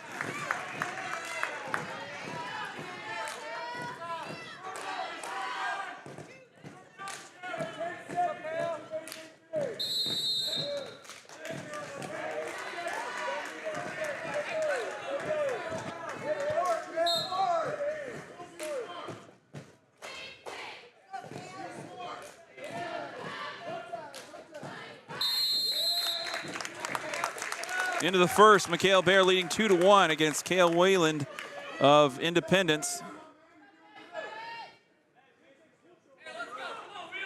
South Tama on the green side of the score clock today.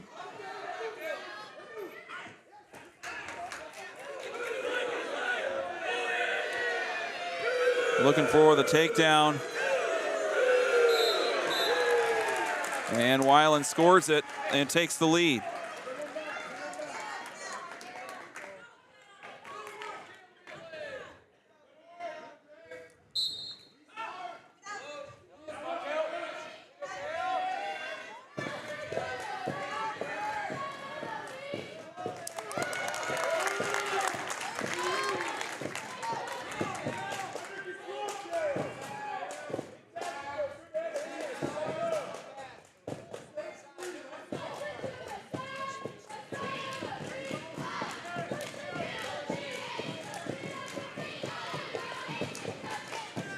Bear and Whelan tied up 3-3.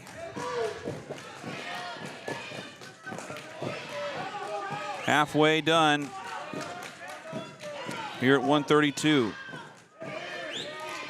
South Tama leading 21-19 after the win just a moment ago by Amari Chavez. There's another takedown for Whelan.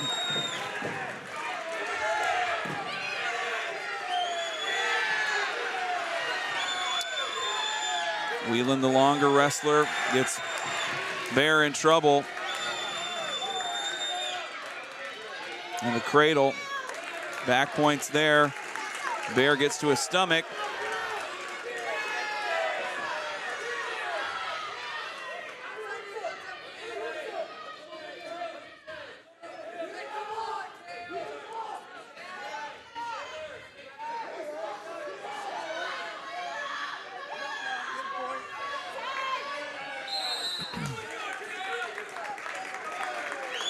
And the wrestlers go out of bounds as we get to the close of the second period. Whelan leading now 8-3 after a takedown. Now a blood timeout.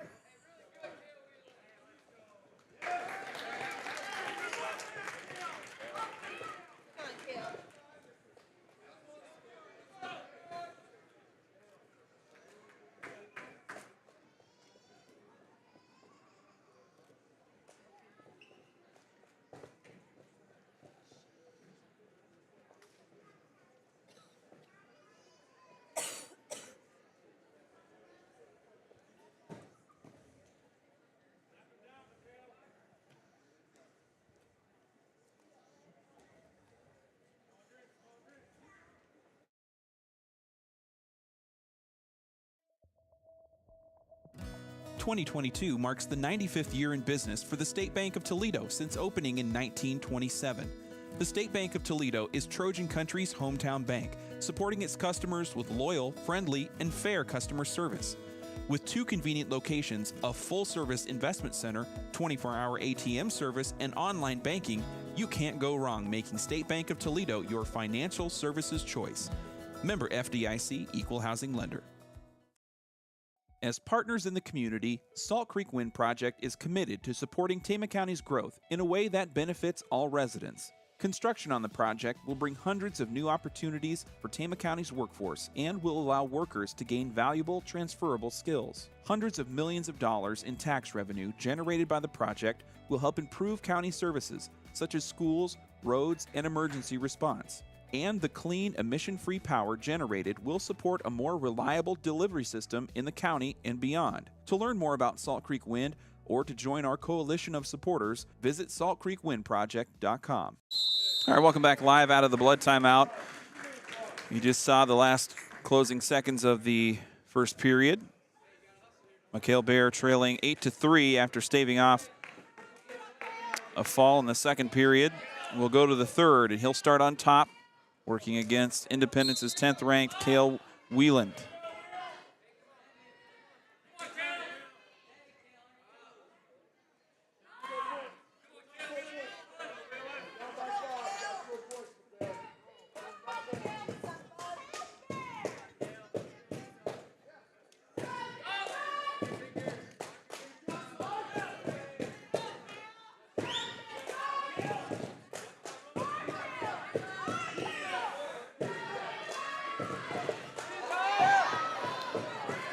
Bear trying to work on a shoulder, but Wieland a little too long and a little too strong.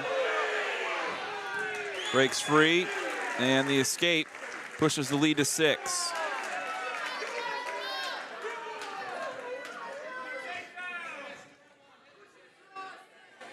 And now it becomes, if you can't come away with an upset here, don't give up any more points than you need to. Nice effort there by Bear. Almost had Wieland onto a shoulder, but Wieland flattens himself out. And another blood timeout. The nose plug came out.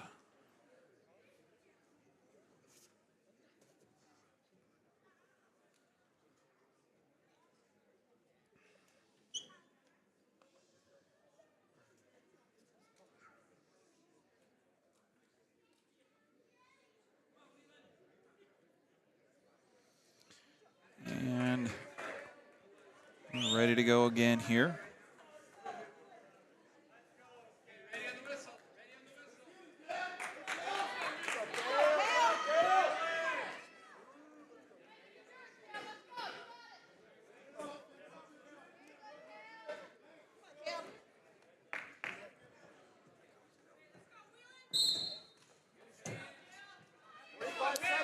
Wieland of Independence leading 11-5 against Bear of South Tama. Bear on top here to start the third. Bear getting him onto his shoulder, and Wieland's been able to flip himself over every single time that Bear has been able to get a shoulder put down. And again, we'll stop. As each time that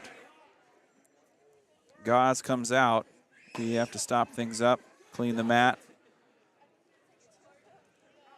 Haven't had one of these bouts yet today where it's a on again, off again blood timeout situation, but we're getting one here.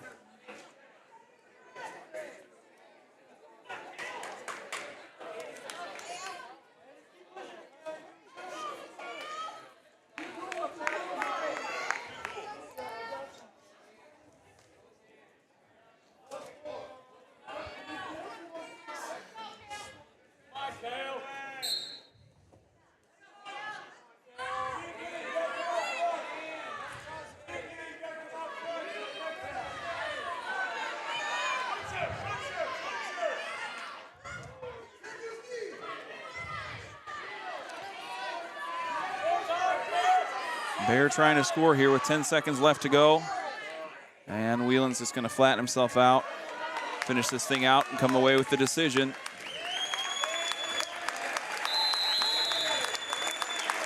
Cale Wieland winning 11-7.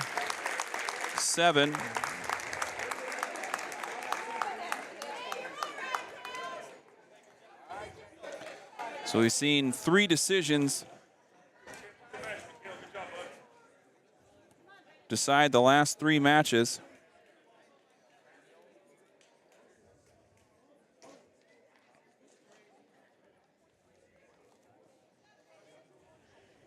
Tyler Wieland, the number 12 ranked Independence Mustang at 138, wrestling Drayton White of South Tama next. Quick takedown by Wieland.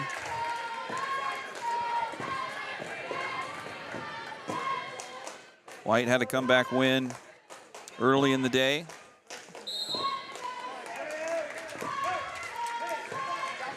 As the underdog here again against Wieland, he might have to do the same. With Wieland leading 2-0.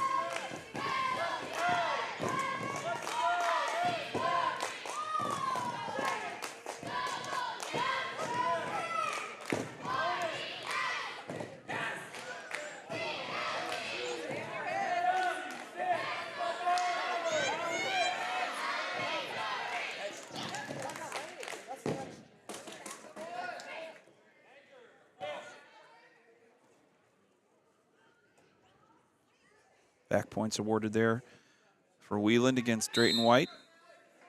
He's leading 5-0.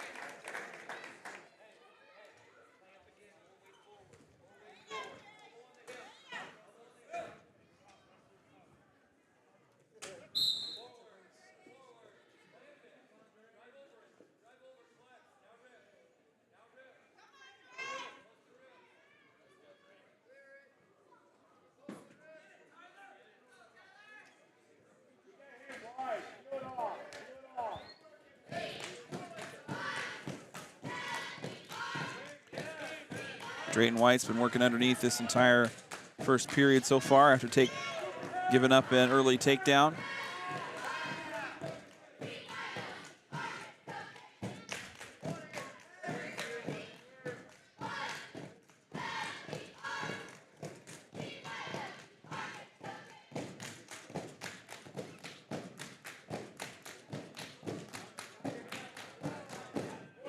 More tough competition up next for Independence at 145. Looks to be Caden Kramer.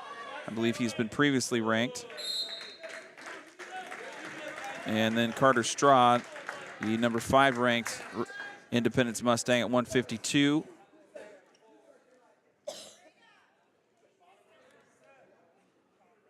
And so I don't see any potential open weights between here and 170, which will be our final duel, or excuse me, final match.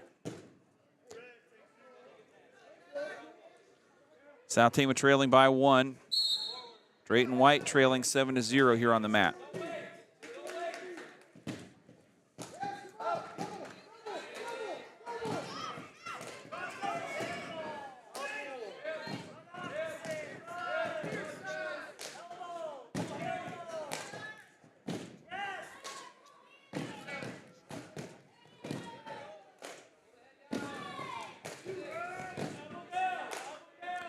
Another takedown by Wieland.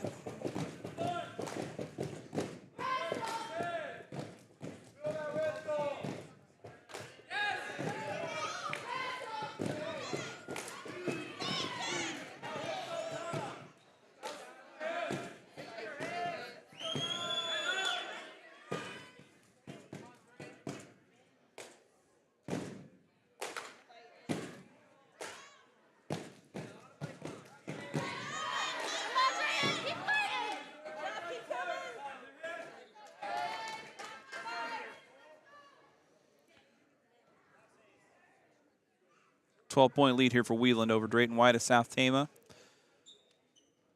Halfway through this 138-pound bout.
White looking to score here. Nothing on that exchange. Trying to throw Wieland after an attack there.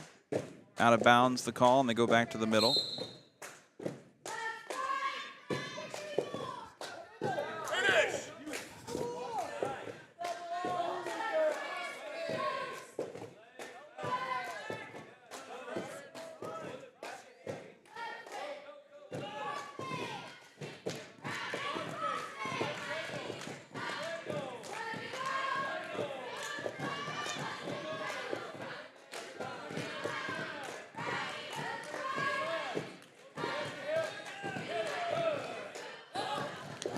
Another takedown for Whelan. Back points coming there.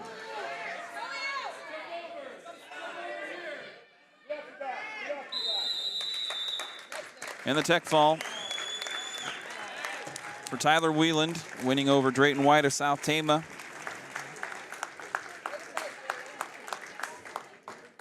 Pushes the Independence lead to 6, leading 27-21. Next up at 145, South Tama's Jacob Youngbear.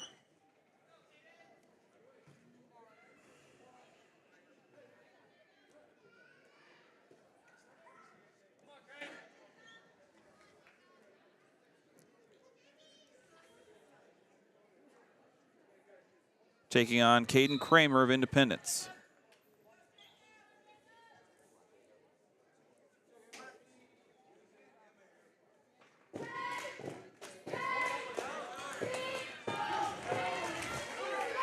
Kramer a quick takedown at the edge of the mat.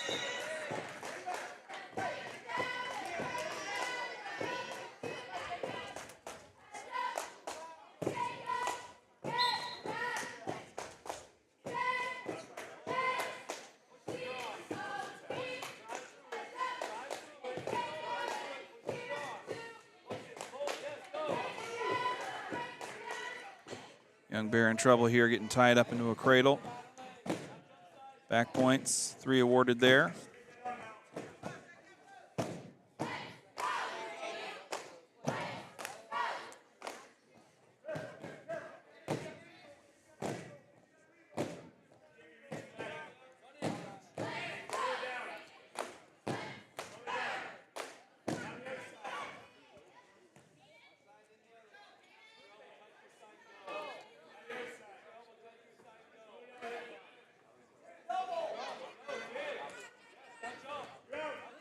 Kramer trying to run around the front end of Youngbear, but he's able to get to his feet.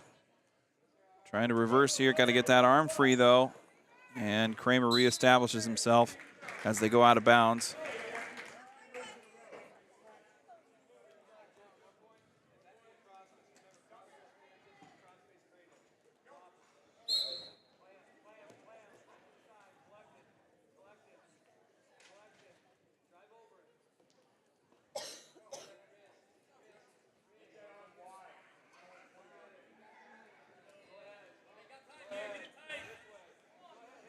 Again, the cradle attempt here for Kramer, this time in a lot tighter.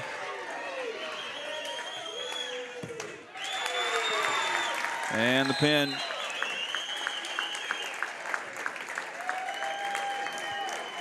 Caden Kramer wins by fall over Jacob Youngbear.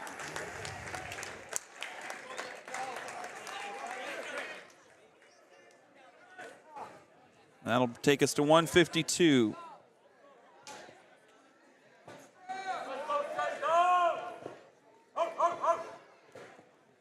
Cyrus Mathis taking on number 5, ranked Carter Straw.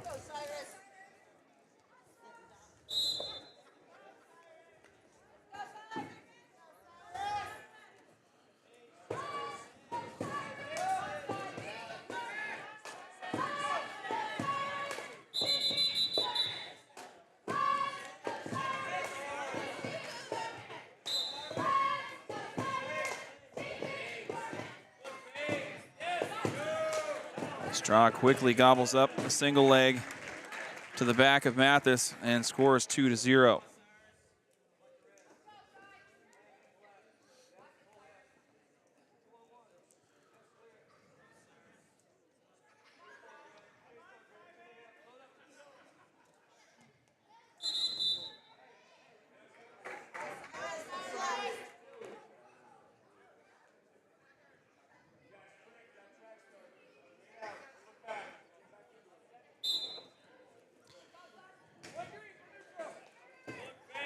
The escape after Straw cut Mathis. And it's a 2-1 match here.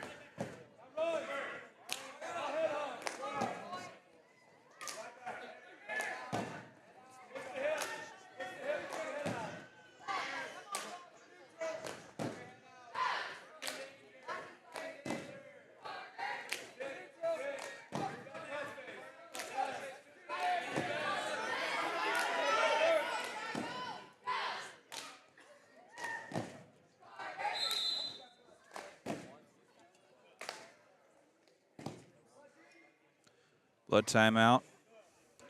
Mathis goes to get attended to.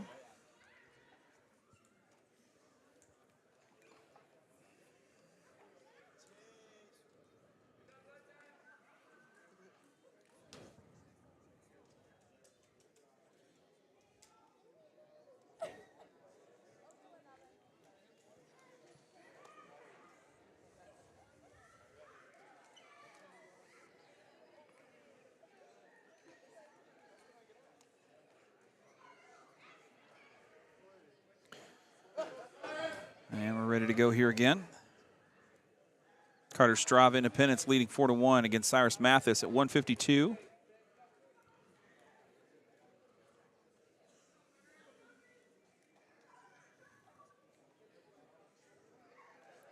Last duel of this meet here.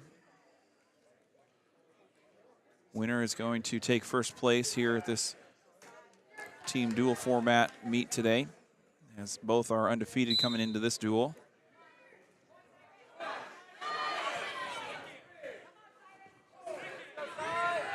Straw trying to drive the shoulder of Cyrus Mathis into the mat, comes away with 3 near fall points.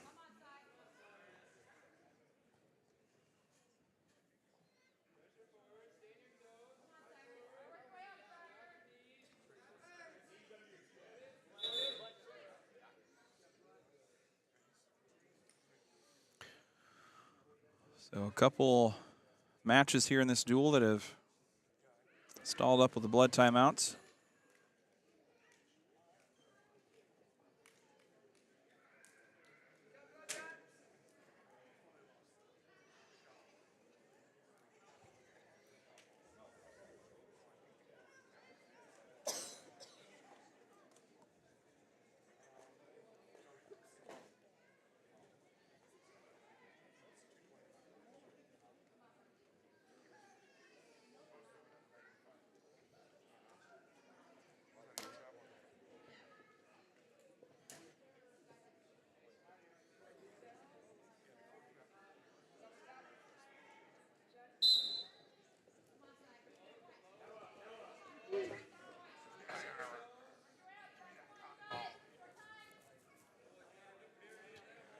Mathis trailing by 6 as we go to the second period.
Mathis locks up the headlock.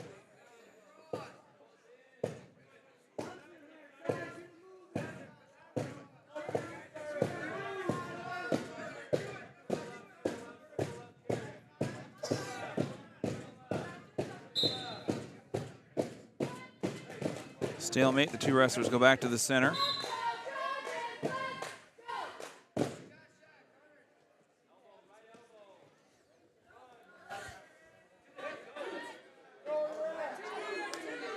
There's a takedown for Carter Straw of Independence, now leading 9-1.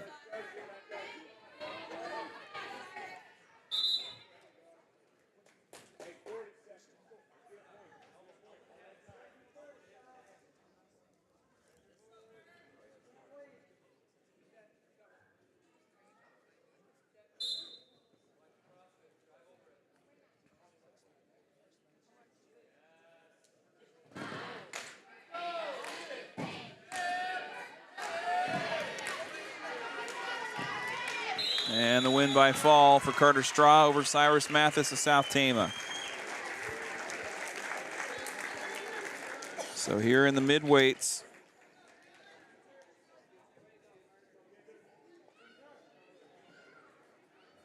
it's been all independents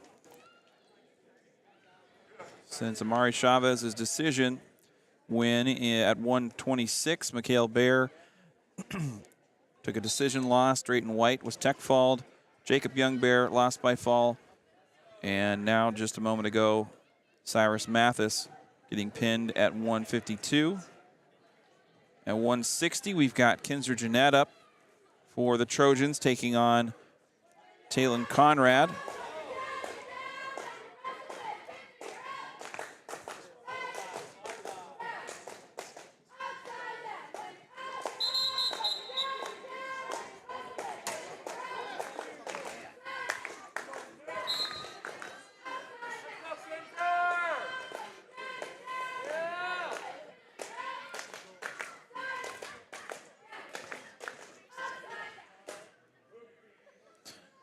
Jeanette and Conrad still scoreless, opening minute.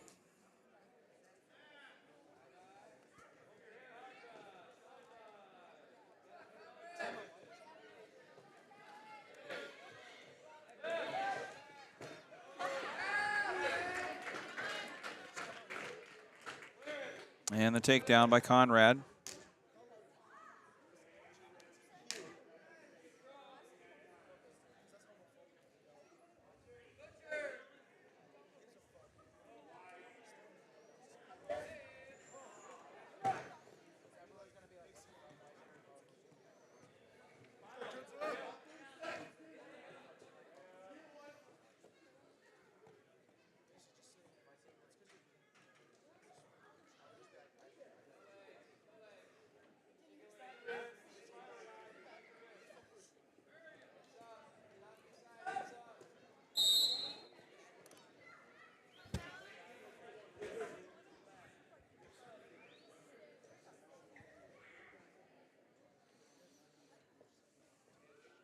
Jeanette still working underneath after the takedown by Conrad.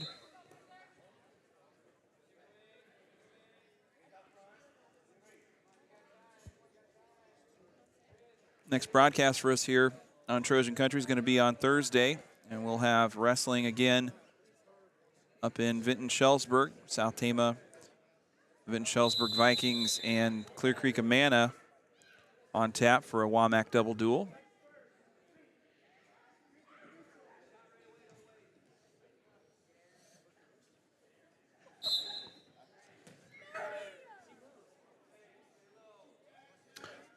Next weekend, the Trojans head to Pella for the annual Bill Van Horn invite. Usual slate of competitors on tap for that one, including Oskaloosa, Pella, Norwalk, Eddyville, Blakesburg, Fremont, Davis County.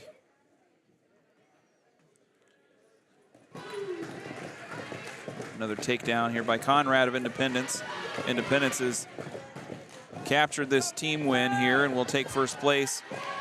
South Tama with this match and one more to go.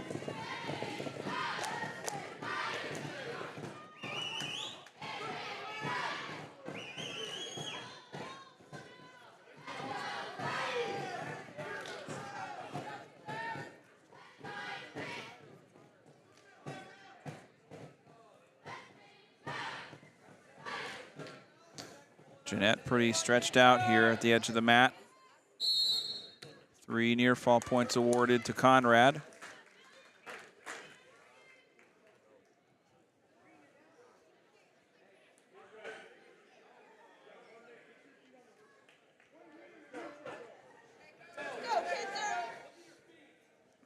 And it looks like we're gonna have Caden Kopsa up at 170 to finish this thing out today.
Into the second period, we go to the third with Kinsler Jeanette of South Tama trailing 7-1 against Talon Conrad of Independence.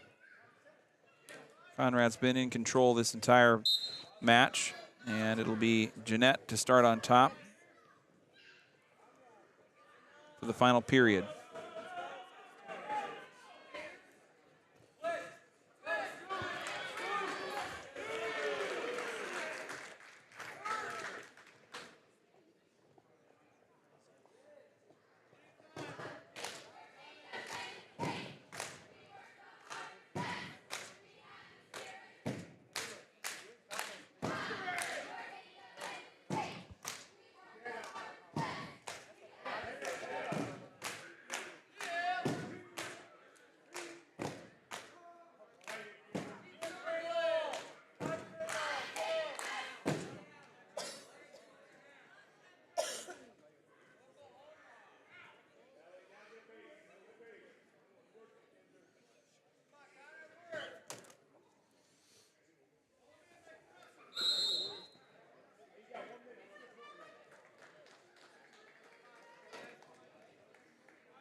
Jeanette trailing 12-1. Last minute of action here in the third period of this 160-pound bout between Kinsler Jeanette and Talon Conrad of Independence.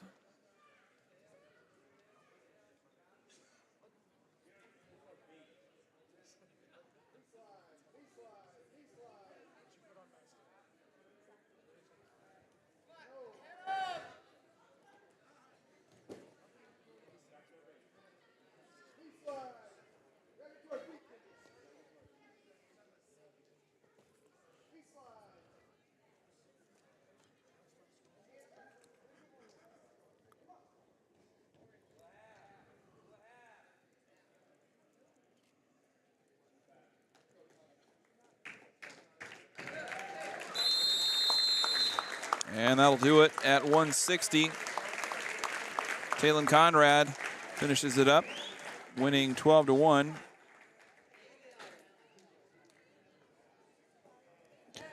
A major decision.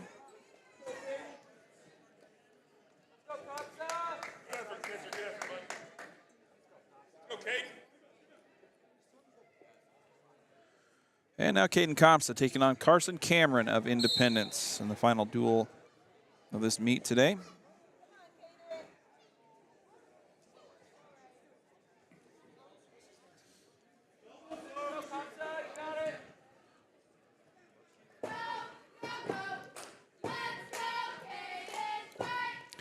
Compsa getting kind of his first taste of varsity action. Wrestled an exciting JV match at Benton on Thursday.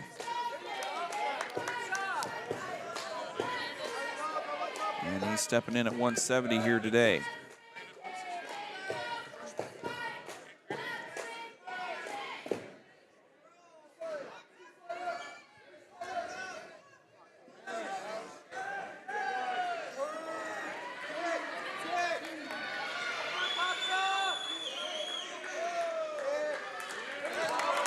And Compsa breaks loose. Holds off the pin, trailing 5-0.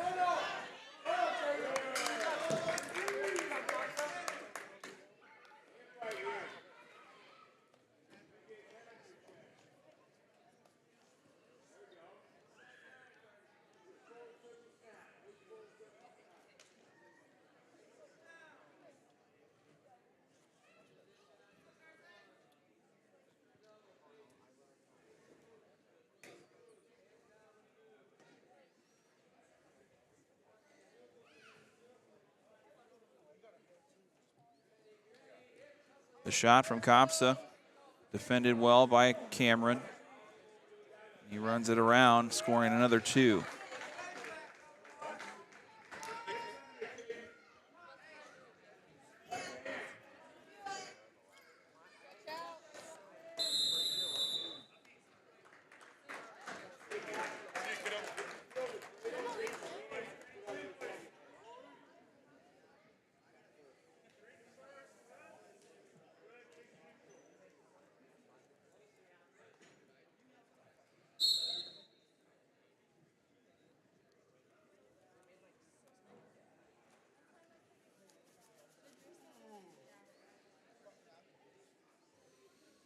A 7-1 lead for Carson Cameron of Independence, taking on Caden Kopsa of South Tama at 170. This is the final bout of this duel here today, wrapping up the STC duels.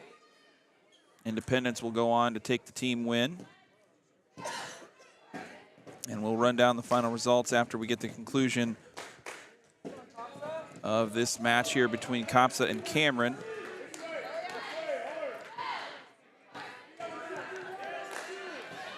Cameron again putting Kopsa on his shoulder. We'll see if he can get the second one pressed down. And there's the pin by Carson Cameron.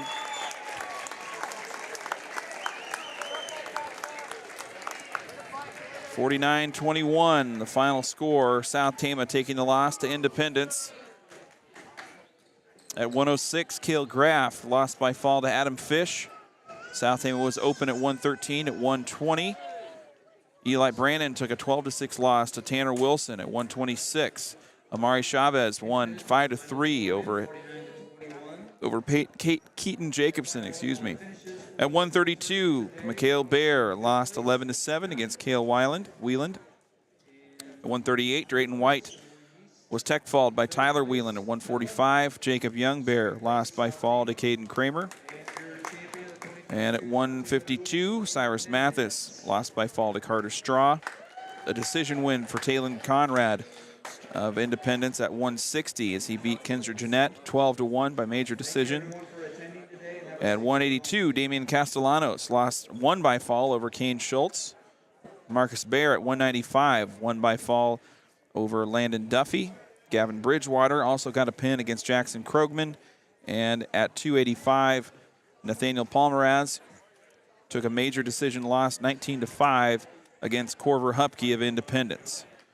So that's kind of the final. South Tama took sizable wins against their other opponents, Pella, Des Moines East, and Iowa City Regina. And really the only close bout here today was here against Independence, and it really even wasn't all that close when you come down to it. Some tough matches. And I don't even know, a couple of these went down to the wire. But even with those wins, I'm not sure if that's enough for South Tama to overcome a pretty complete lineup for the Independence Mustangs, as we've come to kind of be accustomed to them. That's that's what we've got again from them here again this season in the WAMAC. So thank you to all of our sponsors here this winter. They include Cruzy Phillips Funeral Home, Salt Creek Wind, State Bank of Toledo, Sharon Weber's, Mark West Law, SNS Car Wash, Medicap Pharmacy, Iowa Premium, Mercy Care Tama, and the Charlie Townsley Memorial. We will be back with you on Thursday of next week. South Tama travels to Vinton-Shellsburg for a double duel against the Vikings and Clear Creek Amana. We'll have that action starting around 6 p.m. live from Vinton. And until then, everybody have a great weekend out in Trojan Country Land. And we'll say good afternoon, good night, and go Trojans.